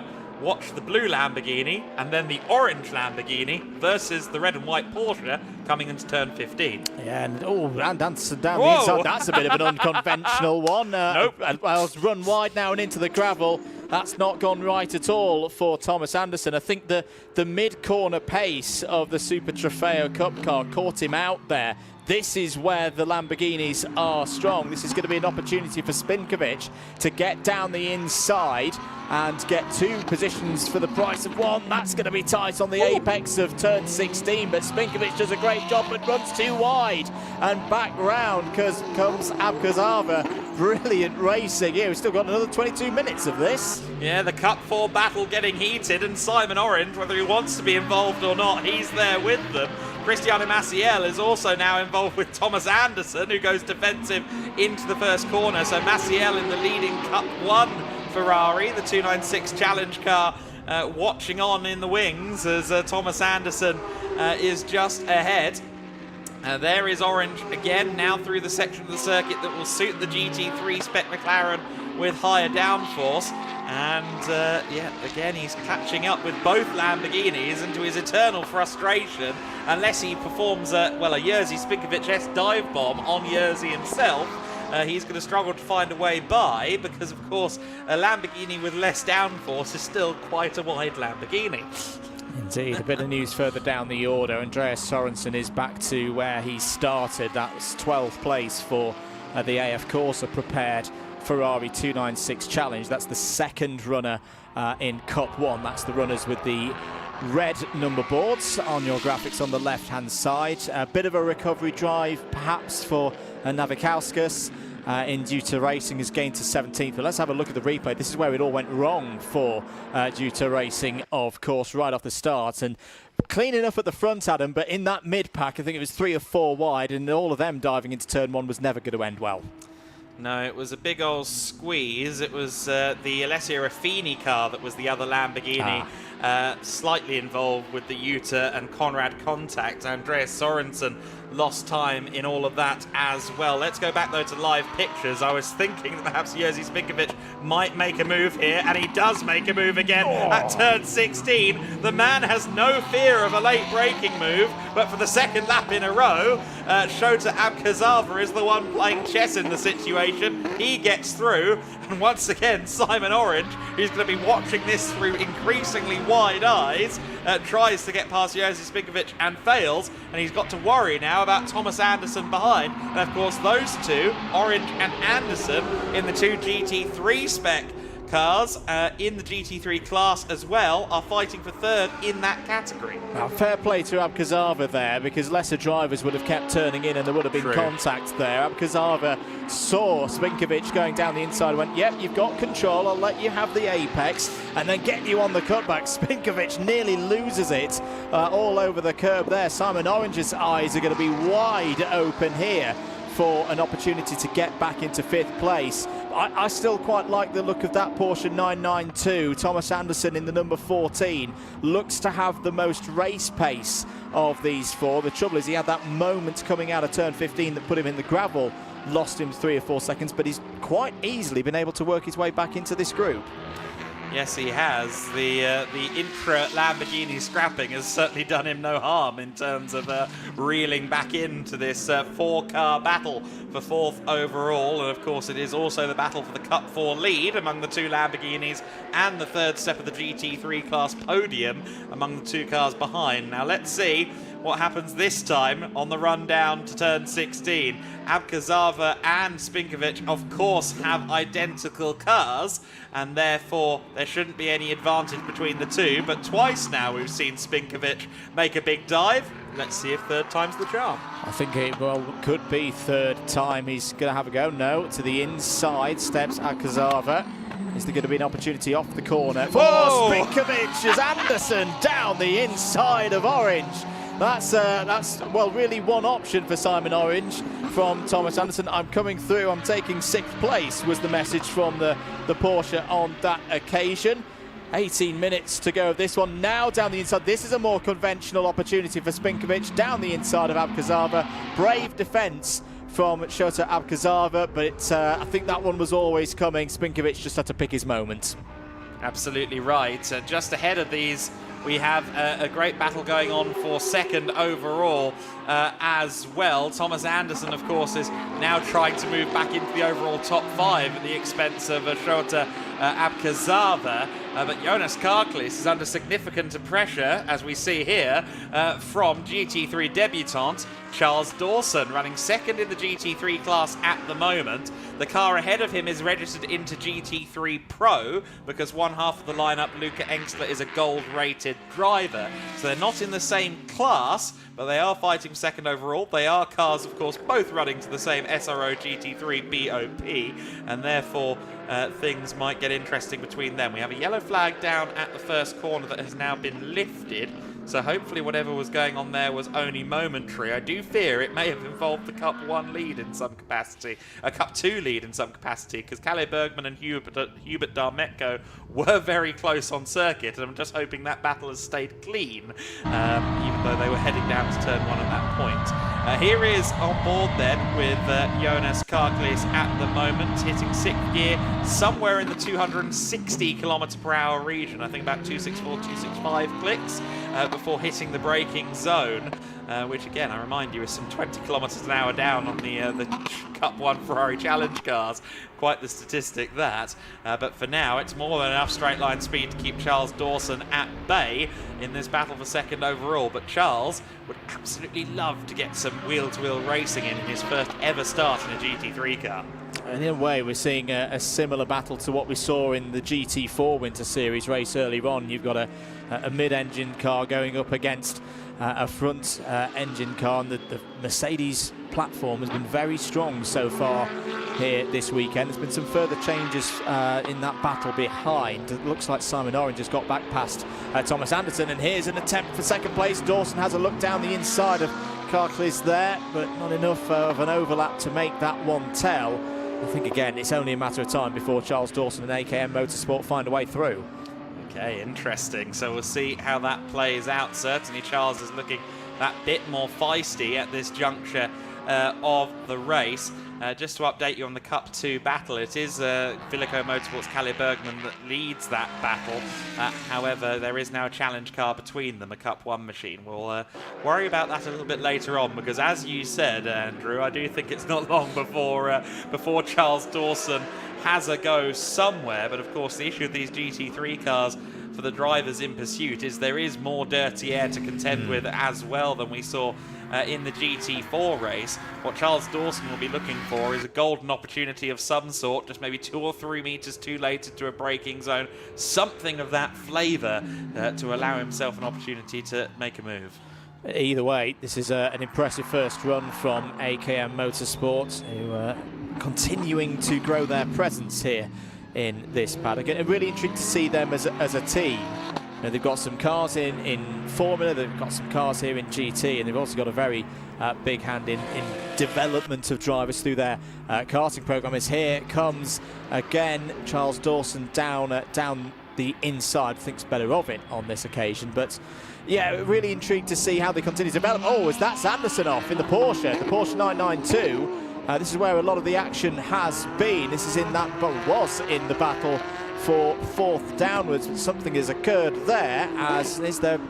That's a strange line. I think he was just holding out the way of the Ferrari Challenge coming through there, but more problems it would seem for Thomas Anderson. Yeah, Anderson in the pits. He was very, very, very late indeed on the brakes into turn 16. I saw it in the back of shots, and you can see that the car is crabbing, has suspension damage, so it clearly hit someone, and I think it was Shota Abkazava who dropped down to 7th place overall behind Cristiano Maciel and Simon Orange. So I think more than likely it was Abkazava being rather collected there by Thomas Anderson, who was late on the brakes. Yeah, and from the body language of the mechanics in the team down there, I fear that may be the day run for Thomas Anderson and the Razoon number 14. That's a real shame. It was spectacular whilst it was running in this one, but we'll go no further. Back with our battle for second place, Jonas Karklis and Charles Dawson. And at the moment, Charles Dawson hasn't been able to find a way through, but again, we've seen battles across the course of the day. Bit of patience is always good here at MotorLand Aragón. Just got to wait for that opportunity. Still got 13 minutes to go. Yeah, still got time, and of course, there's something to be said for keeping those Pirellis underneath you as well. Let's just keep an eye on how Jonas Karklis gets through turn 16. He actually gets a better exit than Dawson, so it's going to be a little while before Dawson can maybe close in and fight for a position. Meanwhile, we get a replay now of what happened at turn 16, and it was indeed Anderson very late indeed on the brakes, just missed his braking point. And as I said, it was Shota Abkazava who was unfortunately the party that got clipped. It seems as though Shota's car is relatively okay, thankfully, although actually I say that he's been off the pace this lap, so maybe Shota has damage as well, but nonetheless the brunt of the impact certainly affecting Thomas Anderson and taking him out of the race. Yeah, a bit of bad luck there with where the contact occurred. That'll have been straight on the wheel hub, straight on the upright, and that will have caused the failure for Thomas Anderson, who is still in the pits, by the way. I don't think we'll be seeing that car coming out again. Continuing this battle for second place, Charles Dawson closer than he's been before in this race, but this is another part of the circuit where the Lamborghini Huracan, with its engine layout and just how this car gets its performance, how it gets its lap time, it's sector 2 where it's particularly strong. Bit of news from race control. We've got our first penalty for track limits, and it's the number 22 of Greystone GT. That's the single Cup 3 car with Ryan James currently behind the wheel of the McLaren Artura Trophy. Has unfortunately been outside the track limit 6 times. That'll be a 5-second penalty applied post-race. Yes, so they have to be very careful not to extend any further. Of course, they're only Cup 3 car in the race, that McLaren Artura Trophy from Greystone GT. Ryan James at the wheel for the first 2 sprint races will be joined by Oliver Webb in the Enduro later on. Charles Dawson, of course, sharing his Mercedes-AMG GT3 this weekend with Aaron Farhadi, who we saw in the race at the Portimao 6 Hours in early February at the very start of last month. He'll be in race 2 of the weekend later on. Really interesting combination of drivers, that, and it will be Aaron in the headset, I'm sure, cheering on, perhaps not literally, verbally, but certainly in the garage cheering on cheering on Charles Dawson up against Jonas Karklis for this second position overall scrap. And the body language on the Mercedes is certainly telling that he is pushing the ragged edge of this car that he's only been driving since Thursday. Yeah, very good performance indeed from both of these drivers. Bit of news on the other driver involved, the other car involved in that incident that took Thomas Anderson out of this race. I think you're right, Adam. I think there is some kind of problem for Shota Abkazava, because while still circulating, the pace of his Lamborghini Huracan is not what it was. It's down in the 158. It's just lost 7th place to Kari Schreiner. Looks like we have a puncture potentially on the number 7 PTT racing car. Yes, we do. That car was fighting for the Cup 2 lead just outside, well, at one time, just outside the overall top 10 with Kalle Bergman. There was also a couple of other cars involved with that scrap, and unfortunately the PTT racing driver has had a puncture. Not quite sure how it happened. What are you spotting there, Andrew? There's a load of detritus, and it looked like there's something like almost like a metal wire caught underneath on the side. Yeah, that's been pulled out now by the mechanic. I think that's going to be our culprit for what caused the puncture. And away will go the PTT racer number 7 in glorious sounds, as 992s do. Back out on circuit. Absolutely right. Yeah, the PTT Racing number 7 into pit lane and, well, out of pit lane, I should say, and unfortunately out of contention for that Cup 2 result. Got a little bit sideways there. He had his fair share of dramas here last year as well in the GT Winter Series. Big collision with another Cup 2 car in last year's first race of the weekend as well, incidentally. So hopefully race 2 and 3 goes a little bit better for him in 2025 this time around. Right, Jonas Karklees, you're under pressure, my friend. Not that you need me to tell you. Charles Dawson is still right there on the rear of the number 8 car, the Engstler Motorsport machine. Two drivers who make great strides in the racing world. Of course, for many of these drivers, the racing is secondary to business interests and professional interests, and that is the case for both of these guys. But I think they're two very good examples of what an amateur racer can be with the right people around them. Charles Dawson gets some great coaching, as does Jonas Karklees from team and from their personal coaches. And it's really good to see them so evenly matched here. And I think it says a lot for Charles Dawson that he's keeping up with Jonas right now, again, given it's his first race in the GT3. Yeah, absolutely. For both of them, it's been a very strong run so far. I've just been looking at the body language of the Huracan. It's very good in the traction zones, pushing out of those corners. I think that's the biggest problem right now for Charles Dawson. He's going to have a half look down into turn 16, but just watch how the number 8 pushes off the corner there, pulls a car length, 2 car lengths, and right now that is the best defence for Jonas Karklees right now. Doesn't need to think too much about defending when you get down into turn 16, and ticks off another lap. Yes, he does. There will be an investigation after the race of Eimantas Navikauskas for being out of position, or start procedure infringement, which usually means he was out of position in the formation at the start of the race. So Eimantas Navikauskas, unfortunately, may lose a little bit of time towards in the postscript of this race, as it were. Simon Orange, meanwhile, has he just set the fastest lap of the race? Yeah, a couple of laps ago. On his graphic. Wow, that's okay.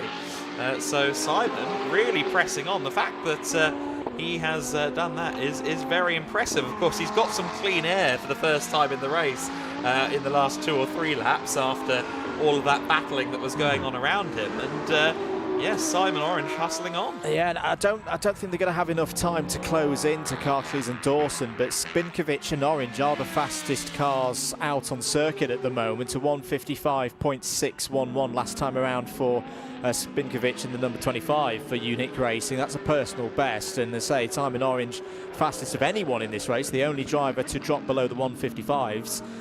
He's not quite been able to hold there in the 154s, but he's consistently in the low to mid 155. So that's a story that's not quite completed yet in this one. News on the recovery drive of Navikauskas. Yes, that investigation hanging over due to Racing's number 24, but at least out on track. They're back up to 12th place. They've just taken that position away from one of the Cup 2 cars, the A-Works Motorsport number 88, piloted by Ahmed Arif Al-Khoury. Still an incident that I've never seen before. A bodywork effectively exploding from tyre rub. Yeah. And, as you said, I thought puncture too. It was a very odd one. My guess is that probably in that conglomeration into turn 1, a bit of bodywork from behind got pushed in, and then it's that we saw popping out and causing that spin. But credit to the tyre manufacturers that the tyre was able to hold up to that for a good half a lap. 4.5 minutes to go. Still Vizkersen in the lead of this one by 10 seconds, and we haven't talked much about the leader in this race, Adam. It's been a very good job by SR Motorsports. It has been a very good job, and it's a critical job as well, because of course Moritz Vizkersen and Kenneth Heyer in that number 1 car are fighting for the championship. They're 20 points back on Maciel and Aguas in the championship points, and they will score a full haul of points in this race. They will get 20 points for their efforts in this race, whereas Maciel and Aguas, with only 2 cars in their class, even though they're winning the class, they will only score 12. So 8 points taken out of a 20-point championship lead in one race. And if they keep winning races, they are going to leave Aragon as championship leaders. Yeah, they will indeed. They've been a bit of favour there with more GT3 cars in that class on the grid here this weekend, whereas for the Cup 1s it's gone the other way. But I think the team won't be focusing too much on that. They'll just continuing to do the professional job that they've shown across the course of the weekend so far and lead this race by 10.4 seconds. They'll worry more about championship points in tomorrow's races and of course when we go to Barcelona. Still the status quo in this this discussion for second place between Karklis and Dawson. On board with the number 8 of Jonas Karklis, clean road ahead, able to hit those braking markers and those turning points. There is a little bit of traffic perhaps ahead. That might be the number 32 of Autosport Racing with Alexander Bijatovic. But another lap ticks on by, and again for AKM Motorsport, you know, first race of the season, or at least in the GT Winter Series, they're going to be wanting to get a finish more than anything. Get the car home clean, get the data off it, learn what they can overnight. So for Charles Dawson, doing a good job there to look to bring this one home, but he's still there. If there's an opportunity, if there's a mistake from Karklis, he's going to be right on the scene to take that second place. Yes, I'm sure that's the AKM line. I think Charles Dawson wants P2. Let's see. Charles had some very feisty battles previously in the GT4 Winter Series and been very entertaining before, but he is a measured driver as well. He doesn't do anything he shouldn't. Right now, the opportunity simply hasn't beckoned. Jonas Karklis has been doing everything right at the helm of the Liqui Team Engster Lamborghini, and that gives very little opportunity for the car behind him. Now, we will be starting the final lap this time by Moritz Viskirchen will break the beam to begin the final lap, and this could be a critical moment because there's lap traffic for Jonas Karklis. It is the number 32 of Alexander Bijatovic at the wheel of his Lamborghini Super Trofeo car, and here comes Charles Dawson. He has sensed the opportunity. However, in the braking zone, that Lamborghini is once again going to be an obstacle. The slower Lamborghini flashing the headlights is Charles Dawson. He wants a clean opportunity on the outside at turn 16. Both of them braking late for the corner. Dawson trying to go all the way around the outside, and he almost finds the traction. He does find the traction, but then he finds a Lamborghini Huracan Super Trofeo car on the apex, and that allows Jonas Karklis to hold on to second position. But for a moment, a fleeting moment, Charles Dawson had P2 in the race, and with one lap left on the clock, he's going to be determined. But then he makes an error at turn 1. That is going to extinguish the battle, unfortunately, but Dawson was on it. I was just going to say, where's the number 8 gone? I think there was a sudden checkup from Dawson in the number 64. It's just out of our view, but I think something's happened, unless my eyes are deceiving me. Well, let's say, no, maybe they are deceiving me. Yeah, the number 8's a little bit further up the road than previous versus the number 64. But that was a strange moment into turn 1. Yeah, it was. I think the thing was that Charles lost 2 to 3 seconds there at turn 1. Yeah. I just don't know quite how that happened. It was a very strange moment. Just seemingly mid-corner, it gave out from underneath him. Maybe he's just pushed that right front a little bit too far. Yeah, a bit of dirt on the tyres from the earlier exchange with the lapped traffic. Time is up though, and what a job has been done by SR Motorsports. Moritz Viskirchen on their way, 10 seconds in the lead of this race. No need to push too hard, and similar for Jonas Karklis, has come through the big test. There was always going to be a test towards the end of this race, and has kept his nerve here today. For the number 1 team, our defending champions, this is a critical weekend in the GT Winter Series. Moritz Viskirchen wants to win this title because he wasn't part of the driver lineup last year. Kenneth Heyer wants to win the title because he did do it last year. He knows the feeling. Moritz Viskirchen now knows the feeling of crossing the line to win in a GT3 car at MotorLand Aragón. He did it last year, of course, in a GT4. He wins the race ahead of Jonas Karklis, who does hold on to second place, while Simon Orange and Alexander Bijatovic have had a collision down there at the final corner. They were a lap apart, but it has affected Simon Orange's race, unfortunately. Orange, unless he gets the car back underway, is going to lose out on 5th position and a GT3 class podium here. Here comes Maciel and Carrie Schreiner across the line, and with Schreiner crossing the line, that does indeed mean 3rd place in GT3 has escaped the grasp of Simon Orange on the very final lap while trying to deal with back markers, and that is hugely unfortunate for Simon and the Orange by JMH outfit. Cristiano Maciel across the line in 5th position. Incidentally, that is for the win in Cup 1. Caleb Bergman crossing the line now, winning in Cup 2, the Porsche 992 GT3 Cup class. Navikauskas just crossed the line in 11th place. You alluded, Andrew, to his recovery drive, and that was the completion of said recovery drive. Raffini across the line in 12th place. Arif Al-Kahuri in 13th place to finish 2nd in class on his debut in racing. That is very impressive indeed. And Przemysław Bienkowski rounds out the podium in that Cup 2 category. Wow, what a race. There's a lot going on up and down the field from the very start to the very end, and everyone will, I think, have lots of thoughts overnight of what's going to go on before we can see race 2 tomorrow. Yes, sir, but you have 5, maybe 6 podiums to do, so I'll let you run away for the time being. Go and get ready for that one. What a race here at Aragon.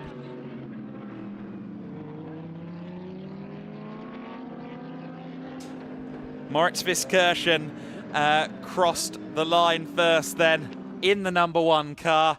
Apropos then that the SR Motorsport by Schnitzelbaum car held on to the P1 spot. Not so much held on. That was a very dominant race from Moritz Viskirchen. Ultimately, Jonas Karklis and Charles Dawson in 2nd and 3rd place had a good race among themselves. That maybe cost them some time against Viskirchen, but it can't be debated quite how good of a race that was from Moritz at the wheel of the number 1.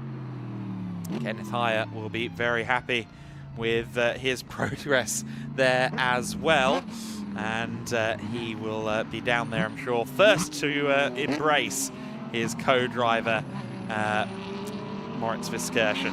Pull up in the P1 spot. Already back at P3 spot is Charles Dawson. He'll be very disappointed that he had 2nd for that briefest moment. He made a slight error at the end there, which I'm sure he'll be annoyed about, but Charles should take a great measure of positivity from that race, because he was so fast up against Jonas Karklis there. Jonas, who has done a season of GT3s already, and that is a very good sign for Charles as he adapts to GT3 from GT4. We saw Karklis there pulling up in 2nd place, but pulling up in P1 is Moritz Viskirchen. Charles Dawson congratulates him, and now the Schnitzelbaum team will do so as well. That's Kenneth Heyer, who of course will drive that car tomorrow morning in the 2nd of the sprint races. He'll have his work cut out for him, I think, to match that performance from his teammate, but he will work hard to do so. Meanwhile, Jonas Karklis sets himself out of the number 8 car, the Engstler Motorsport Lamborghini, which, as we heard from Luca Engstler at Valencia, is actually the Grasser Lamborghini that he raced last year in the DTM, the same chassis. So that is a real full-bore example of the breed with DTM history to its name, that particular chassis. And Luca and the Team Engstler guys getting some mileage in, of course, as Luca returns to racing after his big accident at the Macau Grand Prix last November. His first race back at Valencia with us last month was, of course, a winning return to the cockpit. He was very, very rapid indeed. He lost none of his pace after sustaining those injuries at Macau.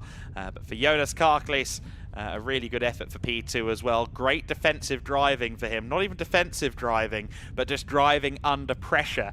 He didn't have any issues keeping Charles Dawson behind him, making sure Charles didn't have an opportunity.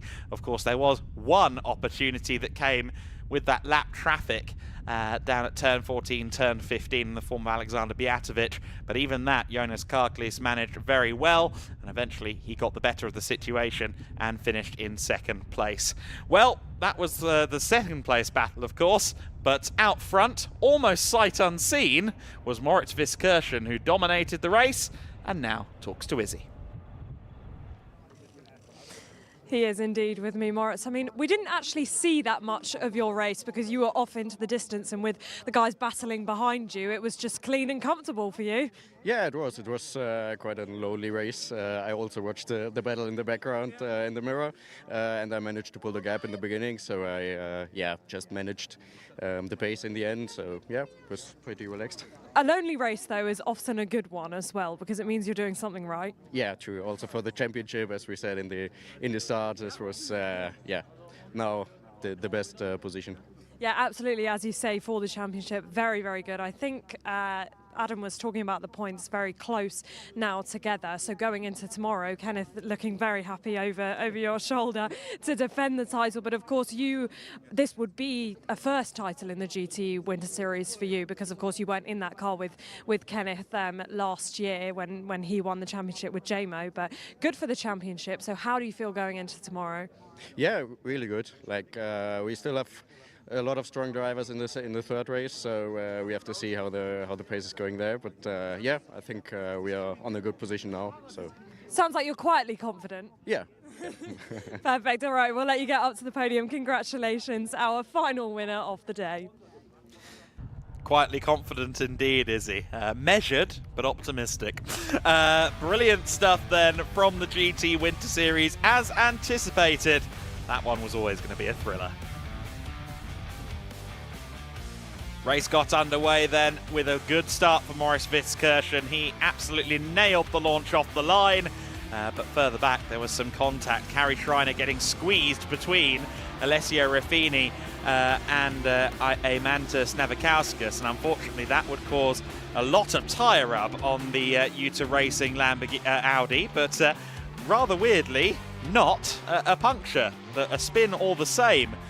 For the Audi, just losing downforce there, I think, as parts came off the rear of the Audi and spinning to the rear of the field. Meanwhile, the Cup 2 lead battle on the first lap of the race, they were daring each other to brake late, and, well, both of them did. Meanwhile, Kari Schreiner was working her way back through the order in the Conrad Lamborghini, just getting past Alessio Ruffini there.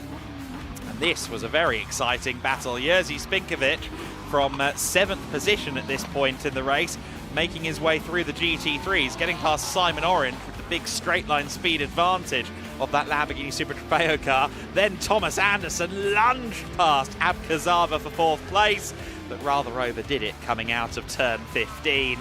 Ended up rally crossing, and Jerzy Spinkovic took the opportunity to dive forward into the lead of the Cup 4 class and 4th overall, but only for a few seconds as Shota Abkazava made it work. A second lunge, an even more audacious lunge from Spinkovic a lap later, but again, Abkazava did everything right and continued to lead in Cup 4.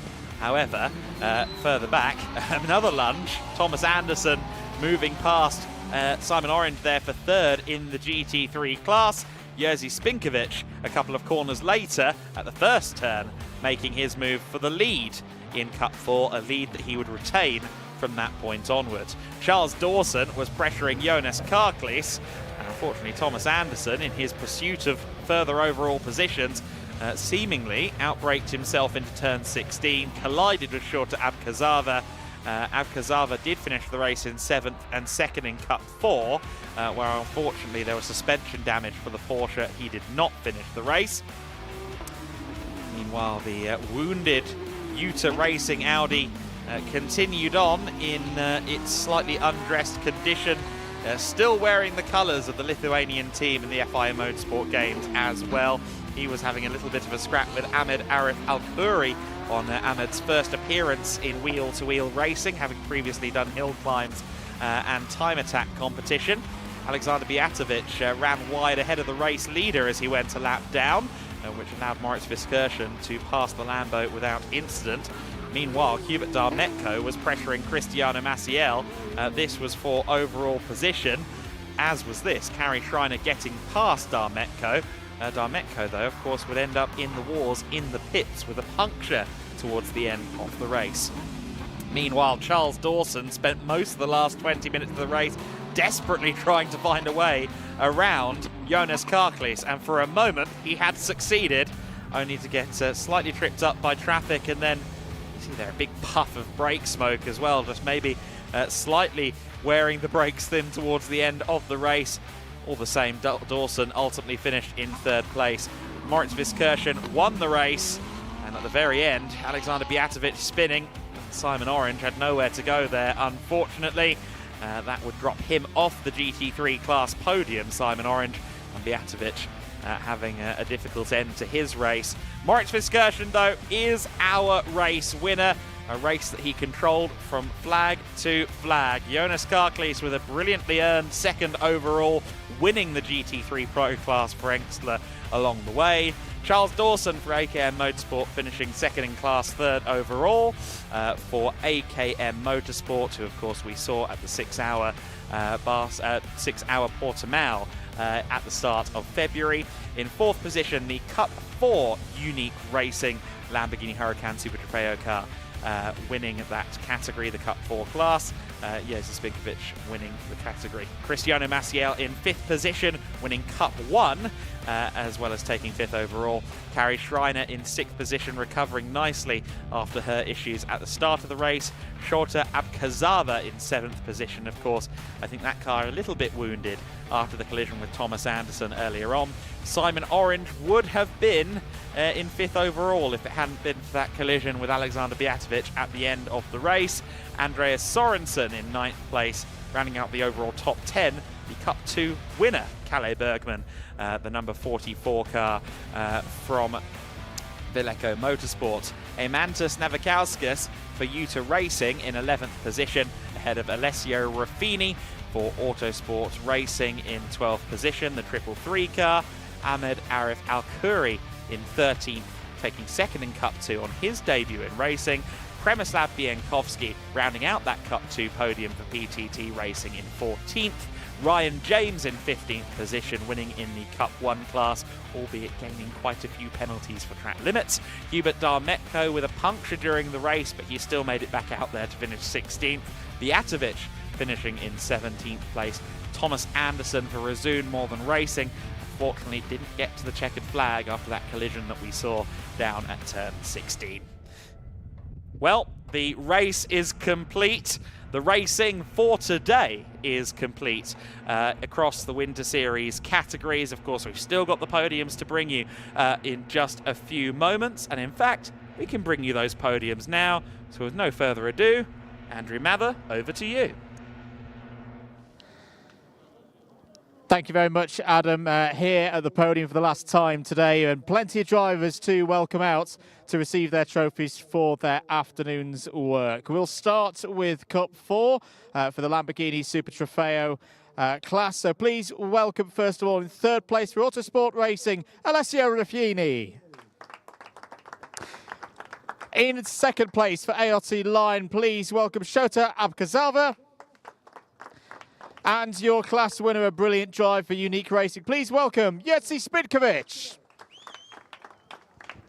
Would also like to welcome back to the podium Florencio Caso from Pirelli, Sava and Mark from GEDLICH to present the trophies, first of all, to our Cup 4 drivers. Some really spectacular racing for our Lamborghini Super Trofeo class here today. Drivers will have a few photos and moments to capture. And big thanks to their teams down in Parc Fermé. Big round of applause for our top 3 in Cup 4. Drivers, thank you very much. We'll see you again tomorrow. We next move to Cup 2.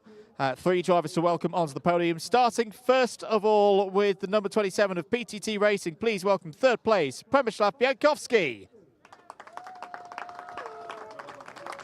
In second place for A-Works Motorsport, please welcome Ahmed Arif Al-Khoury. And your winner in Cup 2 today for Willico Motorsport, driver in the number 44, please welcome Kalle Bergman.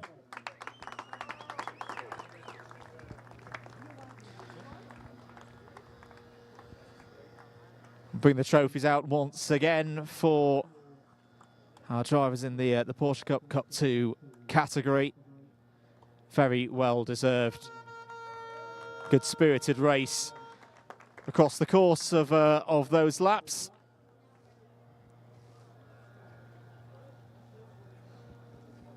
And with the photos taken, last few moments with the team members, plenty of smiling faces down there in pit lane. Drivers, thank you very much. Thank you for your time. Again, we will see you tomorrow. Next, moving into Cup 1, 2 runners in the Ferrari Challenge 296 class, both prepared by AF Corsa. First of all, let's welcome driver in the number 76, Andreas Sorensen.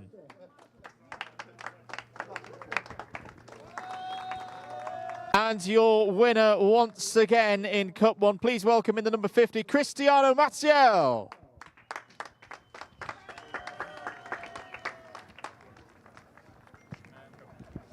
And once again, the trophies for our top performers. Good points again for Cristiano Maciel and the team for number 50. They'll look to repeat the same feat tomorrow if they can.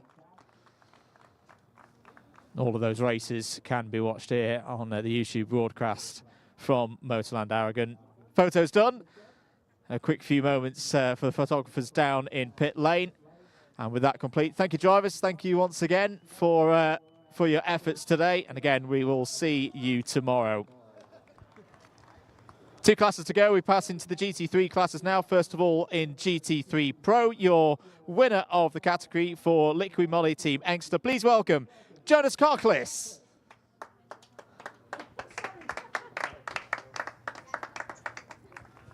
And a very, very good run as well to second place overall. Under pressure throughout the course of that one. And we'll welcome the trophy for our top driver in GT3 Pro.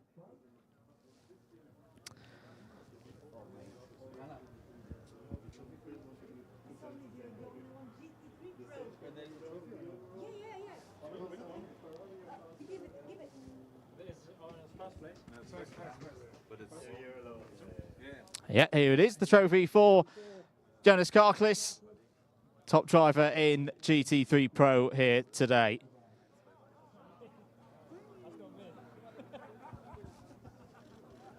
Just realised you're not Jonas Karklis. You're Charles Dawson. Jonas, come on out and get your trophy first place in GT3 Pro. Apologies. There we go. We got there in the end.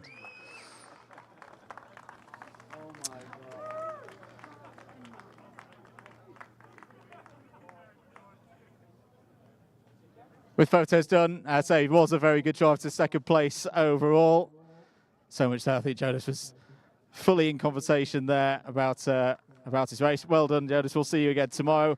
Now we'll welcome our GT3 drivers out of the podium for third, second and first. Great drive back through the field. Really difficult start, but in third place in GT3, picking up positions across the course of the race for Conrad Motorsport. Please welcome Kari Schreiner. And in second place, we've already seen him once in this podium, but now we can do it properly. For AKM Motorsport, please welcome Charles Dawson.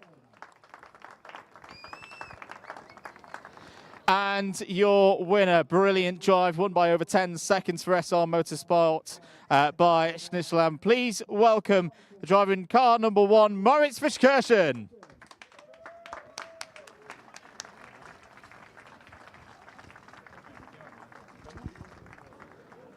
And for the last time today, we'll bring the trophies out.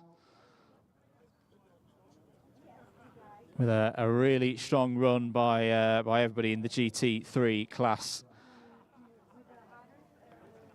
For the last time today, we'll have photos.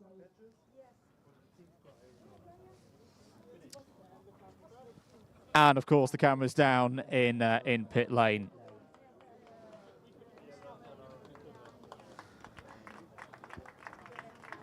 Thank you very much, drivers. We'll see you again tomorrow. And for now, though, to wrap up today's show, we'll pass the button once again down to Izzy and Adam. Yes, indeed. Welcome down to the pit lane for the final time today. Delighted to say that, as usual, I'm joined by commentator Adam Weller, who I did say I was going to say this, is in a T-shirt. I most definitely am not going to be in a T-shirt anytime soon. And if you watched last year's stream, that's exactly what I said last year, because last year he was also in a T-shirt. Very chilly down here in the pit lane. But Adam, first day in Aragon done and dusted. Of course, we will start with the Formula Winter Series, as we always do. A first win for Kabir Anurag, and a very happy Kabir Anurag, understandably. It's those new Alpine threads, man. The new pink get-up is serving him well. Yeah, obviously he's never been on the podium in FWS before this weekend. He was with us last year for the full season as well. Had that string of fourth places last time out of Valencia, and now he's starting to come good. And the Alpine Academy driver, I think, has finally realised the potential, because we've known he's been quick this year. It's just never quite materialised. Yeah, absolutely. And I did especially like how he was very keen to say to me on the grid that he would keep it clean. And then in the post-race interview as well said, see, we kept it clean. We're very respectful of each other, which very much liked in our interview. Right, we'll move on to the GT4s then. Of course, a continuation of their run of form in Valencia, or from Valencia, I should say, for the SR duo of Enrico Fada and Jomo Hartling. Of course, Jomo Hartling will be taking the car tomorrow. We're going to come this way because I'm sure the cars will be being wheeled out very shortly behind us. But yeah, of course, a continuation of the run of form. But I think things are going to get a little bit spicy tomorrow with the elite McLaren of Mackenzie Cresswell, because, of course, things in the championship getting closer. Getting close in the championship, getting close on track, getting close to people's fuses. It's an interesting time in the GT4 Winter Series paddock at the moment. As you said, that huge points lead we were talking about, even after Portugal going into Valencia, it's shrinking fast like a cheap piece of beef. And who knows what the championship situation is going to be before the end of the weekend. Absolutely right. We are starting to have the light fading very shortly, so we'll keep this short. Prototype Winter Series, of course, potential to be wrapped up tomorrow. Danny Sufi having won every single race. And then just quickly, before we go, a word on the GTs, because a timely win for Maurice Verskirchen and Kenneth Heyer.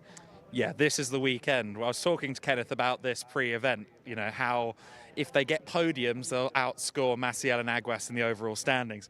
They're doing better than that. They just scored a win in the GT class, 8 points in their favour, huge for them.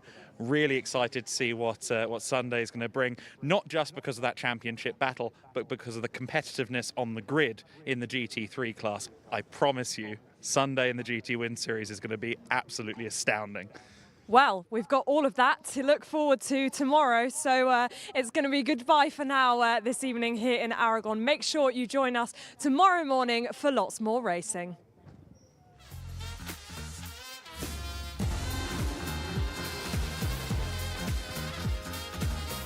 Hartling down racing. They both go deep into the corner.